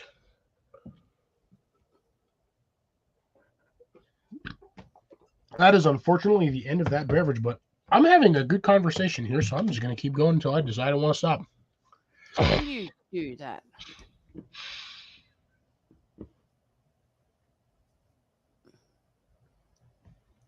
Pumpkin, duck eggs, cracked corn, all kinds of stuff. Ugh. I can't grow okra. Honestly, this season, I missed out on growing at least 10 different plants that I was planning on growing. I just never got to grow them. Ran out of time. Essentially, ran out of time, forgot what I was planning on growing, and just never got around to doing it. I don't even have a massive garden. Everything I have now has been moved to the front of the yard or the front of the property by the street. Even maintaining what I have there sometimes still takes all of my damn time on my days off. I'm out there for like 8-10 hours doing God knows what, trying to maintain a small garden. And yet I never seem to run out of stuff to do. There's always stuff to do. It's the same with work. There's always stuff to do because once you finish doing one section, then you do the next and the next, that first section is ready to be done again. Yep. It's an endless cycle of never being able to stop what I'm doing. The only time I stop working in the garden for the most part is mainly during the winter season. But even then, I still have certain plants to maintain that are, cold tolerant, aka trees. Any sort of tree I have, I still have to at some point give them a small amount of water. And I usually do that about once every 2 to 3 weeks just so they don't die. If you were talking to me for the last 40 seconds, I didn't get anything you said because my internet buffered you out. Ooh, fuck your internet. Yep, basically. Stick that pink thing right in the internet hole. I ain't bloody sharing. That's mine. I ain't wasting no lube on that. Exactly. Get stuffed. Yeah, on that one drops, I'm actually thinking about purchasing another one. I have the one I have, but I'd like a bigger space, dead honest. A 6x6 is not enough at this point. I've already been on that one. Shit, this is my... Going on next year is actually my... Fuck. I got that actually in 2021 or 2020. I've had that greenhouse now 4 years. Nice. I have not had to replace a single panel in there yet. But I would like to... Actually, I need to start researching into that. The one I want to get an 8x12. I'm gonna be doing, if if I do get it, I'm going to be doing the exact same thing that I did with this one. Except for my boards, I think the way I'm going to build it, I'm going to build it a little differently. I'm still going to do the recessed ground, but I might be going a little deeper. The only thing I have to do is I have to get electric and whatnot to find out where I have lines. But I want to go, instead of my current greenhouse, which is roughly 10 inches deeper than the surface, I want to go about 2 feet. So I almost kind of like a root cellar, but not as deep. And I have actually been approved of that. My old man is on board with doing that where I want to do it. I just have to put in the work to actually build the foundation or the base for the greenhouse. So essentially where I have my compost / garden bed, that's kind of where I want to do it. And like I said, I want to do an 8x12. Pretty sure you're remembering correctly, Grace. Yes. I've had numerous panels pop out, of which I have actually fixed. I did not lose a single panel this year. That's all right. So I basically what I ended up doing is I bought these L brackets that were about 2.5 inches. I bought about 30 of them. And I just spaced them out in certain areas. So essentially I bought them with the design of putting them three braces per panel. Yeah, she's got to do that. Give me a second. I got to go see a man about a hearse. All this damn liquid I've drank.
Is Amanda back, or did she die over there getting in whatever was beeping? Oh. Food.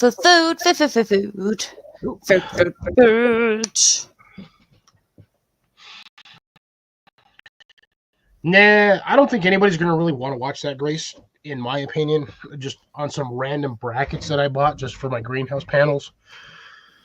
Now, I will say this, it has actually helped immensely on losing my damn panels, because essentially the way that stupid greenhouse is designed, which pisses me off, is it's a good design, but it is majorly flawed. The bottom panel is essentially an L bracket, so it basically it's an L bracket like this. The corrugated plastic panels sit on basically runners, and they sit directly flat on that L panel. That L panel does not have any sort of lip or ridge on that bottom piece. So if I have the door open and the vent open, any sort of gust of wind, basically what happens is that panel does this, folds out in the middle, and then blows out, which in turn makes it an absolute pain in the ass to get them back in without taking out the ridge pole or the corner post. The corner is essentially a weird bracket that slides all the way across from one end to the other, and that's what keeps the panels in place. It's fine on the top part, But the minute a big gust of wind comes in, again, the bottom part flexes out and the whole panel comes out. I had at one point, I had 4 panels blow out of that thing. One of those panels, I had to damn near take apart 1/4 of the greenhouse just to get the damn thing back in because of the panel that blew out. It was an absolute pain in the ass getting that back in there. They blow out just fine, but putting it back in Is a pain. is like trying to stick a bolt in the back of a transmission where you can't see and it's up against the damn firewall insulation of a vehicle, or like working on a Ford. It's not easy. It was not easy. I had to take apart half the back wall just to get that damn thing back in there. And I had never lost a panel out that side of the greenhouse. I've always lost the side panels on the walls. Never lost a back panel. Which drove me insane. I was out there for like 3 hours trying to put that shit back together. Oh, it was absolutely terrible. It was I literally took that thing apart. I had to take the whole corner of the greenhouse off just to get it out of there, just to get it back in there. Honestly, Drops, a lot of the times the kits aren't that bad. You get all the pieces you need. You don't have to worry about sitting there cutting everything to length like I've been doing for my shade house, which, again, I'm mad at myself because I did not measure accordingly for the lattice paneling I have. So, again, I have to take apart one whole wall and trim it down by 1.5 inches, which means I have to move everything back. So my door frame, which I have set at 25, is now going to be set at 26.5 because I have to match the end of my lattice with my framework. Otherwise, I'm not going to get the end match that I want, which will suck even more. More work for me. I'll debate on whether or not I want to do that either on my days off or slowly work on it here and there. I still have a lot of cross panel that I have to put in for structural stability. But aside from that, I mean, I don't know who else saw the. Actually, you know what? I don't even think I put the damn short out for it. But yeah, actually, I don't think I did. But yeah, I got one wall completed on the shade house, which is nice. Yes, the 4x8 lattice. The wall that I need to put it on is off by like 1.25 inches.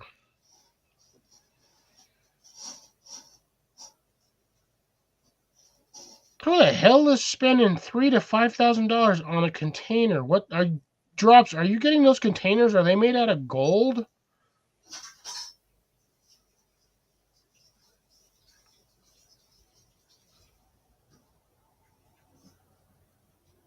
Oh, you're talking about shipping containers. Okay, never mind. I got you. I got you. Don't worry about that. Okay. I had to read your other comment before Grace's. It makes sense now.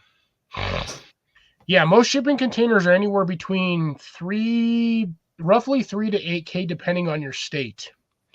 Also depends on the condition of the container. If you're purchasing a container, do your utmost best to check the structure of the roof or the top of the container. If you see any sort of rust, do not buy that particular container because that rust is not surface rust. I guarantee you that will go all the way through. Ooh, spicy. Say what? Spicy. Eating sausage. Nope, I am eating chips with peppercorn gravy. Ooh, nice. I'm not so much worried about the floor of the container. It's the part that'll hold the water, which is the top of the container. Just seal it. You can, but the problem with rust is rust does not stop unless you get rid of it.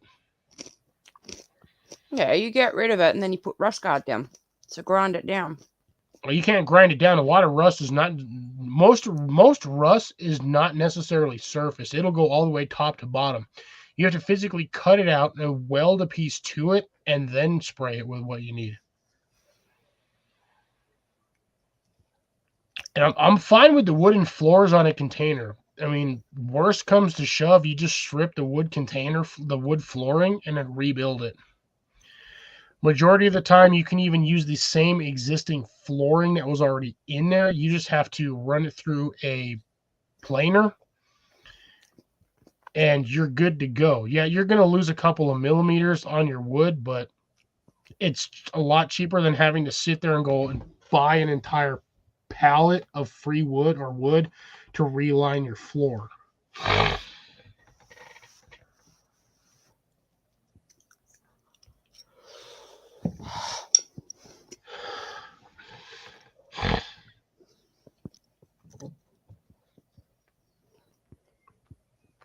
I can weld too. Doesn't necessarily mean I want to.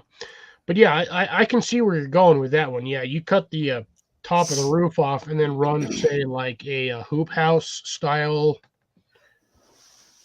or what is it? Damn it, what the hell is it? Something tunnel, high tunnel style roof on top of it, which will give you the extra like 6 to 8 feet. So you're going from an 8-foot container to almost a 16-foot container with a greenhouse style roof on it. Yeah, you can run something like that. If you're going to do it, depending on the direction of where your sun is at or where the property's facing, you would still have to cut out one solid wall of the container and retrofit that with either poly or glass paneling so you can get that extra solar effect in there. Which wouldn't be a bad idea, because then you'd be getting both solar from the top and the side. And then you would still have the whole entire back panel in solid.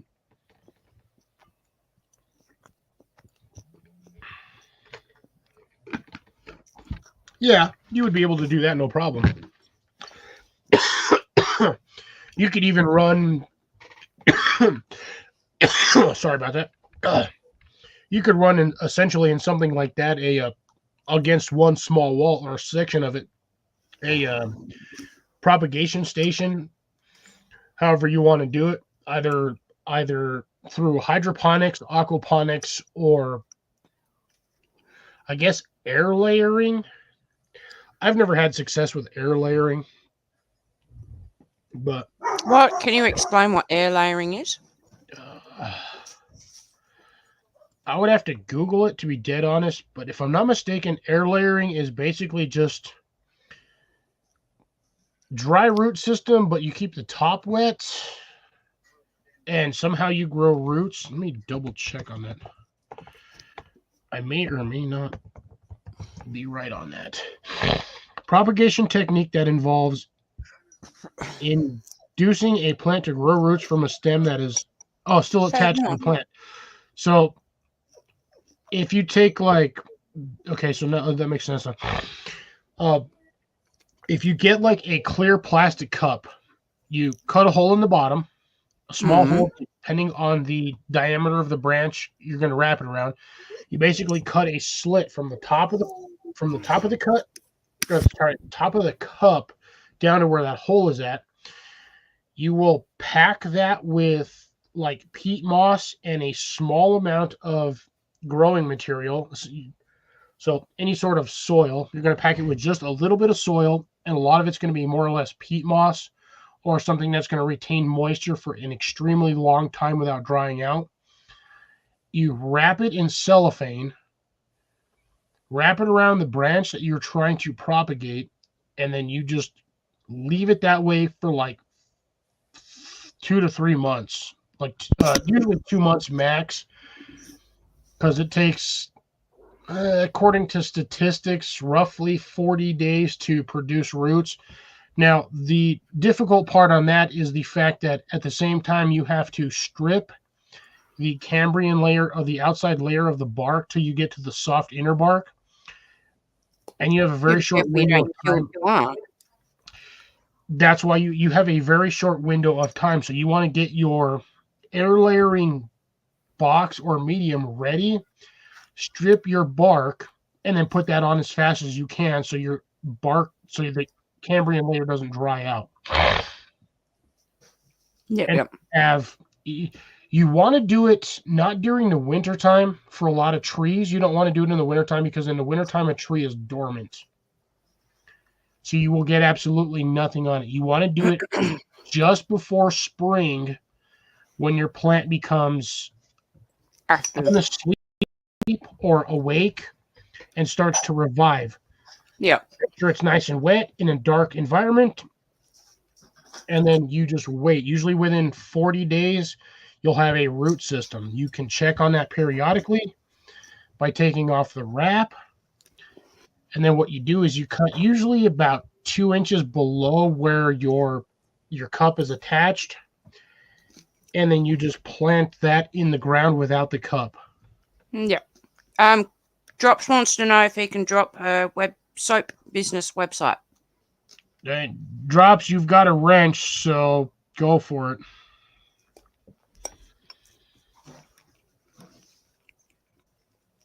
Definitely sounds like a lot of work to do it that way, though. It's not as much work as you think it is. Majority of the time is just waiting for the plant to do something. But there is risk versus reward. The risk that the biggest risk you're working at or you have to worry about is that section of branch or tree or whatever you're trying to air lay or graft or whatever, is that section dying off. Yep.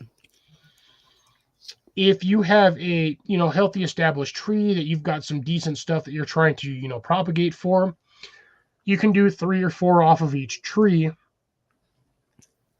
So say you do 4 on a tree, you get we'll say 50% yield, which means 2 of them are going to die, 2 of them survive.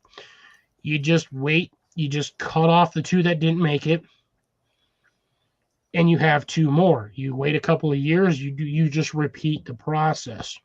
Yeah, yep. So well, that sucks a little bit, Drops, because I was going to jump on there and support a business, but yeah, you can always ship it to somebody that you would trust to mail it out to you, and then just have it mailed from there. Yeah, but it's whether or not it will get through customs. That's another thing. As far as I know, soap would not be an issue going through customs because it's soap. It depends what's in. Excuse me. It depends what's in the soap, though, too. I believe Drop's wife makes hers is all organic, if I'm not mistaken, right, Drops? Everything your wife makes is organic soap. Yeah.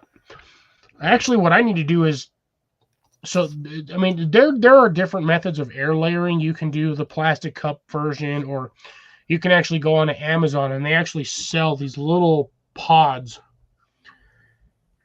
And you can, depending on what you're looking for, you can get this little black pod, or they come in green.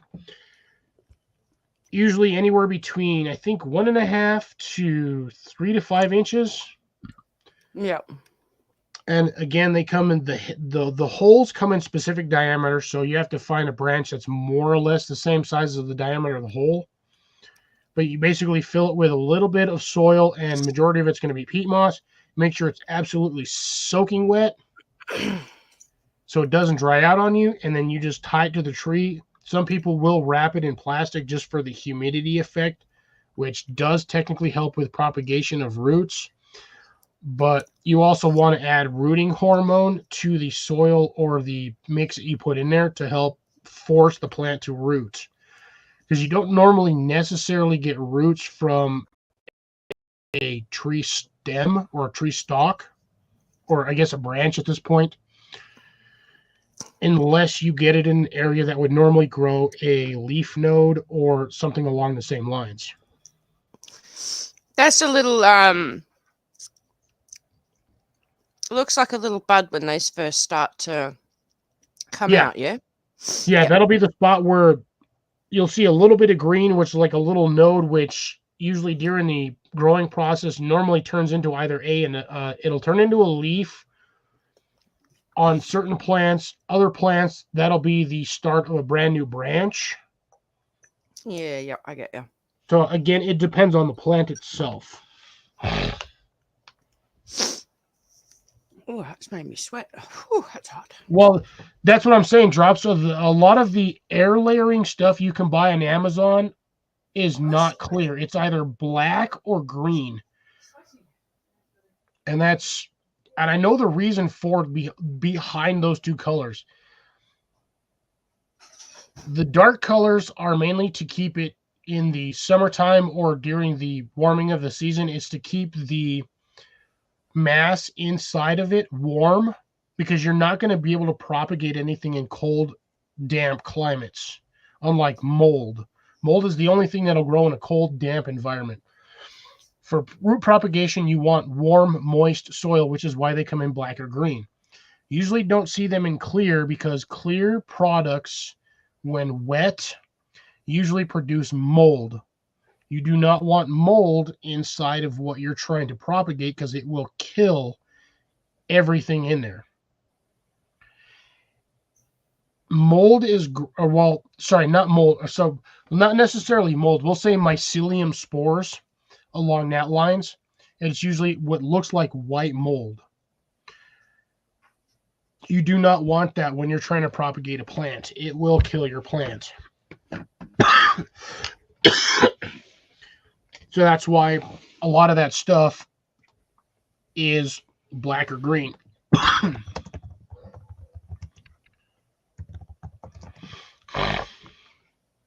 You can get the clear ones, but again, I would not trust the clear ones unless you're wrapping it in black plastic. Ooh, man, I can get...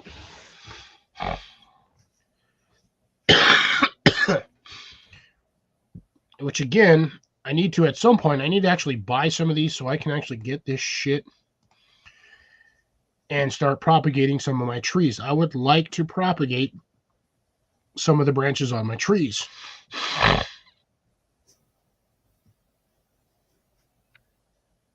Because I would like to seriously grow more trees without having to buy them damn things at $25 a piece. Buying trees gets expensive. I had a bad season this year with some of the trees, and I lost 3 of them. So $75 of my money went out the window because my trees did not survive transplant. And these are bare root trees, by the way, or bare root stalks or stems. So I had a bad year.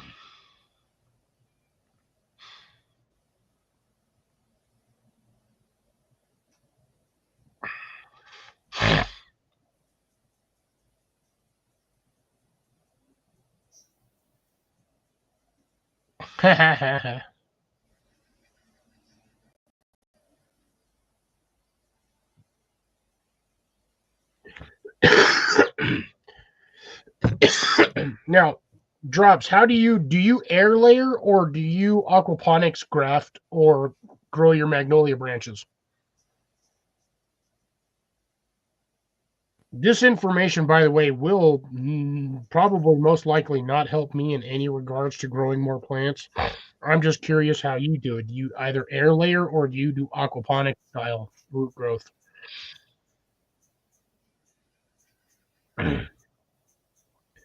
Because there is a method I would like to try for growing, but I don't have the time or patience to do it. I mean, I want to, but I just don't have the, like, I don't know. I guess, yeah, I'm just going to say time and patience. I have the aptitude for it. I just don't have the time and patience. I have way too much stuff that's going on as it is. And again, it's something that really only is going to work in a warm environment during spring. Yay! Yay! Oh, this little fart sleeve ran off, didn't even say nothing. Because you were talking. I didn't want to interrupt you. Yeah, but you just like left. I did, but I'm back. No, I can hear that now. Yep. Am I annoying you with my annoying voice that sounds like a magpie? No. I actually like magpies. They're everybody hates magpies, but I have no problems with that bird. I love magpies. We used to get some mints and we'd sit out the front of Mum's house and all the magpies would come and you feed the magpies, and we used to do it so much every year that they'd bring their babies back and would feed their babies, and I'd have one magpie sit on my shoulder and eat out of my hand. I always had sunnies on because I didn't want my eyes pecked out. And another one would hop on my leg and I'd hand feed it, and we never got swooped, because when it comes to have breeding season and baby season, if you get close to their nest or that area, they'll swoop you. Yeah. But because we fed them every year, they never swooped us. Oh, they were used to you. Their magpies are similar in ways to like crows and ravens. If you're nice to them, they're nice to you. The minute you piss them off, you've not only pissed off that one bird, but you've pissed off at least 50 other birds for no damn reason. Yep. That's how that's again, I've never had an issue with magpies. Like me personally, I think it's a very, very elegant looking bird. But I know there's a lot of people in Australia and certain areas that are like, these birds are freaking terrorists. Yeah, because they swoop everyone and peck their eyeballs out. You just got to be nice to them. That's the same with everything else. I'm trying to get crows down here so I can get free shit from the crows, but you trade crows, don't you? You give them some and they bring you something back? Yeah, usually, yeah. If you feed crows on a regular basis and you're nice to them, they start bringing you shit randomly. Yeah. It'll start off with like buttons, rubber bands, thimbles, random, just whatever. It'll be like pieces of cloth, string. I mean, you'll get the most random stuff from crows, but if you continue to feed them, they'll bring you more stuff. Yeah. I know magpies, when I used to feed the magpies, they used to sing to me. That's cool. Never had that issue, but I also lived in an area at the time where I had a lot of very weird birds. I grew up in an area that had crows, ravens, magpies, seagulls, blue jays, robins. I mean, they're not an uncommon pair of birds, but there's not a lot of places that have seagulls just in the middle of the city. No, they're normally on the coast. Miles away from water. Yeah. Yeah.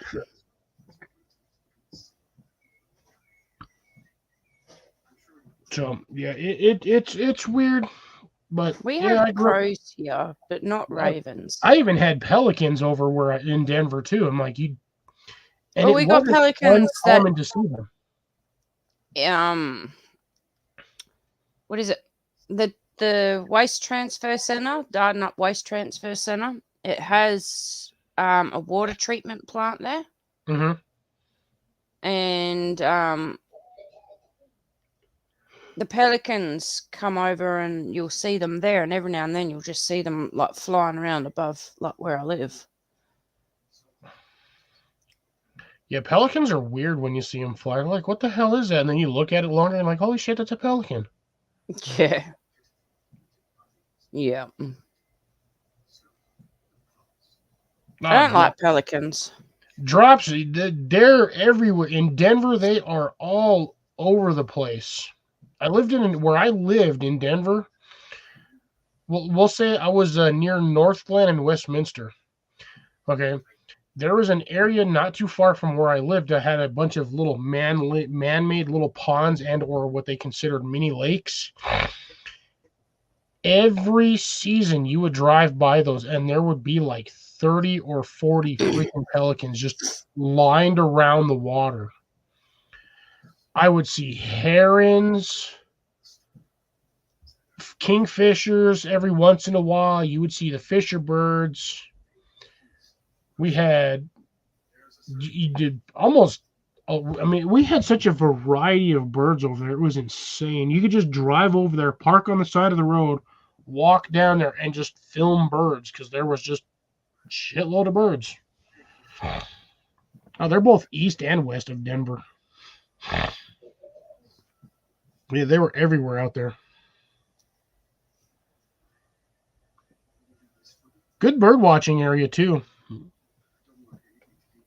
We got blue robins out on the farm that I work. Red robins and blue robins. I've never heard of red robins I've seen, but not a blue robin.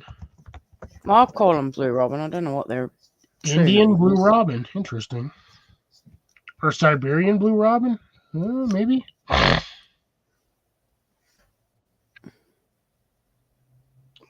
Let's see. Oh, blue wren. Oh, blue wrens. Okay, gotcha. They're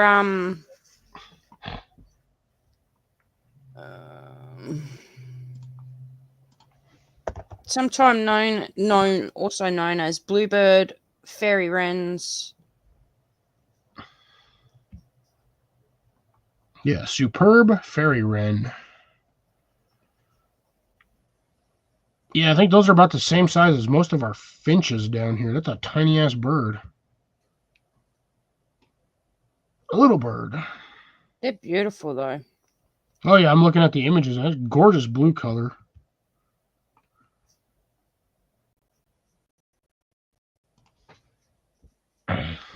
Yeah, sandhill cranes. That's another one that was always over there.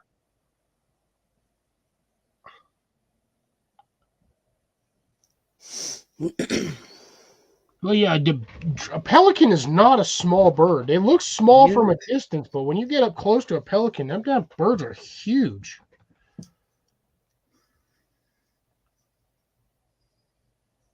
Yeah, sandhill cranes those things are ridiculously large. We get them where I live now. They actually down south about an hour's drive, roughly, and maybe 45 minutes. They have a habitat where every year they come down here and migrate. You can see thousands of them. Hell, for that matter, literally my neighbor across the street, because of the fact that was farmland and still technically is, they do grow corn over there every once in a while, and the cranes actually land in my neighbor's field. And I usually see about 10, 15 of them every season. Hell, they like to fly around the top of the house over here. But yeah, I see sandhill cranes, you name it. I see them all the time over here. It's nice. It's kind of cool. But man, trying to find those damn things when they're flying around out in the sun, them suckers are almost camouflaged.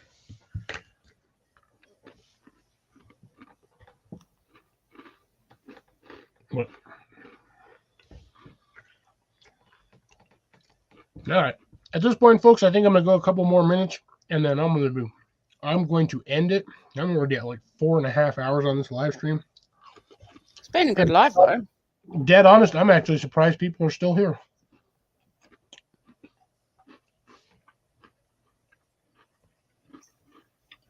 Hey, Wish. Oh, I mean, it's only 10 o'clock, but I think a pelican is more along the lines of a flying dinosaur. Yeah, I'd say more a pelican than a crane, but yeah, because I would say a pelican is more along the lines of like a crowbill, which, again, I believe the crowbill, due to, I don't know if I want to say displacement or due to genetic evolution, is probably the closest living species to a dodo bird. Really? In my opinion, this is not scientific fact. I cannot prove this otherwise. I have not done any research on this, but this is just my general opinion.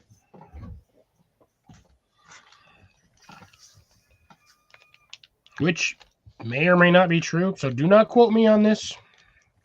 Do not take me to national news saying, oh, this guy knows what he's talking about. No, don't do that, because half the shit that comes out of my mouth is more or less at this point, alcohol fueled. So, yeah. But anyways, I'm gonna end her here, folks. We are at 10:10 my time, 4.5 hours in, almost 4:40. Grace, Drops, Amanda, thank you for popping up here. Blake, everyone else that was in the chat with me, I appreciate you guys showing up this week. I still got 6 people in here, which is crazy. But once again, I appreciate everybody that was here. Do me a favor on the way out, hit that thumbs up, Good share, night, Grace. sub, and Good night, subscribe if Drops. you haven't. And we will see you guys on next Wednesday. Or at least that's the next time I will see you. Be well, be safe. Y'all have a good one. And Toodles.